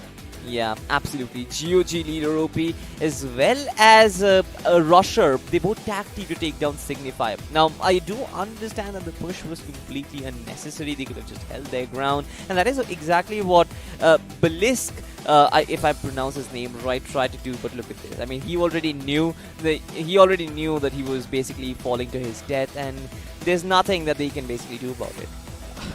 See, sometimes it's important. We did understand that, it was not necessary for him to take that jump. But when we saw the number of health kits and the bandages he had, he knew that the zone was coming in. He was like, probably I'm boosted enough to, take that impact. And that is why he went in for a jump, but finally lost his life. So the next matchup, ladies and gentlemen, this is going to be the game changer for those teams who are not able to perform well, and that is going to be the map of Sanhok. And we've seen that happen so far, but again, there is another change-up that is going to happen right now. Mr. Pink Panther is going to join me on the desk. Arca is going to take the backseat. I love your fixes and I love your pink attire. No, thank you so much. I must take this as a compliment, coming up from an opposite gender, but it's fine. But yeah, of course, I assume your date really did not go out well, considering you're here. Yeah. It What went did wrong?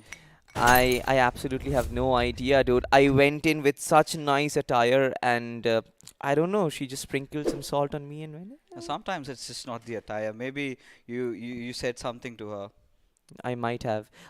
Next time, what I'm gonna do is I'm gonna take you with me. You're gonna sit on another table and you're gonna text me some advices. Maybe probably tape me up as well and hear the conversation. Rule 101: never use your phones while you're on a date. But again, we've got to get back into the mix. Sanhok it is, Yeah? I believe, and one of my favorite maps, because again, Salty, we haven't been, I'll tell you why. We haven't been witnessing those healing battles yet. It's still those early phases. I know as we keep on progressing to round 2, round 3, round 4, we're going to have those teams, coming in there. And then you're going to get all those numbers rising up in that healing department. But regardless, it was such an amazing game, right? The circle, we were looking out for a Chuma Serra circle for so long. And finally, we were granted so much cover to play around. I loved it. Absolutely. The final circle, I mentioned it during the cast as well, had kind of 3 different phases. You have one right at the top, on top of the cliff. You have the road, completely open area. Then you have a sort of a valley region as well. 3 different levels of topography. And teams try to play around it. Signify on top. We always speak about having the advantage when you're on the high ground, but it didn't really look like it. But speaking of Sanhok, you wouldn't really have all that much topography. Rather, you're going to have a lot of lush green fields. And we're going to have a look at those lush green fields right about now. Let's see those drone shots. Oh, it's been ages since we've last witnessed some ruined circles. I'd love to have that. We've been getting so many of these circles spanning around the eastern areas. We've seen those circles going up north. We've seen lately the trend going down a lot down southern side. So I would love to have something happen around ruins. But either ways, a lot of Paradise Resort circles also happen lately in this yes, one. at least in BMOC. So Yeah. far, we've been witnessing Paradise Resort circles, and today is something where I would really demand for something different. I mean, I'd love to see something happen around Kampong. Well, Cave has always been my favorite spot. talking about it. It's right in front of us. The entire dynamics of how you approach this very circle will change if it kind of comes down to Yeah, it. Now, true. what is your preference, right? Up top or down low?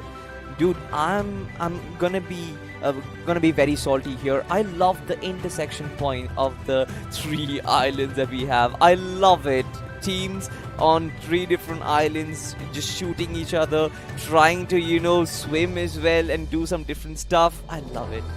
So basically you want something happen around Painan, right? Yeah. Again, one of those cities that has been, or rather villages that has been quite widely contested, but in a wee bit while we are going to be taking it up to the skies, ladies and gentlemen, as it is all the way along from Sami, heading towards Camp Bravo. As like I've always been saying, right? Does not matter. Does not matter where your flight path trajectory heads out from. You either way is gonna get to where you want, where you love to drop. But the big factor here would be where the circle is. We've been witnessing the teams that have respected the circle, that have kept themselves right at the heart of it, are the ones who have taken all those chicken dinners, right? It all started up with Faith in day number 1 at Paradise Resort. The circle shifting around them, and towards day number 2, I think it got kind of transitioned towards Greek gods holding Yeah. out that one compound, Yeah. sort of becoming the guardians of the zone and ensuring they get that chicken dinner to themselves. But quite a lot of Wow. open spaces right around the center, right? Painan has been left vacant. Ooh. Western circle. Now this is really going to be interesting because we've got a few teams heading at that direction, right? You can see the players of U-Dog, and there could be a little bit of a kerfuffle happening around that Camp Alpha area, because I believe we've got the players of Crazy Gamers around the boys from U-Dog, but Ravenclaw find themselves in the mix of things against Intrepid. Yeah, absolutely. Now, there should be a skirmish happening between Flico and Pablo Noob, as they are very, very close to each other. There is an UMP to work with, but no real reciprocating utility over there. He doesn't really have a helmet for himself. He's got a level 1 bag and a level 1 vest as well. Flico being overpowered here as Astatine takes him down as we draw first blood, ladies and gentlemen. The match has officially begun.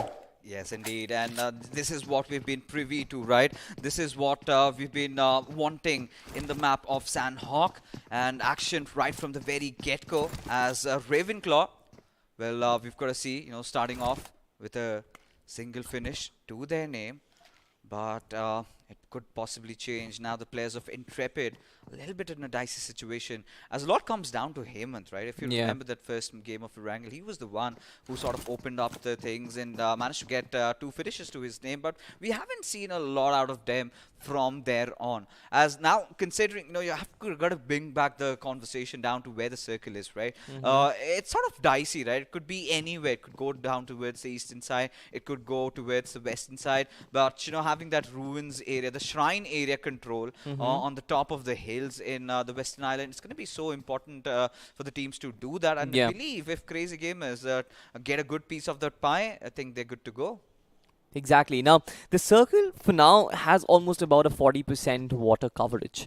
We know by the 4th or the 5th iteration it's going to abandon the water and come down to the mainland as well. There is still a possibility where we might get to see a delta circle where you kind of have the intersection of the 3 islands. There is a very slight chance that we might go back to Paradise Resort once again, but I don't really think that is going to happen.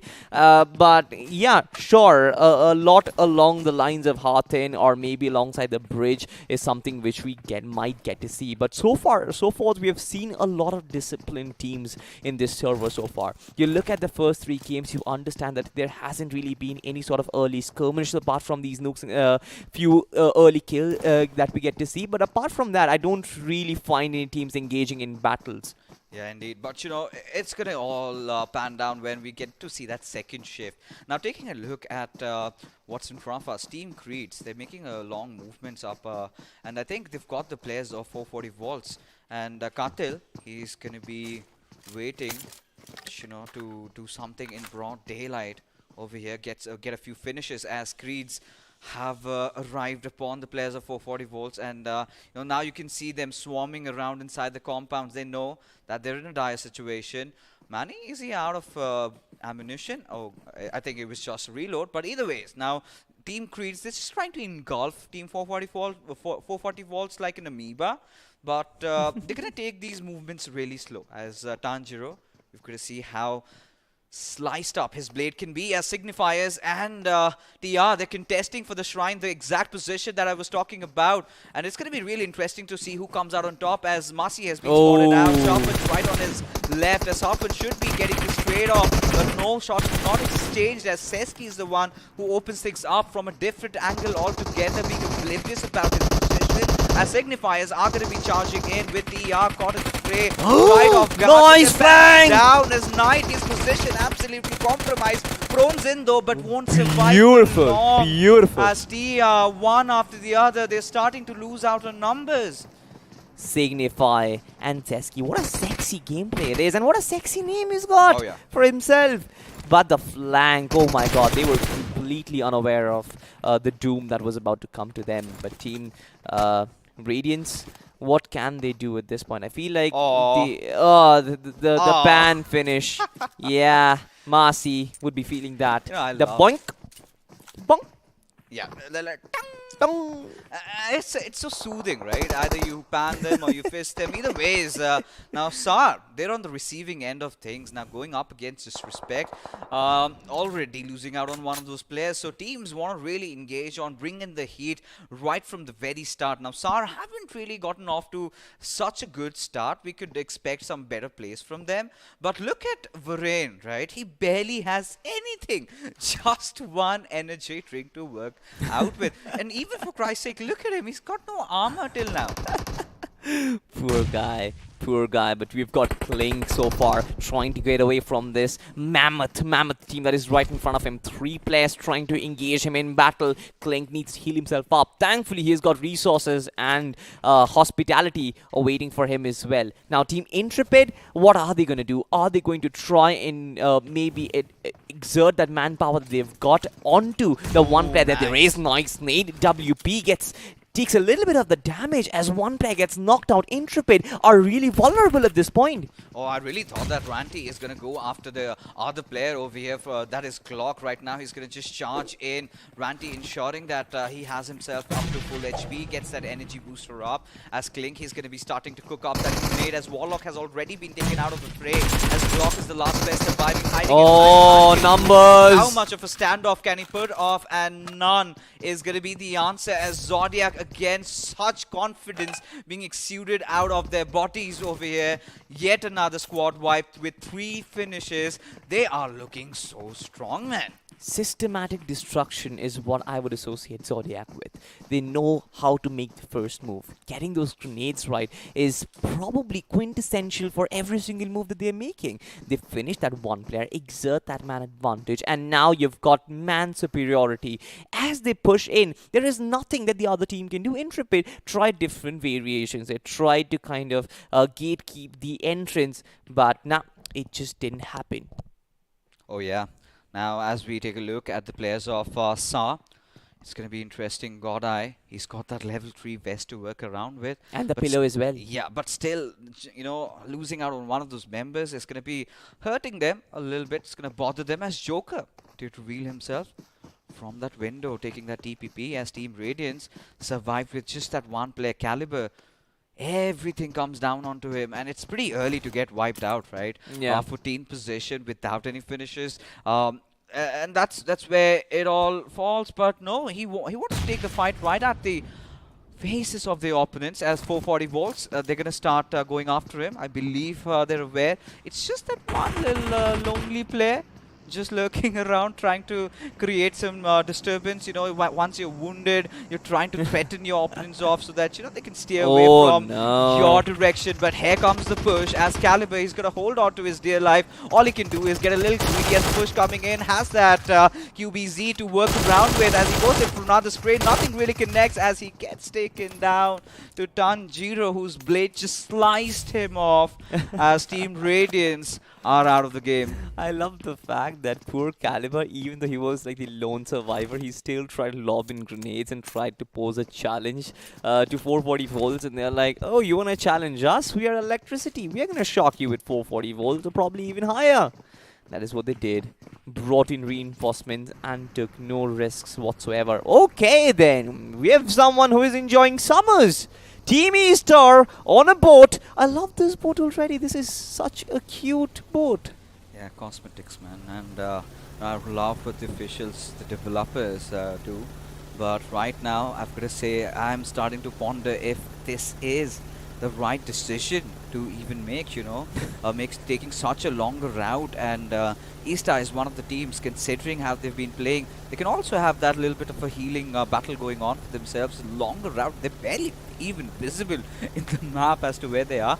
But again, one thing I have always been saying, while you're traversing in boat, we're going to come down to that a little bit later as Uchiha gets caught right in broad daylight as he's going to be taken down by the players of Pause as Frag. He's going to be the one who secures that finish as Joker makes it into safety. But how safe is he? Because he's isolated from his pack. Absolutely. Now Team Pause can try and capitalize on it, but good decision as they kind of fall back and tend to regroup. They've got a lot more other teams as well. It's not just one team that you're fighting against. There are 13 more teams that are still alive. I just saw from the X-ray as well that you've got Team Ravenclaw in the mix as well. They're somewhere in the vicinity. So if they find certain players vulnerable, that can be a problem. Speaking of Ravenclaw, you've got Roman OG here as well, right in front of Team Zodiac. Now you remember what happened last day. There were snakes in the cross and they utilized timing so perfectly. I feel like the timing was a little off. The player wasn't really vulnerable as such. But here you have Pablo Newt going for the aggressive push, but he has been stopped. He has been dropped down as well. Roman trying to do some sort of damage with the grenade, but I don't really think that will be successful. Zodiac, they've got the first step that they always want. As the team can be one form of defense, what Team Raventime can do, but he falls back as well. Just the moment he falls back, there's the push coming in, and this is some really interesting movements being made by the players of Zodiac as they find every single person but Clutch Boy trying to put on a stand for himself, but gets eventually taken down from two directions, is found helpless over here. That's been again Pablo getting taken down. It all comes to Roman with a beautiful drop shot, gets that knock, but now in a 1v1 situation does find himself against Spray, who eventually gets the better out of him with an arm as Spray gets spotted down out as Astatine will be taking that leap over here, and a fight begins. A 1v1 situation yet again is where Ravenclaw elites find, but Zodiac, is it too much? Have they dug too deep over here as they somehow managed to win this fight along with trying to get two of their back players back online? This is so important for them. I mean, it was a 1v1 situation, but no, wait, there is no time to rest. His boss has taken over Moon. Sar, what are you doing? They're completely separated. So far, Team Creeds, they've got the first finish. They've got the man advantage as well, but I don't really feel like Team Sar is going to try and make a move for them. Team Pause finds the last remaining survivor for Zodiac Esports. Yeah. There was a possibility of reviving 3 players and be once again a competitive unit in the map itself, but what a timing by this team. This is where Team Zodiac needs to understand to find the perfect balance. Right now, all that confidence radiating out of their body is for the sheer fact that they've had really 2 amazing games, one of them being a chicken dinner. So you can really bank upon them to go aggressive from here onwards. But look at this circle shift, right? This is what I was telling when I was worried about Easter, because I'm pretty sure Crazy is watching out for the shorelines. At the moment he spots them out, I'm pretty sure they're not in their vehicles either, in their boat either, because now you could see all the driver's seat being lifted off, so they've got to swim their way out. Now, could be fish caught in a barrel? Could be. And it seems like the fishermen are already waiting for them. We've got Team Crazy right in front of Team Disrespect, and I want to see this fight happen. Once again, you can see Team UDOC in the vicinity trying to guard the entire shoreline. You know what? In history, in ancient days, shorelines used to be the center of business, the center of economy. And in this map as well, I kind of feel like since we've got such a big water coverage, the shoreline is sort of going to dictate how it's going to progress further. But they were peaceful lands, Salty. That is where we lived with each other. We loved Japan tends to disagree. Well, let's not get there. But for now, Easter really caught in a very bad position. Kailu moves out on his HP as Daniel will find the players, and he's done a decent amount of damage. Kailu has got to come up to the surface of the water just to get that oxygen. But is he going to be Ah. given that little room and space as Daniel is searching out Oh, for Kailu? no. Not really lucky in connecting those shots. But Kailu's, I think he's going to fall down to the circle because, or maybe him just getting depleted of oxygen. How long can he stay inside the waters? I don't think much. Just trying to figure where exactly he is. Now, for Daniel, it's about picking off these kill points. I mean, right now, with the kind of noise that U-Dog are making, well, I'm kind of starting to get a little worried because you've got Team Crazy right beside them. But finally, you know, Team SAR's run comes to an end. It's going to be Creed officials who are going to be taking them down. So not a really not a really good start that they kind of had anticipated. But it's getting even worse because you're sort of languishing out there right in the waters for East Star because now U-Dog. Now they've realized that we've got to get inside the circle. We've got to get a good position because, like I've said, you've always got to respect that center. Now this is where you've got to try and find out that high ground. But are the players of East are aware of the fact that U-Dog no more are keeping guard or keeping watch on them? As there you can see Kailu coming up top, getting a little bit of swimming done. A lot of cardio required to get to the shorelines. But do you think they can make it in time? I'm not sure how good of a swimmer he is. I think he's trying his best, but just like you mentioned, cardio once again is going to take a toll on him. He might be sweating profusely. Oh, certainly. Just not visible while he is wet over there. But Team Crazy, you've got to see they've made some crazy plays. An amazing game in the map of Miramar is what we witnessed from their side. But now find themselves in a little bit of a situation. You know, so many teams inside this little village. We've got Team Crazy, we've got Team GOG. As Easta, they're still struggling. They're trying to find out a different angle. But the worst part is they're getting closer to U-Dog with every single move. And that being said, Signifiers get themselves to the mix, get a few knocks, and Team Creed, they find themselves in a little bit of a pickle. Skatil needs to get that res back up. He's inside that little pickup block as captain. Is going to be the one taking a shot for the team, but he's taking quite a lot of damage. Has been halted right on his tracks. Shogun trying to figure out the pixel of helmet, the pixel of body. The 3x, they're not really helping him so much, but you can see the Team Creed, they're still struggling. Now, crossing this bridge is going to be a very, very big problem for them. No matter what they do, I feel like this is going to be the death trap right in front of them. They try and do it, they get taken down. They try and don't do it, they get taken down by the circle. And Team Pause, I love this block that they've sort of established. Kind of gives them the entire control over this piece of land that is right in front of them. You know, but the worst part is that there's no one going to be crossing by, right? Now Yeah. their only objective is they have to get themselves to the other side of the land. And this is where the moment of truth arises. We've got to get a slight idea as the circle shifts a little bit down towards the eastern side. Now, Pause, they're going to be really happy because I feel if they take over the compound even and keep a control over the hills, I think this is their game to lose. But happier would be Team Creed. Look at them. They don't have to cross the bridge yet. They still have it. But Eastar, oh my god, look at them. Poor guys is still swimming. At this point, they might even win the Olympics, but it's very difficult for them to win the chicken dinner. I don't know what their priorities are, though. I told you, right, from the very moment I saw that boat out in the waters, I knew this is the fate that's going to await them. They took that gamble and it hit them right in the face. But for now, GOG find themselves a little bit of a mix against the players of Disrespect. Now both these teams are going to be fighting out for the control over the territory, as both of them inside the circle. Now Ayush, his position has been given away, and he's certainly oblivious of MJ, just keeping that keen watch over him. It's going to be about that one little grenade coming out, but Disrespect, they want to take some fight against the boys from Pause as leader. I believe the moment he closed in, sort of gave away his position, but Litbot is going to be going after Nick OP. The nade a little bit overcooked, not getting that knock there. Disrespect. Can they offer in the disrespect that is there in the name? Elsewhere, we've got a fight brewing up. You can see the Team Creed. They're still on the aggression. Kylo has been taken down. Finally. It's you, dog. Once again.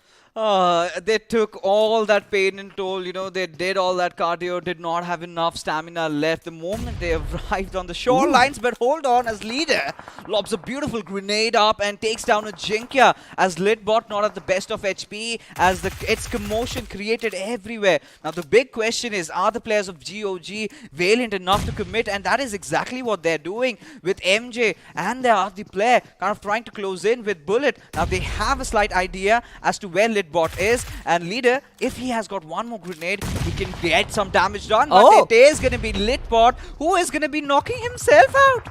This is a comedy of errors. Team Disrespect, what you're doing. Through the woodworks, you can see MG just spamming in those bullets right to the head. Now this is a proper execute. Even though they have a fallen brethren right behind them, the frontal offense is on as they completely wipe the floor with Team Disrespect. Team GOG, they're going to resurrect their fallen brother. Elsewhere, we have a grenade being cooked in. Arceus is waiting for the offense coming in from UDog. Now, after taking on for some finishes out of Team E-Star, Team UDog would be looking for some actual fight.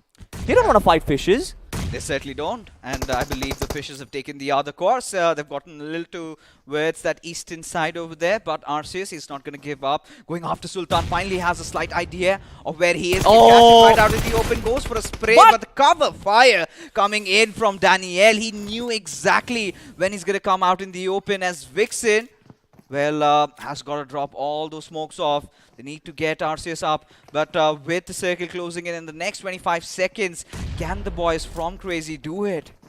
UDog slowly trying to push up, but it's not going to be easy. You've got GOG and you've got Team Crazy as well. This means that there is an absolute armory right in front of them, and I just don't know how do they cross the fence. Use smokes? No, that's not going to work. Use nades? How are you going to find or pinpoint the players? This is just so much difficult for them as the circle shifts away and they need to make a lot more move. I have got the map feed on the mini map right now, and you can see that entirety of GOG, they can gatekeep two teams right at the same time. But you can see this, E-Star, they finally made it to the lands.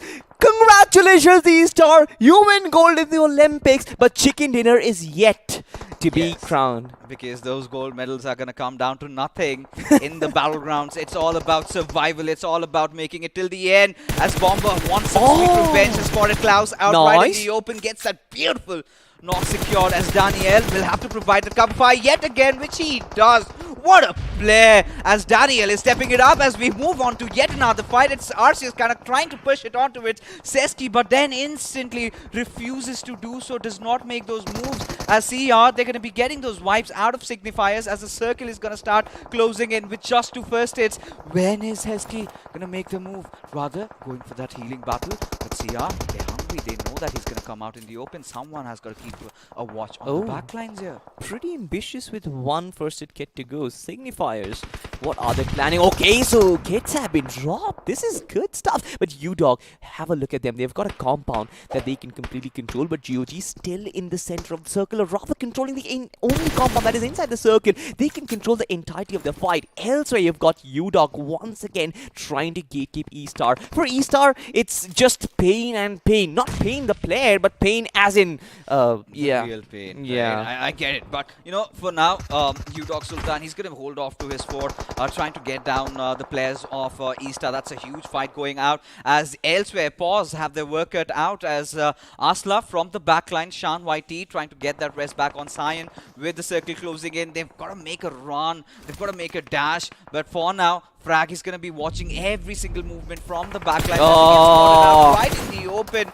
Ambitious. Glitch, as he will be taken down. As now chaos is going to ensue over the lobby, as the circle again is nobody's friend, but still a little bit of that Hatin compounds in the mix. As now Katil is going to find himself in a mix against Shan, where Shan finds himself up top with that arm spray going in his favor.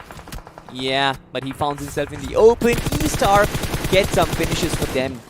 Glitch though, so far so forth, they've done well. They have done well in sort of disguising themselves in the smoke. They haven't yet been spotted by the majority of the teams out there who are fighting. You've got UDog versus GOG. This is going to happen first, and the winner of them is probably going to engage against Glitch X Reborn.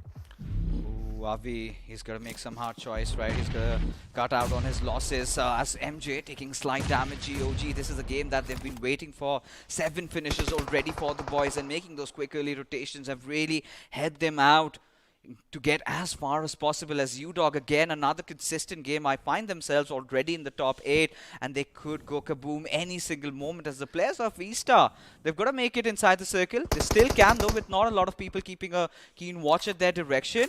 As Avi, here's one with the nature, just patching himself a little bit over there. As Daniel spotting out the players of GOG, as Crazy is going to be trying to create another flank and try to apply some extra bit of pressure. Yeah, so far it's silent times, it's peaceful times. Definitely not peaceful. I would rather say this is Cold War times. This Crazy needs to move in. I kind of get to see where this is heading to. The start of the phenomenon, I like to call it. But Glitch X Reborn, Glitch X RV though, just trying to this little plant that there is right in front of him is his only form of cover, and now he kind of exposes himself. He has lost the bag, he's lost it, but now he still gets spotted. MJ takes him down, and there is only 3 teams who survive. I love the fact that E-Star is still surviving. Fixes! How? How is the big question. You know, gotta give it to the cojones on these lads. You know, they were relentless, but you know, this chicken dinner could easily head off towards UDOG's directions, as Crazy decided to go on a little bit of a healing spree as he finally finds himself in the better of the circle. It is GOG, it is E-Star, all congregated to that one little position, little dip to play around with. I believe UDOG still has an idea, and that is Sultan keeping watch at Zigsaw and Pain. Slowly but steadily, surely, E-Star just trying to get themselves some sort of a scan, a vantage point over that location. They don't know where their opponents are. They don't know where they are. They might be healing. They might be cooking some nades. Projectiles coming out. MJ knows someone's there trying to hinder his vision. He's gonna not look at him, but Sultan, I believe, has also spotted those movements out, as it is going to be the battle in swing in just a while. There you go. Nick gets that knock on Zigsaw, secures the finish, but Pain giving away his position with those bullets. How long can he survive? As Crazy pull off a biggest clutch right from the backlines, with MJ getting taken down. It is all going to come down to its Nick. Is he aware of his situation? Losing out to the blue zone, taking a massive amount of damage, but somehow still keeping himself in the mix with a sliver of HP, still proning around, as Crazy just beside him is Nick. Does find a better out of him, as UDOG secure this amazing winner chicken dinner with 8 finishes to their name. But you have got to give it to GOG, man. The way they played it throughout the game. I love the fact that Crazy just sneaked in right behind them, right beside you. It's like, it goes back to that old saying where your enemies are closer to you than your friends. You know, keep your enemies closer, and I think that is what he did. And I think can't really blame the players of GOG, right? They were caught in the mix because they had to focus on the players of E-Star, and at the same time, you could see the players of UDOG. That was a beautiful map control that they had. They had Sultan on the north, they had Daniel on the left, they had Crazy coming in from the backlines, as a result of which have secured an 8 finish points chicken dinner. We've got 23 total points to their name as GOG. I certainly think this is that game that they were waiting out for, and this is what Sanhok does to you. But my personal MVP team has to be E-Star, not just because, you know, I had Ewok, he's not playing either ways, but the entire journey, right? They've been going through so much. It was their life summed up inside one game. Oh my goodness, so much swimming that is involved in that 10 placement points that you get to see. It's probably 70% water and 30% everything else. I feel like most of the map they spent underwater, and that is one of the reasons why we were calling them fishes. But anyway, we got to see some other good teams as well. Signifiers. Now, they were playing good. Their aggressive game is really, really well synchronized. They've got that 4 finish points to show for it. But this map, we just couldn't really survive. Oh yeah, they could not do a lot, right? But Signifiers, I feel they've done the job, right? They've done that heavy lifting, have a little bit of a cushion to work around with. They still have 2 more games to go, But as we take a look at the MVP, for me, has to be Daniel. The kind of carbon fires he provided every single time for his team. And look at the damage numbers, 804. Not a huge chicken dinner, but the chicken dinner that UDOG really wanted right now, because they've been maintaining the top 3, and finally it was sort of inevitable coming in. As we move along further, taking a look at the top 5 players inside the lobby. And MJ, we've got OP from GOG, and in the midst we've got Avi, who really tried whatever he could to put up a stand, and the damage numbers speak for himself. Yep, true. But you've also got to give it to Signify Seski, who was instrumental in getting that squad vibe that Signify got for themselves. But ladies and gentlemen, we have a look at the match summary. This match was really summed up by a lot of swimming. We don't have a stat for that, but look at this. We've got 59 finishes, 65 knocks, 2 grenade finishes, which is an improvement from last time. Longest finish distance, 327. You know, one of those grenade finishes I remember was a Himself? hit on himself, and that is not what you would have wanted over there. GOG really capitalizing on the situation. But as we move along further to the FT craft, we're gonna get a slight idea. But this is it, right? You do not see a lot of damage numbers being done, because it's mostly a very close range fight that these players tend to engage, in comparison to a map like Miramar, where it's all that mid-range to long-range skirmish that keeps on happening. You've got so many healings done, so many revives being done. But in Sanhok, it's more like, you know, you get up close to each other, and that is where things work out. But a lot of teams did whatever they possibly could. But as we move along to the squad spotlight, I think we're going to take a look at how UDOG performed. Or rather, it's going to be Team Creed. 7 finishes to their names, and 1308 points of damage. I think I'm not going to say it was really amazing, but exactly what Creed needed to get themselves in the mix of the top 8. Yep, true. Next up, we'll have a look at the squad face-up, and who are we facing each other right now? UDOG versus GOG. Now, I feel like, yes, 8 versus 11, but again, you've got the placement points in the mix, which kind of tend to give them equal points. 23 points, 23 points, and I feel like both the teams will be happy. This is a sort of a virtual chicken dinner for GOG as well. Yeah, sort of, right? And more than chicken dinners, right? You're not getting any extra compensation for that. You know you've got to make it to the top 8. You've got to look at the bigger picture. But as we take a look at a few of the player face-offs between 2 amazing players inside the lobby, has to be between Nick and Daniel. So close by, but it has to be Daniel. Look at the damage numbers. But it is Nick who is more clinical, right? Being more opportunistic and finding all those finishes when it was right in front of him. As a result, they're gonna both enjoy those 4 points that they've given to their team. Stark differences. You know, you've got those 2 kind of students in a class, one of whom gets to top just by studying the night before. The other kind of student, it studies the entire year but kind of gets the same amount of marks, always feels like you are doing something bad. But anyway, and there's another type where, you know, you don't study at all, sit right behind the topper and score the same number of marks, and sometimes even more. But right now, I think we're going to take a look at the highlights of the game. As again, what a beautiful start we had. You know, Ravenclaw and Intrepid locking horns against each other. But for now, Seski, we've got to see what is he. You know, that little shrine area, kerfuffle that they had, it was so important for Signify, as they had to establish a domination over the hills, which eventually to the end did not really matter. I don't exactly remember who did Signify go down to, but I certainly remember that fight in the ruins. But anyway, we're going to focus on Zodiac right now, and this is where you see systematic destruction. One player has been knocked out, you confirm him first, then you kind of group up on the remaining players that remain. Now you've got manpower, you've got an additional set of guns and utility which you can shower upon. Once again, we move on to team 440 volts, who sort of locked on against Team Pause as well.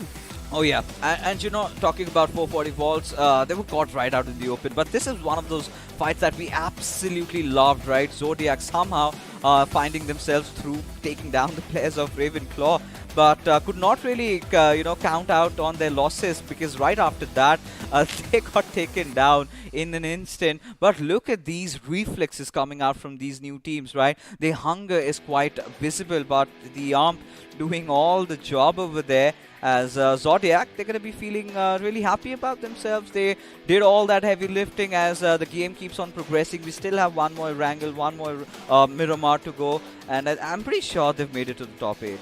Yeah, the skill ceiling in BMOC that I've seen so far is pretty high. You know, all these players, they know how to engage in 4-4 battles. They know how to proceed from one knock to the other and how to proceed for finishes. But this is one artillery battle that we got to see, and sorry, mate, this is probably not the best of nades that I've seen. Yeah, especially just knocking yourself out. That's a cardinal sin at a situation like that when you're being pushed over, even you are being under an ambush there. But It's 5v3. yeah, you basically made things worse. But you know, slippery hands. Sometimes you've got butterfingers, or maybe it's just the pressure doing its magic. But even Signify, I loved what they kept on doing. Right, they went all till the end.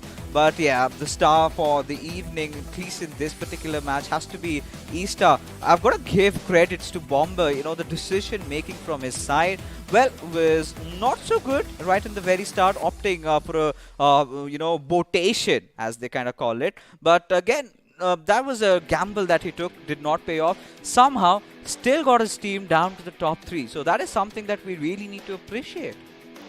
Dude, like the way they were approaching towards Hatin, I felt like this is the end, especially how UDog were, guarding that entire tower over there. But I felt like UDon had to fall back, and eventually the space created, and they kind of occupy the eastern ends, the eastern coasts of Hatin. It's sort of a good luck kiss from Lady Luck to Team E-Star that they got to survive that, because had there been guns pointing at them, there is no way they could have survived. You know, even there was luck, of course, I've got to give you that. But at the same time, them transitioning from that northern side to a little bit towards that eastern side, making sure that they have that little ridge to play around with and leaving UDog be as they were, because then UDog had to focus on the other enemies right in front of them, right? And they found themselves in a very good position, and they fought till the very end. But I really loved how UDog were really spread out. They still knew, eventually towards the end, the chicken dinner was inevitable. They are going to be the conquerors, and this is where Crazy making those crazy plays. Nick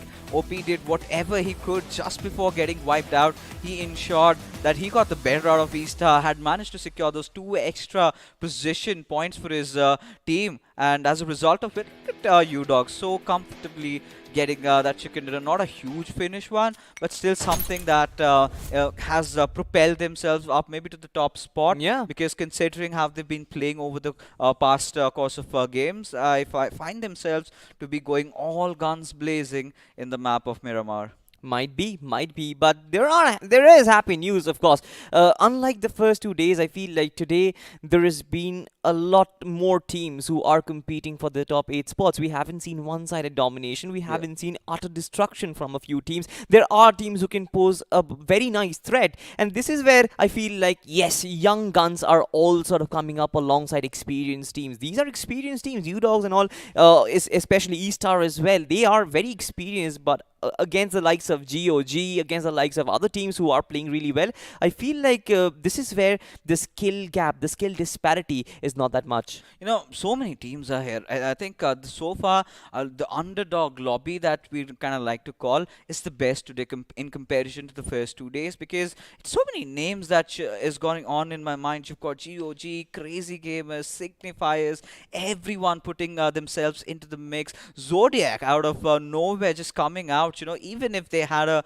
really bad game this time, but still, in short, they had 7 finishes to their names, had themselves up at a good position, if not had themselves some good finish points, if not some good position points there. So that is something that they can be really happy about, and they also know that we've made the cut, we've done enough of heavy lifting, we can also play really freely. I think it was a little too early to do that in Sanhok. Maybe I was thinking maybe towards the 4th or 5th game, that is what they do. But today's games, today's circles have been so exhilarating, right? With the way they've been shifting around. The first Miramar of the evening, Chumasera circle that we've been missing for so long, and now heading to the next Miramar. Which circle do you desire, Sai? Something extraordinary. El Pozo. Around El Pozo, I love that. You know, it's been ages since we've seen an El Pozo circle. Now, with El Pozo, you've got those huge high-rise buildings. Now, there comes those buildings in Picado. You've got a few buildings in Los Leones. Yeah. But they come nowhere close to how tall those buildings can get in El Pozo. So much to play around. You've got an arena. You've got a dome.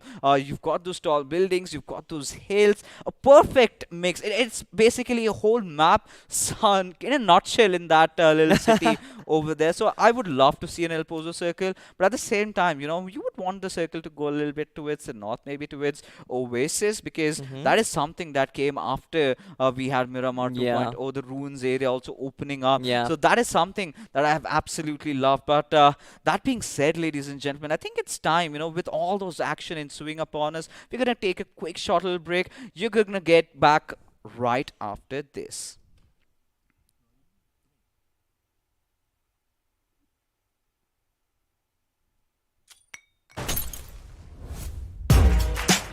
Train और tracks के छिचक छिचक के बीच अगर local में बैठी team Mumbai's अपनी game पटरी पे ला रही है, चार मीनार के पास एवरीबॉडी नोज ये सिंगल हीरो और दो हाथ का गेम नहीं है।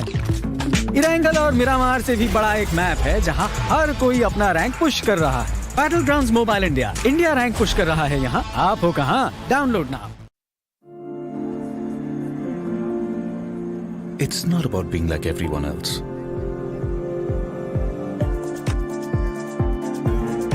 It's about having your own destination.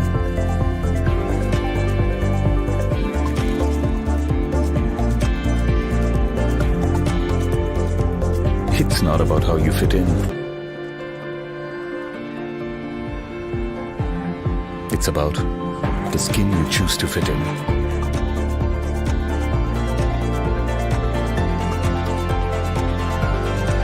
It's not about you belonging somewhere. It's about you belonging with your squad. Because everyone can be a player in Battlegrounds Mobile India. All new Battlegrounds Mobile India with new modes and maps. Let the battle begin. Download now. जब court पर बनी team of 5, छठे यार का दिल टूटा ऐसे जैसे टूटे कांच। क्योंकि अब से कोई नहीं होगा कभी भी left out. Battlegrounds Mobile India brings you the new 8v8 TDM mode. Let the action begin in Santorini.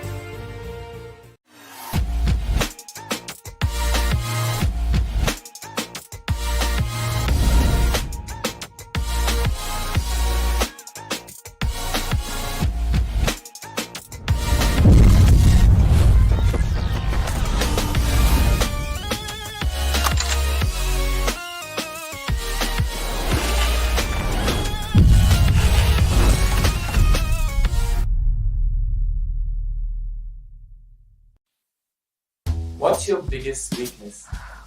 My biggest weakness?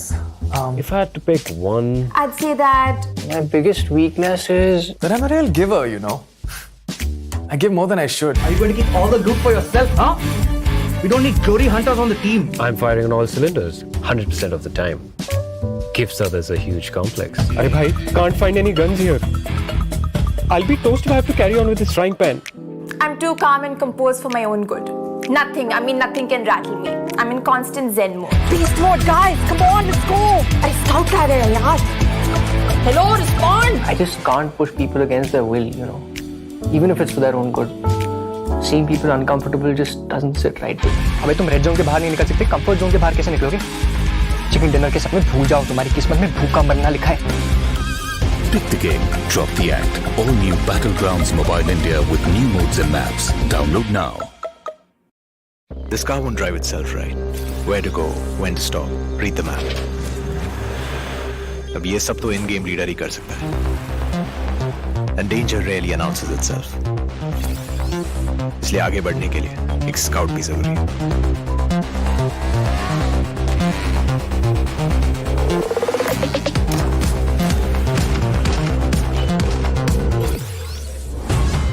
And without the fragger being there to wipe out the enemies, moving forward तो भूल ही जाओ।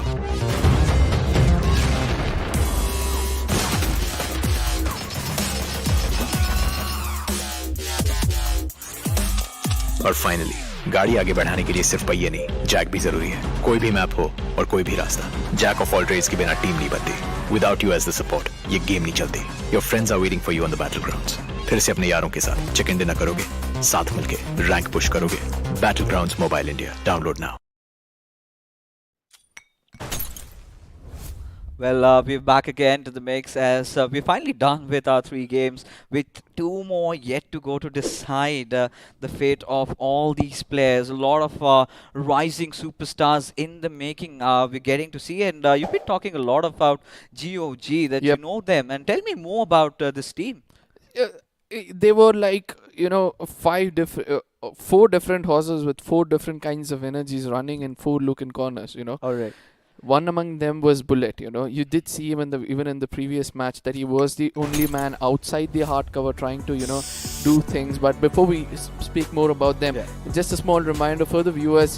As you all know, the next map is going to be the map of Miramar and the matchup amongst the same teams. And this time, let's see who's going to be the stronger of the fittest. So, yeah, I was explaining about this team, right? So Bullet is one person whom I personally played with a little as well. So he's one horse. It's going to be really hard for you to hold back, and that's why we're able to. Even though he's an assaulter, they're not allowing him to do the initials. Whereas the IGL himself is a more composed person. So we can see throughout the game, he's the person who's trying to hold back or probably be the first kill, so that he allows his team to actually play well and perform better.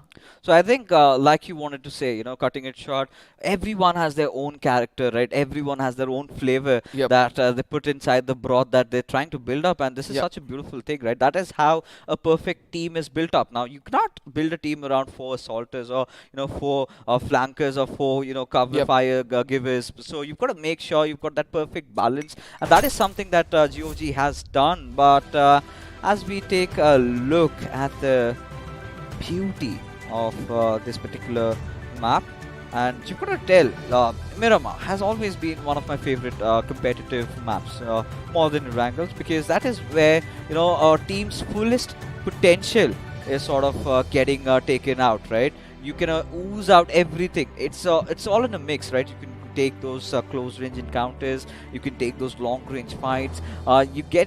We used to get to see a lot of bolt action back in those days, which I really miss. The golden days of this game, I believe, because that is when, you know, everybody knew that, you know, one shot, one kill does exist, and then, or one shot, you know, it's more about registering those finish immediately. So that those were the things to speak about. Now, coming back into the map of Miramar, where do you think you're gonna look at the game turn out? The final circle, where do you feel it's gonna be falling?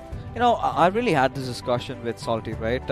He wanted somewhere around El Pozo. I really wanted somewhere, you know, up north. I was being a little bit of a dreamer like you are, because you want that prison lost yes, circle, always, right? always. You've been demanding for that, and I hope you've offered your prayers to the BGMI gods, because if they are happy and satisfied, I'm pretty sure they're gonna grant your wishes. And I'm not just putting this out of thin air, right? It has legit happened. You've got to offer chicken to them, any item, any dish, and the next moment, trust me, it works.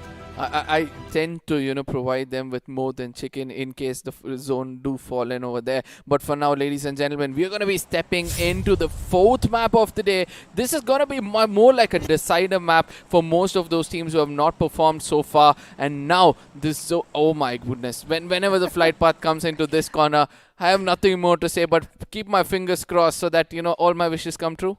To be honest, this flight path is pretty interesting considering it's so much inclined towards that eastern side. These teams dropping off at El Pozo, Crater Fields, La Cubreria, they're gonna have so much trouble, man, in finding these vehicles. But I'm pretty sure these are all, semi-professional players. They're all well versed with all the vehicle spawns. They've done their research. We had seen a couple of days ago where players were having those maps, stuck on their walls, everything pinpointed out. Where do you get the vehicles? Where can you go? Getting a little bit of help over there. But a little fight has already begun. I believe it is going to be SAR and GOG. Now, SAR have not really had a really good start into the game, but GOG, they do not seem to be having the best loadout to play with.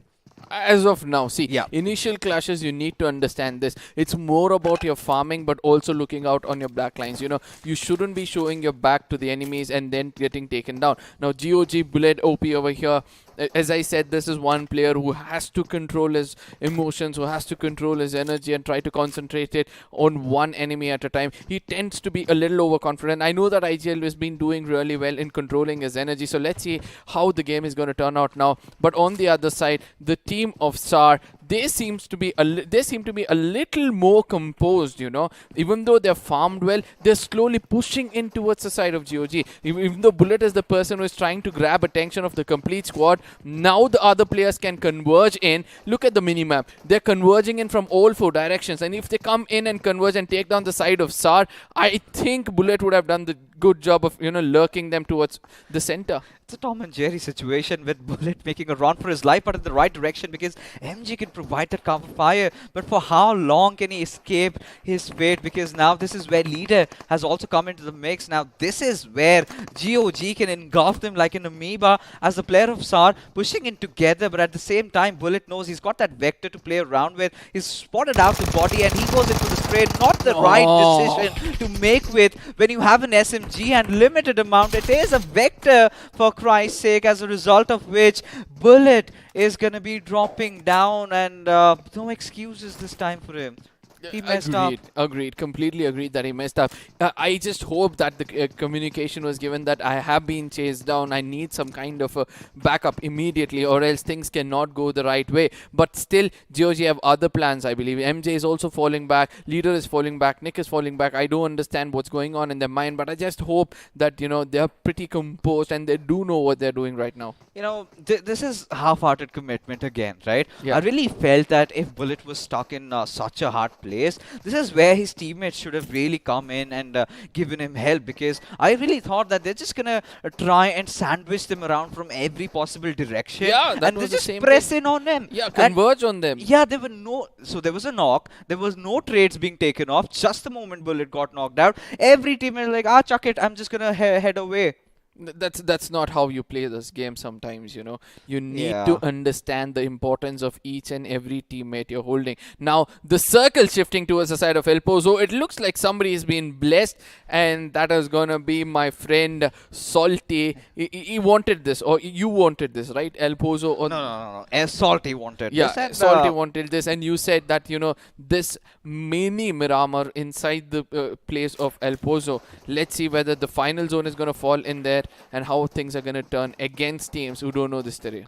Alright, so now SAR, look at them. They're making those moves, right? They want to secure the vehicle for them.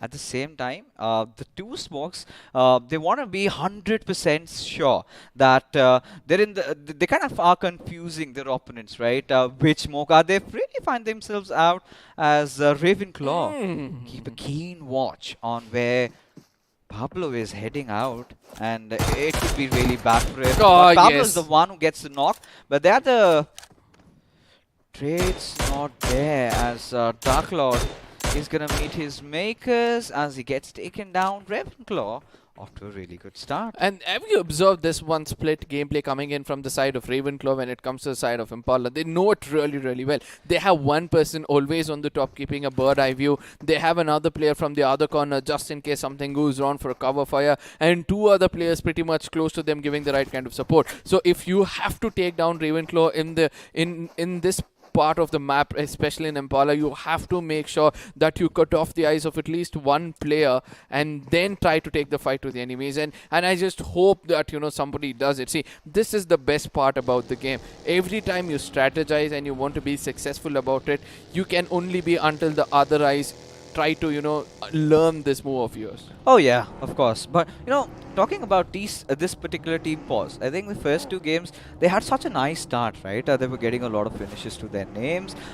They were getting the job done. I'm starting to wonder where would they be standing in terms of the overall standings. And if you know, I really love how the chat makes all the calculations beforehand, right? Yeah. So if you are watching in the chat, so kindly let us know where they stand, because I know that you've been doing your maths well.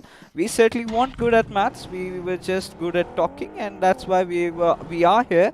But for Team Crazy, right? What a start to them, Yep. you know, getting that chicken in Miramar, certainly looking at getting a second one perhaps. Yes, I completely agree on this point that they have a lot of potential to register another one over here. But at the same time, let's not forget that Team Crazy is one team which knows their way around Miramar. You know, Yeah. it's not like they tend to get into a fight immediately. They know how to rotate away from being a third party. So all those things have been. The homework is done well by the IGL. Now, for now, we are going to be looking at the side of Glitch, where I really felt that, you know, this team has a lot of potential to pick up in the final two matches, which is going to be going on over here. All they have to do is use their brain a little more than the firepower, and I think that these people can cross the line and be the top 8. Oh, certainly they can succeed. You know, they've put in all the efforts, and they've been having a rather real good time in this tournament so far. But now they're just traversing around Minas Generales is where they find themselves to be, with pause in the nearby fray. They're also making a rotation, so it's going to be interesting. So many teams kind of making the move early on from that eastern side. They want to get into the better part of the map. They want to have a good cover, as you can see the borders, the walls being put up as Asla. They're going to make such a long rotation. Now, they've crossed for teams like EXO do, right? I mean, if EXO go for a longer rotation, then this is the king of it all, as we find the players of Creed in a little bit of a pickle, as Katil, he's been taken down as 440 volts. They've also come into the mix, getting that one finish. Tanjiro doing the job for his team again, getting that opening. This is what possibly that 440 volts would need at this point. One good thing about 440 volts is they tend to stick together, and every time the one big mistake which they've done so far is trying to, you know, divide themselves and try to take the fight in different angles, and that is where they failed. I just hope that 440 volts this time will be able to stick together, trying to take the fight to the enemies one team at a time. So whenever there's a divided attention, this team can't do it. See, right now, even though they knocked a person, all 4 of them grouped and then went in to finish that guy. So that is the way I think 440 has to look forward for this. Now, SAR on the other side, they're going to be a bit more confident than they were in the previous game because of that initial finish they got. But they have the location of U-Dog, who's trying to fire the teammates far away. Now, this would have been a good time to cook a grenade. Yeah, indeed, but you know, at this point, I think Hamley is going to do exactly that. But he's not really aware of where Crazy is right now. U-Dog, they're just gonna walk off from around here. They're not gonna let themselves be a part of this fight, because objectively, there's not really much to achieve, right? Yep. And they're so far off position from each other, and that's the last thing that they want to do for Crazy. Trying to go for some off-roading, just finds himself rolling over a Sultan. I believe is going to be providing that quintessential cover fire from the flanks, as Crazy is in a whole world of trouble. As with so low HP, can he survive? He needs to patch himself up with a bandage, or maybe he can do it with his first aid. But eventually it's going to be Hamley who finds him and will get that finish. He had a hard cover right behind him, and he had few more seconds to, you know, get into cover and go in for that heal, but ultimately he did not choose to do so, because of which he had to pay the price. But Hamley on the other side looks very confident. He's going for that hard push against the person and confirming that finish, and this is going to be boosting their confidence even more, because the aggressive gameplay is actually working out for them. But they have to realize, as the circle gets smaller, the challenges are going to get stronger, so they need to stick together rather than doing this gameplay. Yeah, I mean, it's play a signifiers style of gameplay, right? Hold on to the center, make sure that you've got a high ground, and that is what they've done, right? But now Team Boss, they're right after the players of Team Creed over here.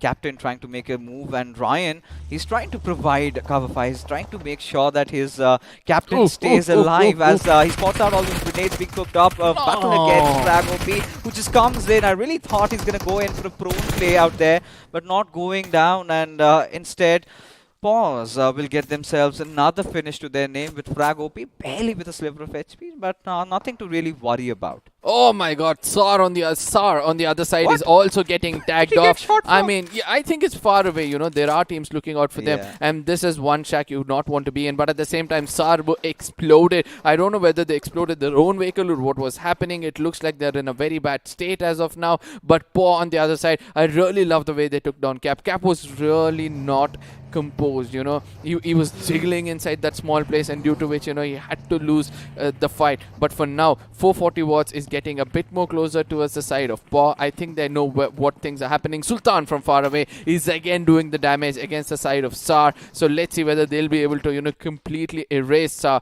out of the equation. U-Dog, they're pretty angry. They did not want this to happen. They did not want Crazy to get taken out. And Sultan, he's going to unleash all that wrath upon the team of Sa. Are they prepared enough? Has managed to get his sweet revenge against Godai there. But now he's got to look out for the one who took his friend out. He's looking out for Hamley as Godai. He's just spattered on his knees, bleeding and yelling for help. But seems like nobody is in the near fray to hear him out.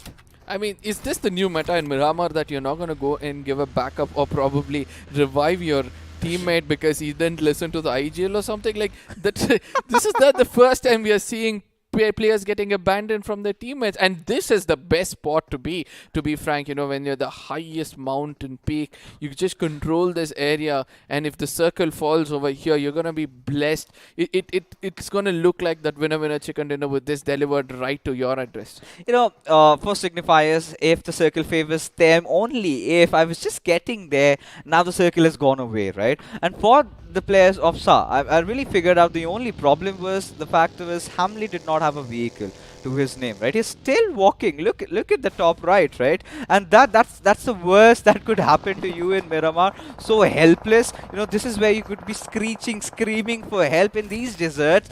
No one's gonna hear that out as signifiers thinking of the hills are going to be hammering down all those bullets at Zodiac's direction, but are the Zodiacs going to retaliate? That's the bigger question.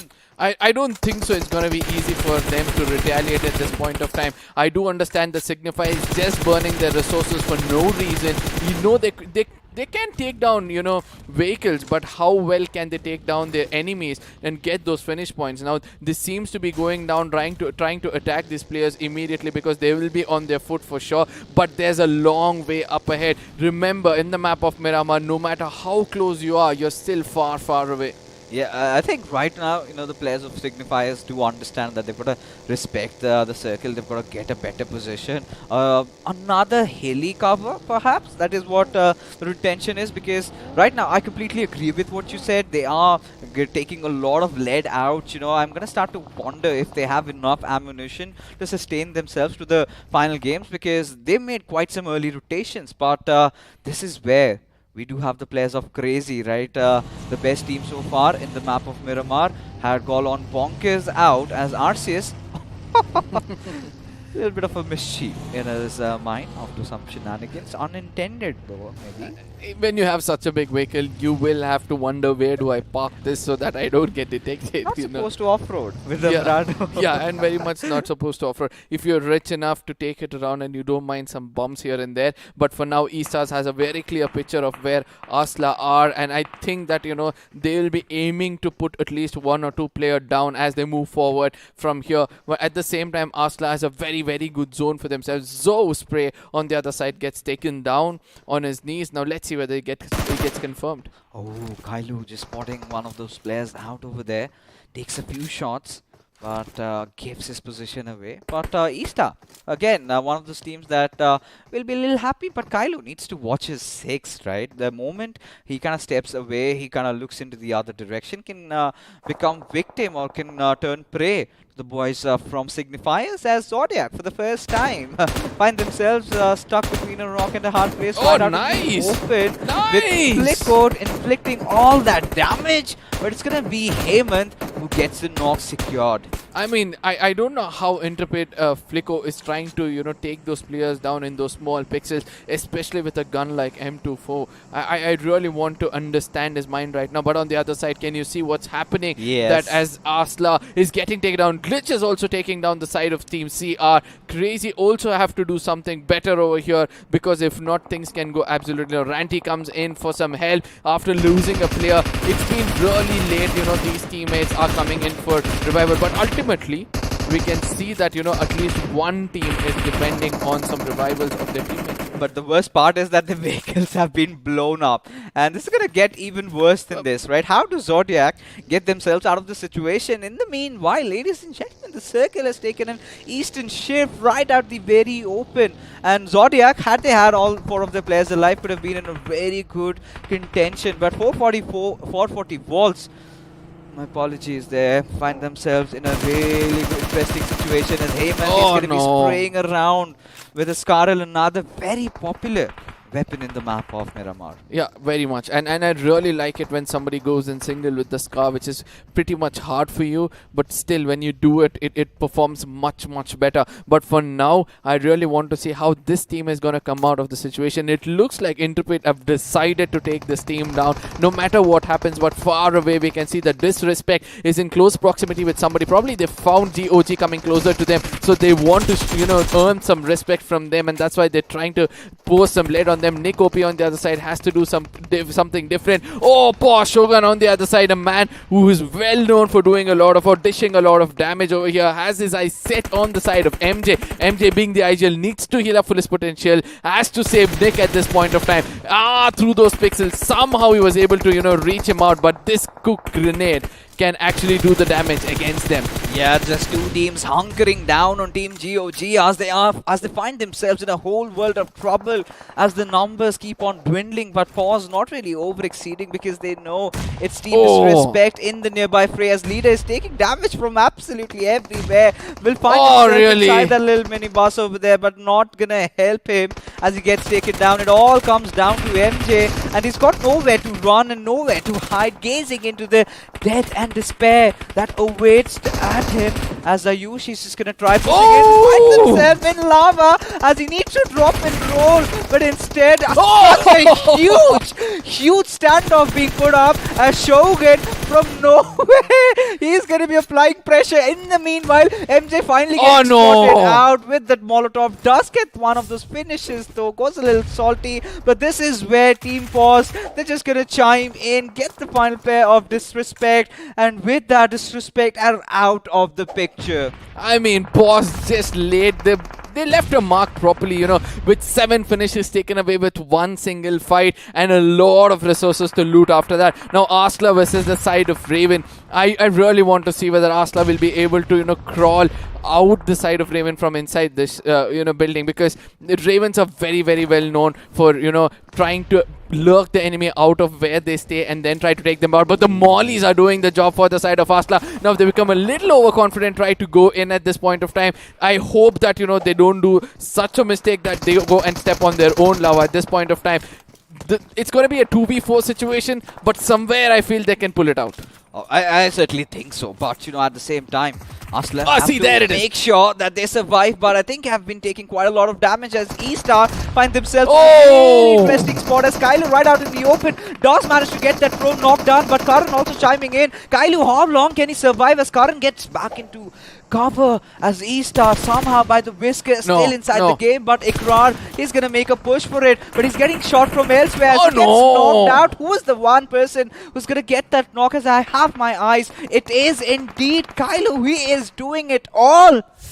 I mean, I have to say this, that, you know, a one-man army right now in this circle could pay off until and unless there's a third party. And right now, Glitch is going to be coming back on their feet with all 4 men standing, and we have to see whether they'll be able to go and conquer against this man. With no wheel in the front, I know it's going to be a little bit of a hard job for them to make it inside in front of the enemy's eyes, but somehow they have made it inside the circle. But on the other side, Claus, he does see this opportunity. He's going to strike so hard that he's going to take away 2 finishes for himself. Glitch Karan inches away from getting finished off, but ultimately he'll be rewarded with just 1 for the kind of valor he just took for himself. With the buggy over, we'll get back to that a little bit later, because we do have Knight in a bit of a situation against the players of Signifiers as he gets annihilated. And that being said, they're sort of out of the picture as well.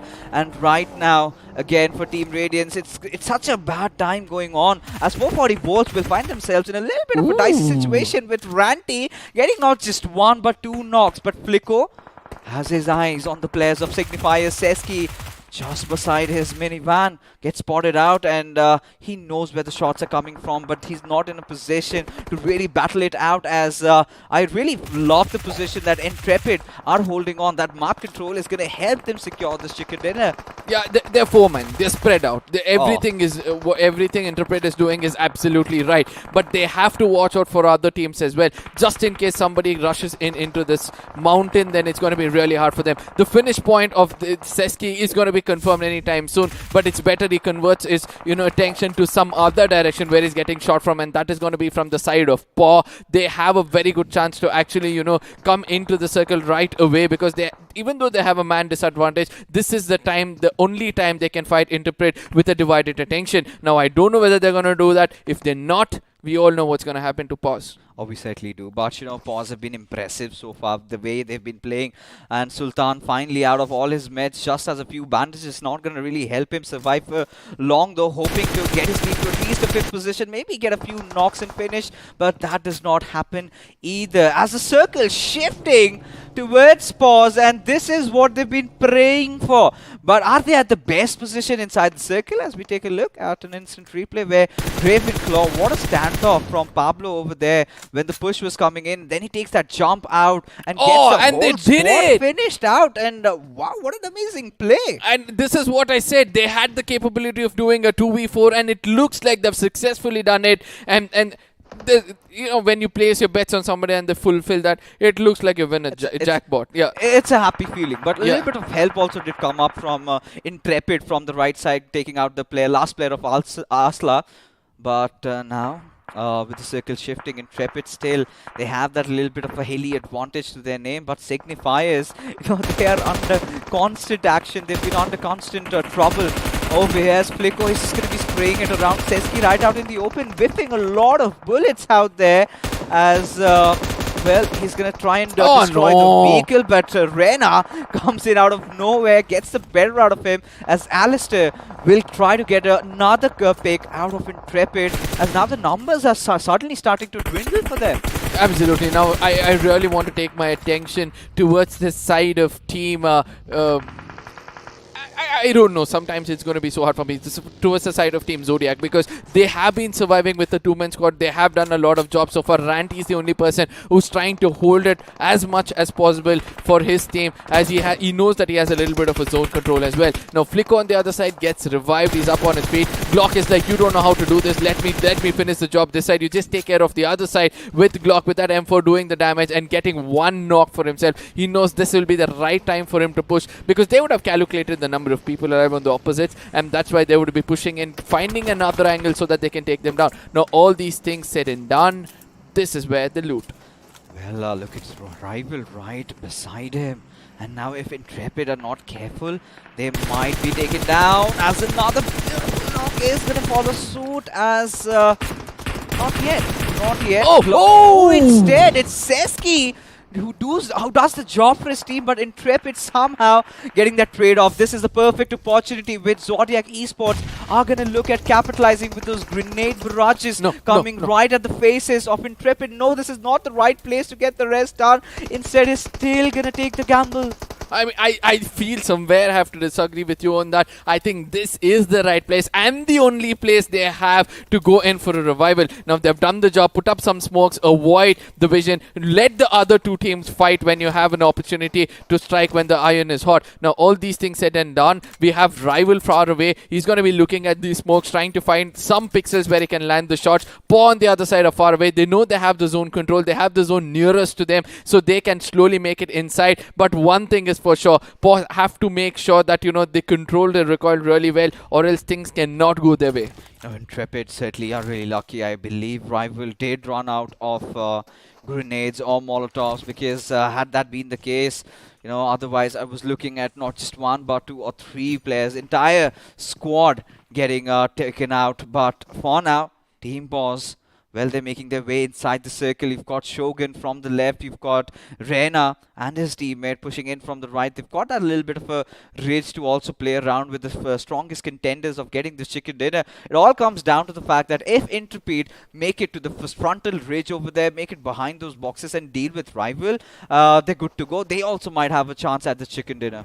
Yeah, and I really want to see how I really want to see how Paws are going to turn this out, because it's important for INT to push in right now, because they have a very good opportunity. They have a ridge. If they had taken control of this specific ridge, things would have been much more easier. But Paws have come in first over here. They're trying to see how well they can take the fight towards the enemy. Zodiac on the other side has gone for a heal battle rather. Now he's trying to come out and see through those horizons, can he connect anything? I don't think so. It's going to be easy for him. But Paw from the other side attacks at the right time and lands the perfect shot. But Rena, you almost got taken down, and somewhere I feel that it is important for Paws to actually keep their HPs high. This fight is going to turn very, very intense from this moment, because it's a 3v3. Indeed, it's a very decisive one. Eventually, as Flicko gets taken down from Shogun, opening it up as all the remainder of the players of Intrepid just got right out in the open, and it's going to be so easy peasy for these boys over here as Paws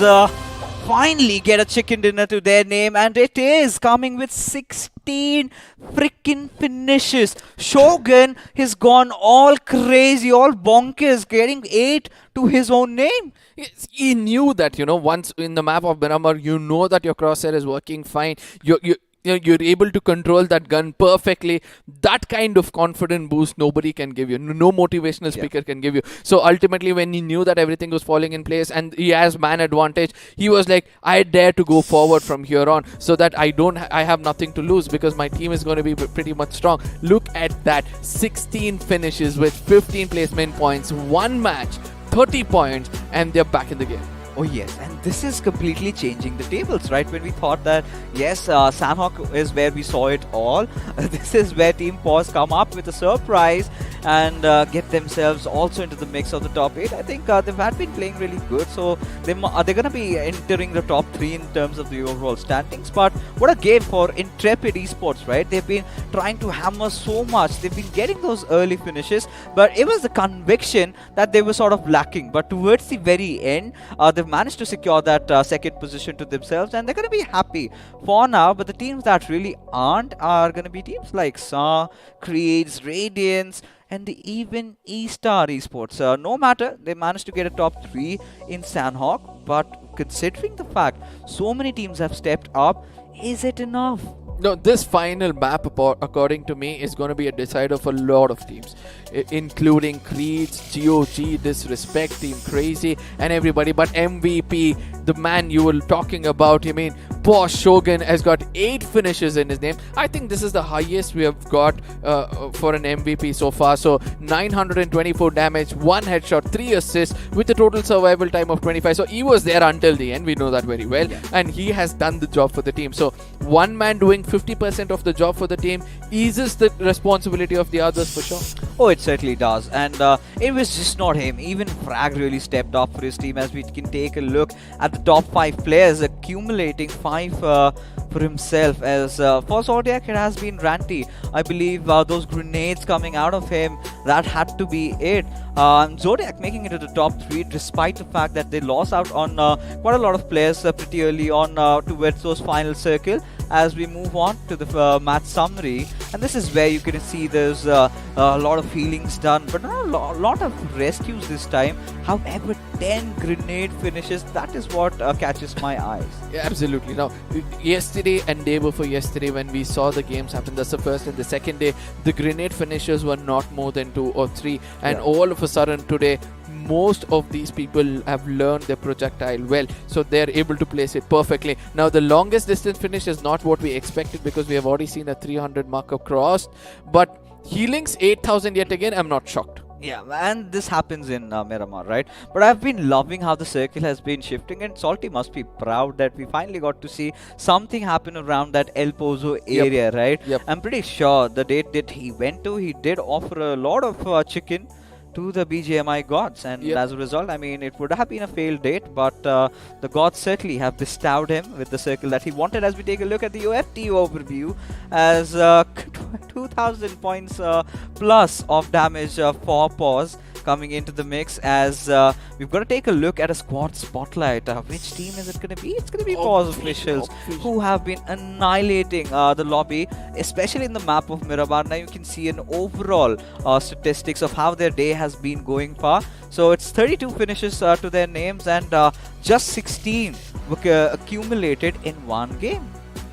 This is what we say, no? One game is more than enough for you to change the overall points table, and it looks like Team Pause will be able to, cement themselves into the next round. All they have to do is get at least 10 points in the next round. Now, we have to see the squad face-off for the upcoming or the overall one. For now, we're going to be looking at the previous map where we got U-Dog versus the side of Arsla. Both of them had registered 4 finishes for themselves with a total of 793 and 86. Similar damages is what they've dealt, but U-Dog, obviously, those headshots, that one single headshot, it weighed a little heavier for them. Yeah, a little bit heavy, and they've had a really rough start entering in from the northern side. But even for Asla, right, getting clutched by that one last player, I believe from Ravenclaw, a little bit of a help coming in from Intrepid, but still a decent performance for those teams. But Shogun, a little bit of a lookout for how he's been playing, right? And I think he's been the best so far inside the lobby in terms of the finishes that he's been accumulating. And if my maths serves me right, it's 17 finishes just to this one lad. I said, right, one person is doing the job for your team, 50% of the responsibility is being taken by him. It's important for the others to make sure that, they give him the right kind of support, and it looks like they've given him in the final map and in the first map as well. That's why 900 to 700 is what they've got. Now, one other person whom I want to see would be from probably from Pablo. Yeah, we get him on the screen. So Pablo versus Flicko comes in over here as players face off for the previous game. Pablo is also one person from Raven who did give a very, very good support for his team. Yeah, a really good standoff eventually when he was all by his lonesome, managing to clutch out an entire squad. That's a really huge achievement for himself, and it is all on camera, so something for the highlight reels out there. But even for Intrepid, the boys, especially Flicko, he'd been doing such an amazing job. That one little fight against Signifiers is something that is really reeling around my mind. But either ways, even for Intrepid, it was such an important game to get themselves at least in the contention for the top 8, because they've always been off to a really good start, get those initial knocks and finishes up, but towards the mid game is where they sort of kind of tend to fizzle out, right? But as we take a look, ladies and gentlemen, at the highlights, again, a beautiful game of Miramar is what we had in display for you, which all started with GOG making some really risky decisions that did not pay off. Yeah, he had to understand that there's a bigger window for the opponents rather than him getting a small window to fire at them. He could have used a smoke probably and crossed over to meet up his teammates, but all these are just speculations. We need to be there to experience it. But ultimately 440 walls, where I really thought that this team sticking together could do a job, they proved me wrong yet again. Oh, they certainly have. And again, this is a similar thing that we've been seeing with 440 volts, right? Eventually, when we saw that fourth circle shift, the circle was completely favoring them, and somehow they just got wiped out from the face of the map. And that is something that we did not want to happen. But U-Dog were pretty fierce about the fact that they lost out on one of the players right from the early start. But for Zodiac, considering the kind of a situation that they were in and how they still managed to get a top 3 position, deserve an applause. Yeah, and I really love the way Glitch took this fight to the enemies, you know. They exactly knew that, you know, we need to take it slow and prioritize zone, but ultimately it was hard. But this is when they started to take the assault against everybody else. It was disrespect versus GOG which was taking place, but ultimately from another angle, from an off angle, landed the right kind of explosion, and then they had 2 to 3 people begging on their knees to, you know, just run away, but ultimately they came in at the right time, you know. They hit the iron when it's the hottest and took the biggest chunk of it with them. Shogun was certainly on fire, right? Every single time. Look at the confidence that this lad had, right? And even we saw another one of those clutches where Kailu really went in ham after the players of Glitch, you know, doing so much damage. But it was Arceus who completely spoiled the party for E-Star spots over there. Because we really thought that, you know, had that not been the case over there, but this is that clutch that we were talking about, ladies and gentlemen. Pablo was all by his lonesome. When the players of Asla just pushed in, they were completely misdirectional about where to really look, what to do, because they were in that thick little smoke out here. Pablo then just comes out of the stairs, knows that this is the right time that he can strike and get the job done, as is one of his teammates. There you can see, you know, Intrepid also getting themselves into the frame, managed to get so much damage done. Now this is where I want to talk about Signify. You know, they had high ground advantage from the beginning. They didn't know how to take an uphill battle because of all the times they were on the hills, due to which they had to pay the price. Now INT on the other side, Interpret, I really thought that, you know, this is one team which can actually do a proper finish to this game. But it was one person's mistake of trying to be a little overconfident, trying to come out in the open, that, you know, he got taken down and one of his teammates got taken down, and then it was a bit of a ruckus amongst themselves. By the time they recovered, it gave a very big opportunity for the other side to eventually come inside. You know, the biggest issue that happened with Intrepid, according to me, was when the players of Force pushed in. Look at that. You know, this is where they should have been watching out for the flanks, man. And they were right out caught in the open, drop a few smokes, you know, at least try to cover a vision from one particular direction and try to do something else. But all the players' attention shifted to that one little space over there, and the last player just comes in and annihilates the whole squad as a result, getting that chicken dinner. But holding on, I think I've got the call in my head, you know, that says that we have the final game all in front of you, ladies and gentlemen, as I'm going to be calling it a night, because Salty is getting really excited to come in and cast this game. I mean, I know how Salty has been.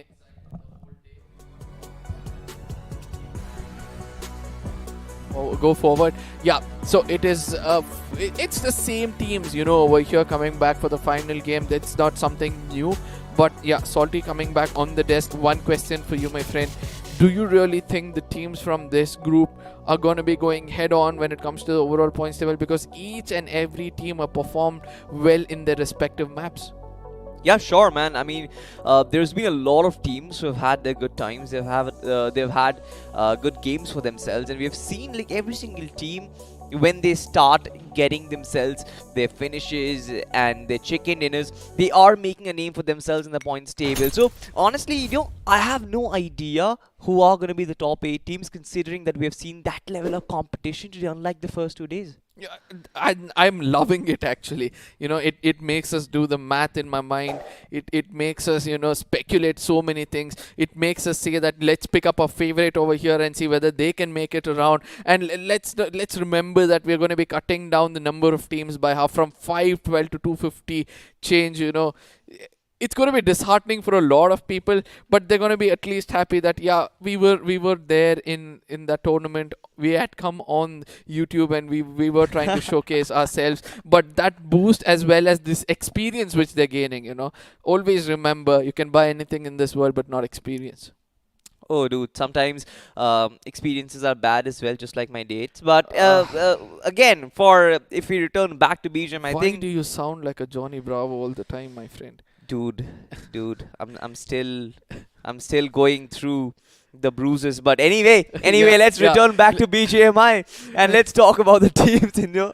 Yeah, I just hope that you're as positive as the character himself. Now, coming back, the final map of the day. we know that we can expect a lot of aggression coming in from the teams who have already done a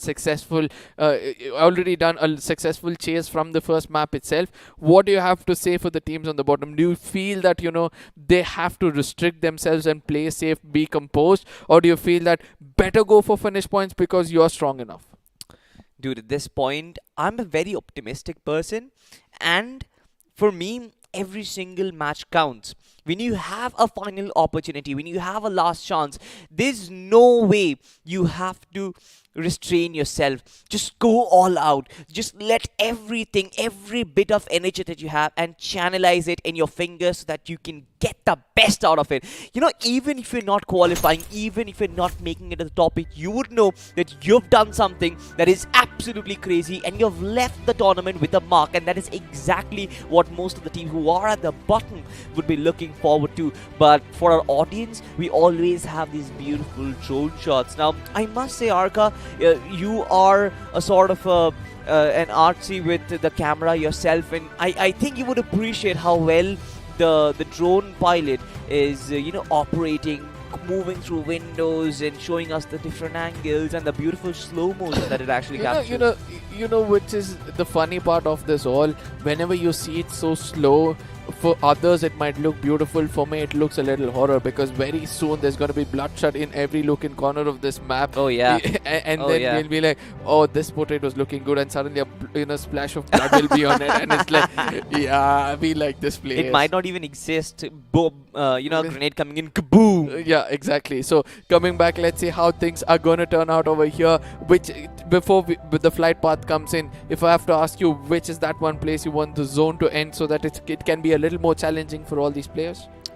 To be honest, Erangel never has poised us any challenging final circles. I feel like teams are very well equipped to fight in every single location there is on the map. But speaking of zones, I feel like, yeah, man, I really want to go back to the basics and find myself a Pachinko circle. But ladies and gentlemen, the final match of the day is starting and the flight has taken off. It is going to cut the map in two halves. As you can see, the plane is cruising right across the center of the map itself. Yep, and that's going to be starting from the side of shooting range and ending somewhere between Novo and military base, giving an opportunity for everybody to equally spread around to their respective drop zones and try to get the right kind of, resources for themselves, so that once the circle goes bonkers or topsy-turvy, they can come in all together and take the fight to the face of the enemies. Now, for one last time, you guys will be able to see these logos with the name of the teams as they go into one last time in this tournament. For most of them, it's one last time. For those who are performing well from the beginning, let's see how that is going to turn out, as round 2 is going to be starting very soon. Very, very soon. But as you can see, these players, they're already starting to take off and their parachutes are on. They're moving to different locations. Looking at this overall flight path, it kind of seems like the teams are going to be evenly spread. Considering this lobby itself, we have seen very disciplined teams who don't like taking early skirmishes, who don't like engaging into early fights, and therefore, I feel like there is going to be a rather slow start to this game as well, just like we've seen for most of the maps. Yeah, but I can see towards the side of 7E seems to be a small cluster of teams who are trying to, move each other down with vehicles. But the zone has a different story to say as it has taken a southern eastern shift, favoring a little bit of Nova as well. Pause on the other side. He's using a crossbow from the beginning of the game. He wants to start it off in style probably, and he's trying to find. Oh, he does realize that nobody is close by, and he's gonna go back, regroup with his team, and then probably rotate around to get more farming for himself. Pause Raina it is, but at the same time, let's see these names one last time. We're gonna read it out for you, ladies and gentlemen. SAR, Glitch, Signify, 440 volts, CR. I'm just gonna stay silent now because there's a first knock already been drawn. We have to see whether that is going to be converted into a finish, as 440 volts at this point of time is looking out. Oh, it's going to be Asa. Asla, he's doing his best to take Avi out of the equation with the vehicle, and let's see whether that's going to happen, as Glitch is moving around to, he's trying to get away from that shame. Helpless. There's nothing that this man can do at this point. I mean, I understand what he tried to do over there. He wanted that Jeep for himself, but no, that was not allowed. A buggy just ran straight through him, and once again, we start up with a vehicle finish. I love this. I know you love a lot of violence at this point of time, but let's look at the bigger picture now. See, I do understand that, you know, it's important for you to pick up vehicles and have the right kind of control in this game, but at the same time, you have to watch your backs. From the first 3 days, I'm able to understand this, that most of the teams, after they become a little confident, they tend to not look out for their backs, and that is why they've always backstabbed. At this point of time, 440 watts is pretty much close to another team. I do understand that they have more control over this area, and that's why they're going to stay back over here and try to get the right kind of farming. But for the other team, which was close by, I think that was the side of... probably it was somebody from Air Signify, if I'm not wrong. They're going to be falling back as quickly as possible. Yeah, maybe. But of course, for 440 volts, the first objective would be to get yourself as much grocery as you can possibly do.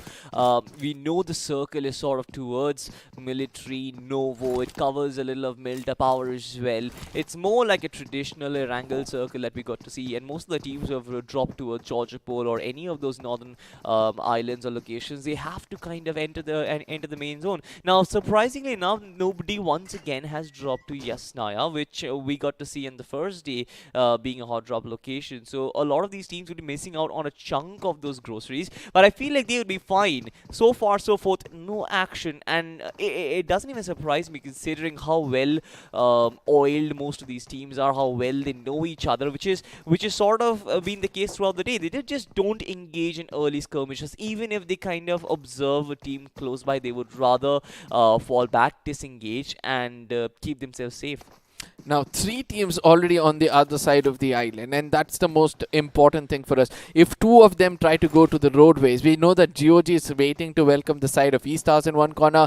Glitch also has an opportunity to strike against the side of CR Crazy, but at the same time, 440 will have to go through the waterways. Now, all this is going to be possible only if the zone is going to shift to the mainland. If not, it's going to be the other way around. The numbers is going to differ for most of these players as the chances is going to decrease. Disrespect on the other side, they're going to be happy that right now they're inside the circle. They're going to be trying to get the best kind of loot for themselves, so that, you know, they're very well prepared. As of now, looking at Disrespect's Ajinkya, he's got level 2 helmet but a level 1 back. His friend therefore has the same kind of, you know, same kind of resources. Now, Ravenclaw on the other side, they're on the move already. They were pretty much towards the side of Georgia, or probably somewhere near ruins. Now they're trying to make it their way inside the circle towards the side of Gatka. With not much of skirmishes taken place so far, we can expect a very big chaotic circle as the circle becomes smaller.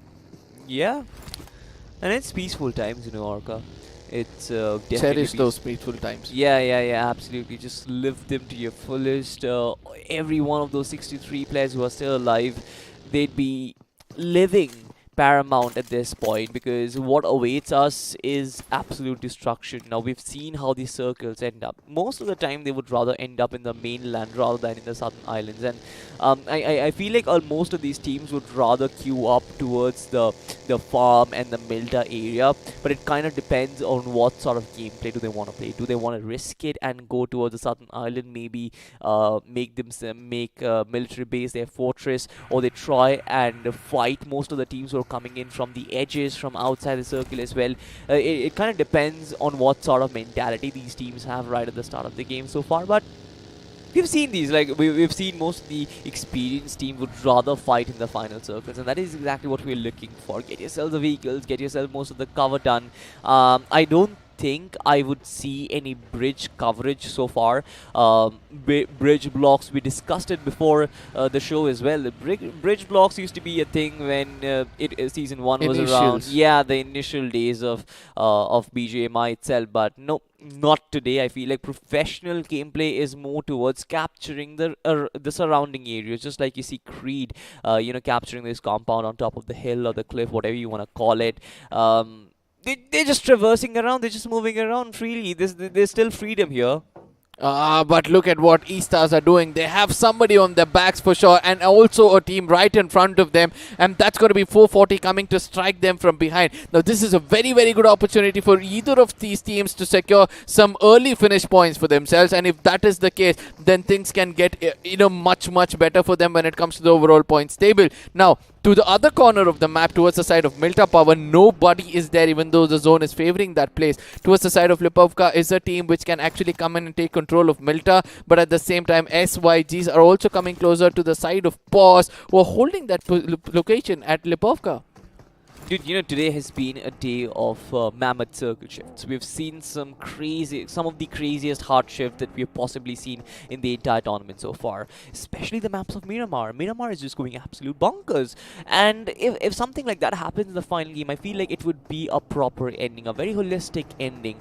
A rather a cruel one, but it would be wholesome for the audience as well, the neutral fans who are just watching it for the love of the game. For me, for example, me. So again, most of these players, they should be prepared for something like that, considering that the average circle rotation that we have seen has been crazy so far. If they have to make such movement, they need a lot of vehicles. They need some extra vehicles as well, and that is one of the reasons why you'll see 4 players for every single team. They'll get a vehicle of their own, personal cars. There are some strategies which is still hard for us to decipher, right? If it was the map of Miramar, what you said, personal cars would have been a better thing. But in the map of Erangel, somewhere I feel that, they need to stick together at least as a 2-man squad. Yeah. Because when the rush comes in, it's going to be hard. Towards the side of Mansion is an open field where U-Dogs can slowly come in. I can see that U-Dogs are getting knocked off because of the zone itself. It's better they have Sultan on his feet so that they can make it inside the circle and take the fight to the enemies as quickly as possible. Towards the left-hand side at Ferrypier, we can see there's a bigger chunk of teams coming close to one another. An expected skirmish and a heavier skirmish, to be frank. GOGs are also gonna be getting in close proximity with some other teams as well. So Asla have to be very, very careful from here. They have got a very good opportunity to put some points for themselves and, try to be in the top 8 when it comes to the overall points table. Let's see whether they'll be able to do this, as they tend to take a fight against the side of Creed. Boss at this point of time is trying to run away. It was too late for them to stop that buggy, due to which, Boss will live to tell another day. Live to tell the tale for another day. Yeah. But they're still very adamant on finding his finish. Instead, Qatil has actually taken Shan down. Qatil is in a very, very good position, and all the cover that Asla has is barely a tree, and they need to survive this fight. Qatil's position, though, even though it has been spotted, I don't think Team Asla is prepared enough to provide any sort of cover from this region. You can see all these res exposed. The M4 with the red dot is as accurate as it can possibly be. There's no cover, but they're still going for the resurrection. Risky move, but really, really could be very costly for Asla. I don't know how costly can it be for Asla, but one thing is for sure, Team Creed is not going to stop themselves until they give the 100% to convert this knock into a finish. But from the other corner, I can see some blue dots trying to come a bit more closer towards the side of Asla. So I just hope they're prepared for it. Another big chunk is going to be prepared towards the side of Milta, and I just hope in this skirmish we'll be ready and having the right kind of energy to wrap around, my friend. Probably. Considering the fact that I've got so many failed dates, I'm not sure about energy, my friend. But anyway, Intrepid, once again on the vehicle. They're on the move right beside Team Pause. Now, Team Pause, they are riding a high so far. Unlike me, I feel like they've just got one of the best victories for themselves, and they'll be looking for elimination points right now. They'll be looking for more eliminations and more finishes. That would be the name of the game so far. Get yourself warmed up for round 2, because tougher matches are about to come. Considering the fact that I'm just assuming that Team Pause have done enough that they qualify. But anyway, speaking of Intrepid, how do you think their game has progressed so far? Considering the fact that you've seen most of their matches and you've seen most of how they perform, do you think they are somewhere close towards the top 8? Yeah, it's a tight fight. That's why I said that, most of these teams still have an opportunity. Even Intrepid have a very good opportunity because they have performed well when it comes to finish points. So they need to gain some, placement points for themselves with an average of 5 or probably 4 finish points so that, they can make it into the top 8. But all these things is just speculations from our side. But the overall points table will look very, very different. Now, 440 on the other side, coming in from the left corner, they might find somebody pretty much close to to them, and it could be a bit of a problem for them. It's going to be Team Crazy holding that 7 houses right next to that, lighthouse, lighthouse houses pretty much next to the bridges. Now let's see whether Team Crazy will be able to detect 440, who's trying to move around from there. The Team Crazy also have a Rich to work out with, which is being controlled by the side of Team 440 right now. If Team 440 dare to go see on the other side and find Team over there, they wouldn't move forward without those 4 finish points. Yeah. But to be honest, today is the day of basic circles. This match rather is a day of basic circles. Nothing really significant has happened so far. You can see that the dead center, which happened in the dead center of the first circle, is sort of the center of the third circle as well. Now this is interesting. Oh, Ravenclaw. Partly for that second circle. But this is interesting as a lot of these teams converge towards farm and Milta. This is the shopping phase going on, Archive. I love to call it the shopping phase because most of the teams, they'd be shopping for real estate and compounds. I love this because the teams who are already positioning themselves in good compounds, they would have to kind of engage in some fights. And speaking of fights, we already have some. E-Star, they are engaging against Ravenclaw. If I'm not mistaken, Clutch Boy has been taken out and he has been found in a very, very vulnerable spot. I'm not sure if Astatine or Pablo Noob or Roman would actually come in and risk their lives to save their fallen brother. But Aston himself is taking a lot of lead right now. Smoke is not going to save him because there is INT in the background as well.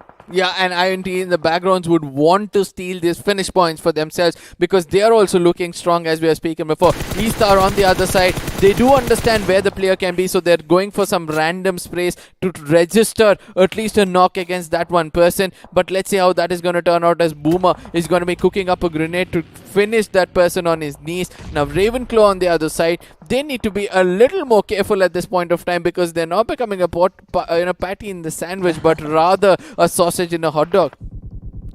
How's it different? Obviously, it's a longer distance covered. In a patty in a sandwich, it's just a handful, but a sausage in a hot dog, you divide it in a long area and you're still covered. I like hot dogs more than sandwiches, but speaking of food taste, we'll speak about that later on because E-Star right now is in the middle of a lot of fights. Ravenclaw has actually been pushed up. Pablo Noob, his drop shot was fine, but there's a grenade that has been lobbed in.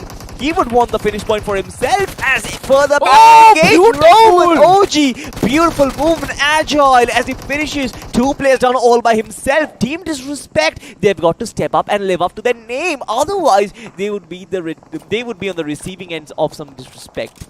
Now Roman is still pushing in. Probably knows the location. He sees a grenade has been coming out from that window, but he doesn't watch it. This is what happens when you're too overconfident. You have to watch your back when you try to come out in the open, or else you will have to pay the price. Now this could be a blessing in disguise for them. Asla from far away, who did do the damage, now will have to face the music because they are also pretty much in the open. Now if he gets revived, we all know what's going to happen with the Ravens. U-Dog on the other side is SGY, which rushes in against them and converts those finishes, those knocks into finishes. Even though the grenades came in late, Signify does realize there's someone pretty close by who's trying to take them out, so they'll be concentrating their firepower to that corner.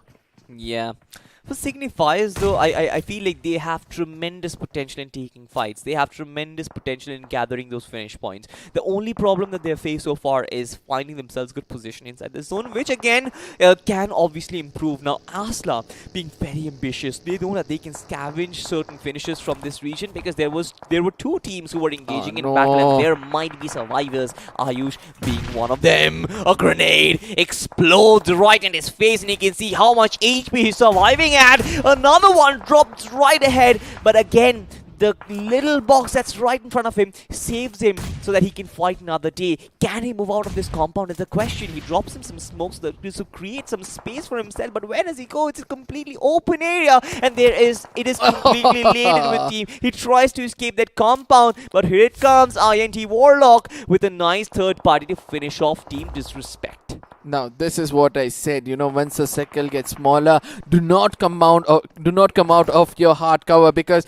there's going to be a lot of crosshairs aiming at every nook and corner and you're going to be at least in 1 or 2 of those. Now all these things are going to be proved right once we see more intense fight which is going to be taking place, ladies and gentlemen. Please do share it among your friends so that they can come this Watch this fine action which is happening over here. Now the fight is getting even more intense as Glitch is going to be the next team in the crosshairs of Radiance. And we can already see that the player is down. Now very clearly we can see that, you know, Team Radiance's aim is to stop Glitch from, you know, they're making them immobile so that they do not move that position. But Smokes will allow them to go in for some revival. It looks like they stepped in a little outside to go in for the revival, and successfully they get taken down because of Team Radiance and also someone else from far away who took them down.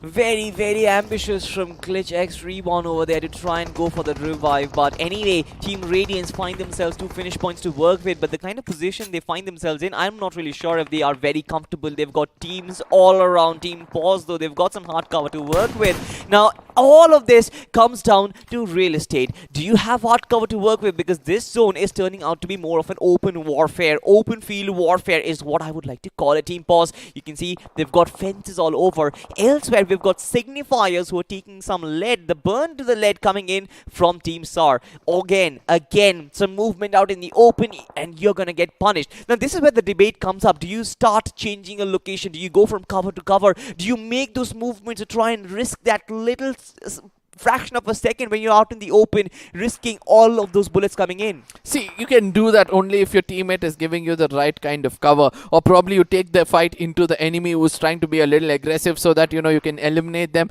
and take the cover which they are holding. Now SAR, for example, over here, they are trying to take down the side of SGY. Now they have a very good opportunity, you know, signifiers to actually put some cover fire for 2 teammates to actually come closer towards the side of SAR and take them down. It look probably that could be the plan as of now, but from the other corner we can see that CRD is also getting taken down. UDog is still waiting for the right time to strike, and so is the side of GOG, and I really like the silence from the side of GOG. They're not coming into any kind of fight. They're waiting for it, and once they know it's the time to strike, they're going to strike very, very hard. Yeah, but we have an instant replay. Look at this push though. Team CR, Team Crazy, they were just hot on his tails. The heat levels went up so high. Once again, another fight where they go up against Team Zodiac. This is Spray who just pushed in with the vehicle as he clutches 2 players down.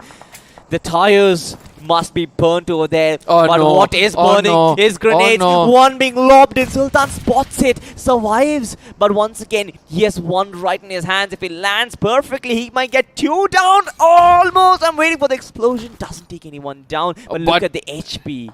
Yeah, HP. There's been a bit of a damage over there. The second one, the third one is also going out from the side of Sultan. He exactly knows his ways around when it comes to throwables. So he is watching the enemy's hands as well so that he doesn't get knocked out. Now we have to see how much of Sultan can we see over here, because he's been the last person every single time for his team who's carried it into the top 3 or the top 4. If he's successfully able to do it this time around, I think they can make it into the top 8. Now SAR on the other side is trying to come a bit more closer towards the side of 40 volts right now. They have understood there's a team coming in closer. Now Official and his teammate have to be very, very careful, because on the other side is UDog who can strike them really, really hard at this point of time. And we can see that, you know, Tunjiro has taken down one player, that's Hamley. There's one more player who's already gone down as well. Now Manny is going to be pushing in as quickly as possible. He wants to take down the last player standing, so that it's going to be easy for them to, you know, hit the final nail in the coffin. But it's going to be the other person. It's going to be Nox who did the damage, but ultimately Manny comes in from the off angle and clears it out for him.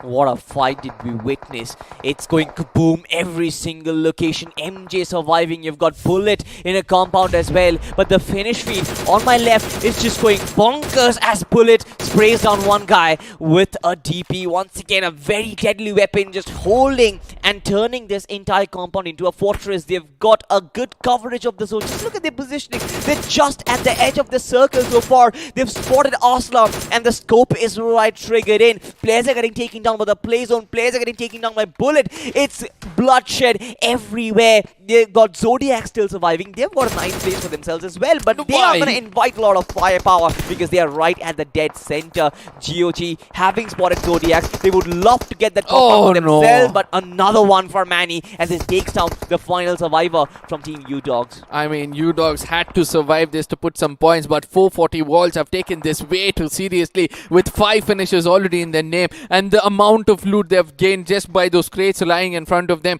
They have a very, very good opportunity opportunity. Now this is the challenging times for most of these teams, including GOG, including 440 Volts, because now they have a longer journey inside the circle. All these times Lady Luck were kissing the forehead to keep them inside the circle. This time it's going to be something very, very different. Now we're going to go for an instant reply to see what has happened on the other side as MJ comes in a bit more closer, goes in for a shuffle. He's able to put the player down and ultimately comes in from another angle where he can find another person. The third one just walked into his crosshairs and all he had to do was click the trigger. The trigger discipline was so good. He could clutch out a 1v3 very, very easily. And that, fellows, is GOG. MJ for you.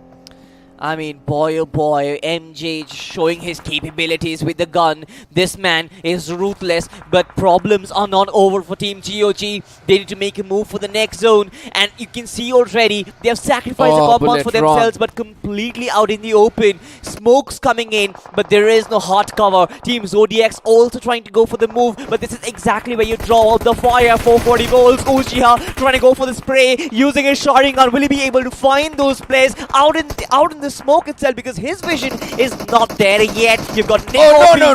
Nice work by Uchiha once again, using his sharding gun and Riddick gun to establish to dominate his opposition. But GOG with the counter fire, they completely shut down the opposition. Leader OP, he still survives. M4 as well as UAP, beautifully shut down 440 volts, and Manny has been dug 6 feet under. I mean, I really love the way, he took those pixels, he knew he's going to destroy that vehicle, and below the vehicle is going to be visible those pixels, and he takes them down. INT on the other side looks very, very vulnerable, because now, since they already have people down, Arsla and the others can actually take shots at them. E-Star is the only team who's got a little bit of a bird eye view because of that, high ground advantage they have, but they have to come out of that compound anytime soon. GOG had 4 men standing, 440 before getting taken down. They did the damage against them. Now we have to see how well they're going to survive this game. Now all these things said and done, INT versus Arsla is something I'm looking out for. GOG in a very vulnerable spot. Which team do you think can take this home? To be honest, I have no clue, but I feel like E-Star are probably in the best of locations. You can see the entirety of the game, of the zone itself, with this beautiful bird's eye view. The teams are segregated, smokes everywhere, vehicles everywhere, and this is exactly where you go for the commitment. You try and destroy the tires of your vehicle so that you are not spotted from beneath the vehicles itself. And that is something the teams would love to do at this point. They have to make a move. All of them are inside the circle, but as soon as we move toward the 7th iteration, that is when things are going to be extremely spicy. E-Star, just like you love to call it, they are kissed by Lady Luck so far. They've got a compound for themselves. They've got some sort of hot cover. They've got vehicles to work around as well, and they are being benefited for it. Most of the teams, you've got INT, you've got other teams like Arsla and others. Most of them would have to go for a move, and that is exactly where the upper ground, the topography, is going to pay off. I want to tell you one more point right now. Team E-Stars have to look out for GOG, who's coming in from behind them, and there's a very high chance that they can take them down, because GOGs do realize that INT is to their right. They're having a little bit of a divided attention, which could actually backfire for them, but they exactly know what they're doing, and let's see whether they'll be able to capitalize this, as Arsla from the other corner does see that, there's a lot of fight happening to the western side of the map. He's going to just hold on for himself for now, but in case he tries to do some moves, it's going to be wrong. Now, one big mistake which E-Stars have done right now is put up some smokes in front of them, which is going to block their own views towards the side of GOG, and if GOG can capitalize on this, they're going to have a very, very good cover to take this game home. Zigzoo's position, quintessential. Warlock takes down Cyan as there's counterfire happening everywhere. Warlock is actually going bonkers, but then Bullet comes in with a third party. This is where most of the players turn into snakes as vehicles turn into cover. All these vehicles, this looks like more like a Rohit Shetty film, because there's explosion and smokes everywhere. GOG are still in contention for the chicken dinner as they slowly tread ahead and try and create as much control of the zone as much possible. Hemant will try and clean up the entirety of the squad with this one grenade that he has lobbed in. Very accurate, but not as much as he would have wanted it.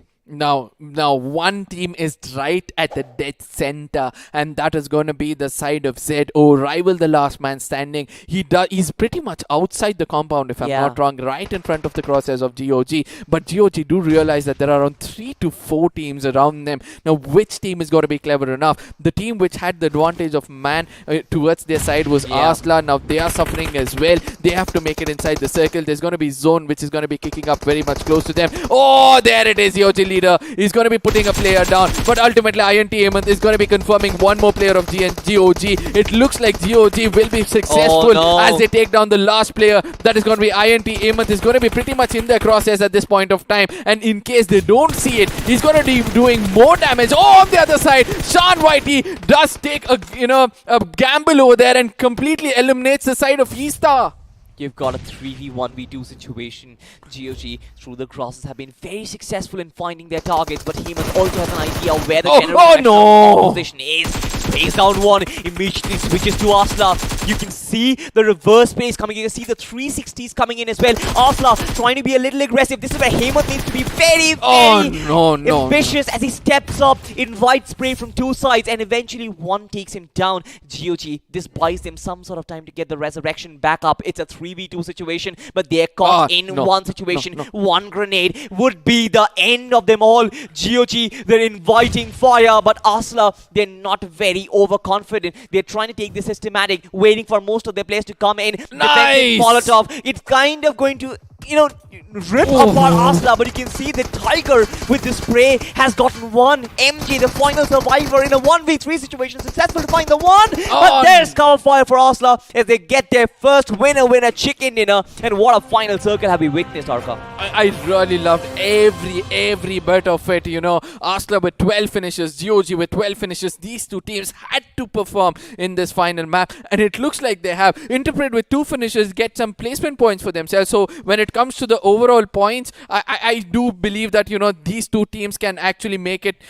This one team can actually make it through just by an inch. But the other teams, which were there in the final circle, more than 10 teams were there. I was looking forward for some of them to do the damage for the others, but it was just 2 teams who could cross the 20 pointer and get 24 and 27 for themselves. But Interpret and Zodiac on the other side, Zodiac was right to the center of the circle, and still they could retain 6 finish points with 6 placement points. Now, I'm really surprised to see that E-Star could not actually tread forward. We mentioned how Lady Luck was on their side, how they had the compounds for themselves.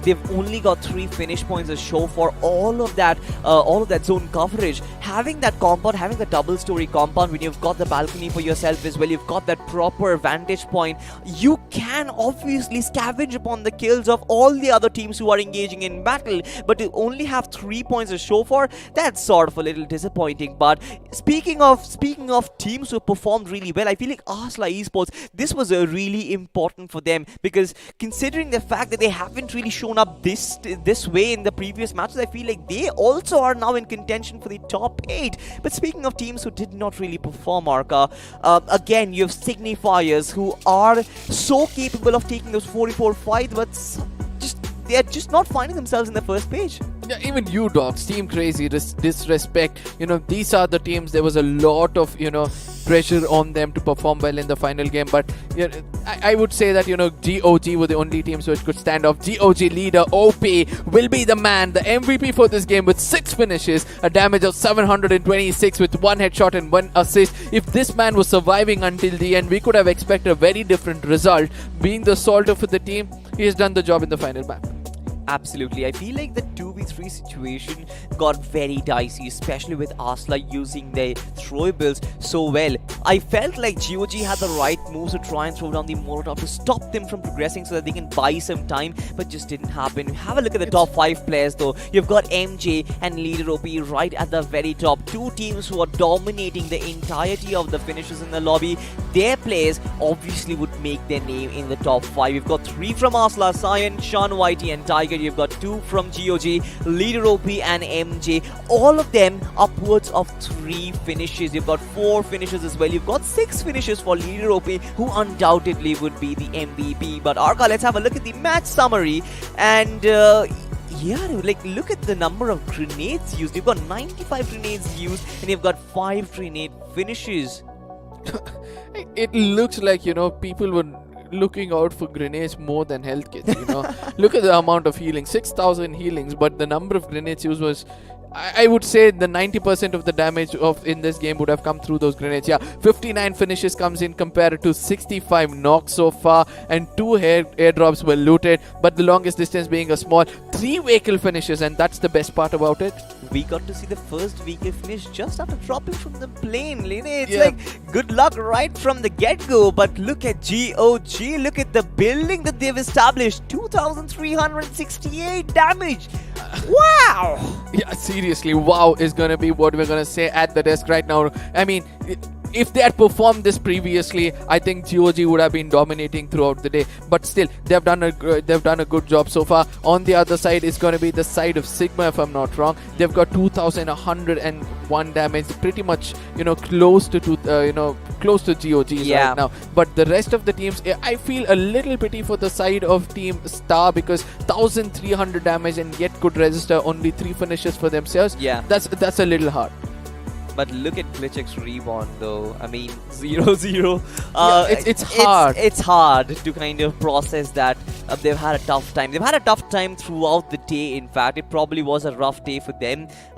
But anyway, we're going to have a look at the squad who has performed the best so far. Do you think it's going to be Asla or do you think it's going to be GOG? GOG. My bets are placed completely on GOG because they performed so well with that damage of 2,368, which we already told, and 12 finishes. I love the way they've assisted with one another with 6 finishes and headshot by 3. There was a point when Fixes asked me, what do you know about this team? I'm going to be telling it as we progress, but I want to see the squad face off between the teams we just spoke about. One is going to be GOG, the other is going to be Asla, and I'm going to allow you to take over. 12 finishes, it's a draw. Damage 2,300 versus 2,100. Just shy of 200 damage points, but I feel like that's okay. You can let that pass considering that they have been efficient to find finishes out of it. Headshots, so you have a thing for headshots, and Asla with 4 headshots obviously are going to triumph over GOG. But assists, this is where it comes. This is where the difference comes in. But ladies and gentlemen, this is going to be the player face-off. You've got Sean Whitey on one end, you've got MJ on the other end. Not the best of stats, but the kind of support they've been able to provide for both the teams, I feel like it's quintessential. 1 finish, 2 finish might not be something which you would really praise, but the way they've been able to maneuver with their team and able to add support, it's really important. Yeah, and if GOG MJ had survived, because we saw him perform better in the previous maps, I think it would have been a better thing. Now, there was a point where I was speaking about the team GOG, right? Yeah, so go for it. It's like Fixes did ask me, do you know about this team and what is it all about? And I said that, they need to have composure to play well, because there are 4 dark horses running in 4 different directions. So they had to come under one roof, try to hold their composure, and then try to execute finishes at the end of the day, try to throw their energies at the end of the map. And they did that exactly in the map of Erangel, and that paid off. If they'd done the same previously, it would have been better. Even in the map of Sanhok, if you remember, they performed really well. Until the end, they did not want to take any kind of fight. So avoid those unwanted fights and then try to take the fight towards the enemies. You'll be rewarded with better finishes. Dark horses, just contain them and then unleash them at the right time. This is exactly what you want to say. And obviously, GOG could do that in the final game itself. Now, all that remains is amidst all this chaos, amidst so many teams performing so well, I'm just very curious to know which are the teams who actually have qualified, because unlike the other days, this day requires a lot of mathematicians to sit together and crunch some numbers. Who are the good teams? Who are the ones who have performed? Who are the ones who have got finish points to their name? There might be ties happening, so we need to consider chicken dinners, we need to consider placement points, and a lot of those things have to happen. But if you consider the overarching day, I feel like we are progressing towards the right direction, where a lot of teams, a lot of these underdog teams are coming up and they're putting up a fight. It's not a one-dimensional affair. It's not a one-sided domination. Exactly. Now that's the best part of this game. As the day progresses, the intensity always increases. I don't know how that happens. I don't know how they bring in those 5-12 teams and segregate them in such kind of groups that once we start seeing, it's just an upward graph which keeps going. So we better gear up and put a lot of energy within ourselves, because as days come by, we'll have to scream on top of our voices. Absolutely. I mean, I've ordered my cappuccino as well. I feel like this entire table that is right in front of us should be filled with coffee packets, because we're going to sip those caffeine, because otherwise energy would be hard to find, man. Yeah, true. true. But with the heat of this place, it's a little hard as well. So, but coming back to what has happened throughout the day, there are many teams who have left an impact. One is gonna be the side of because of the impact which GOG left in the last game. One is gonna be that team. The second one is gonna be the team Paw, where they performed with 30 pointers. The first game went into the hands of. There was a first game where one team got 30 pointers, and that was UDog. No, not UDog. I don't remember. I have short-term memory loss, Arka. Don't ask me. Don't ask me. I guess the audience might be a better judge to answer. Put the answer in the chat box, and you might actually win something. Probably. Let's not reveal few things to them right now. But yeah, the final day is gonna be tomorrow for round 1, and there's gonna be a lot of action coming up. And I do believe that these 5-12 teams with last team coming up. Let's see how that is gonna turn out. Absolutely. But ladies and gentlemen, thank you for watching this show with us. But we're going to come back with a lot more action tomorrow. See you very soon. Bye-bye. Good night.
है।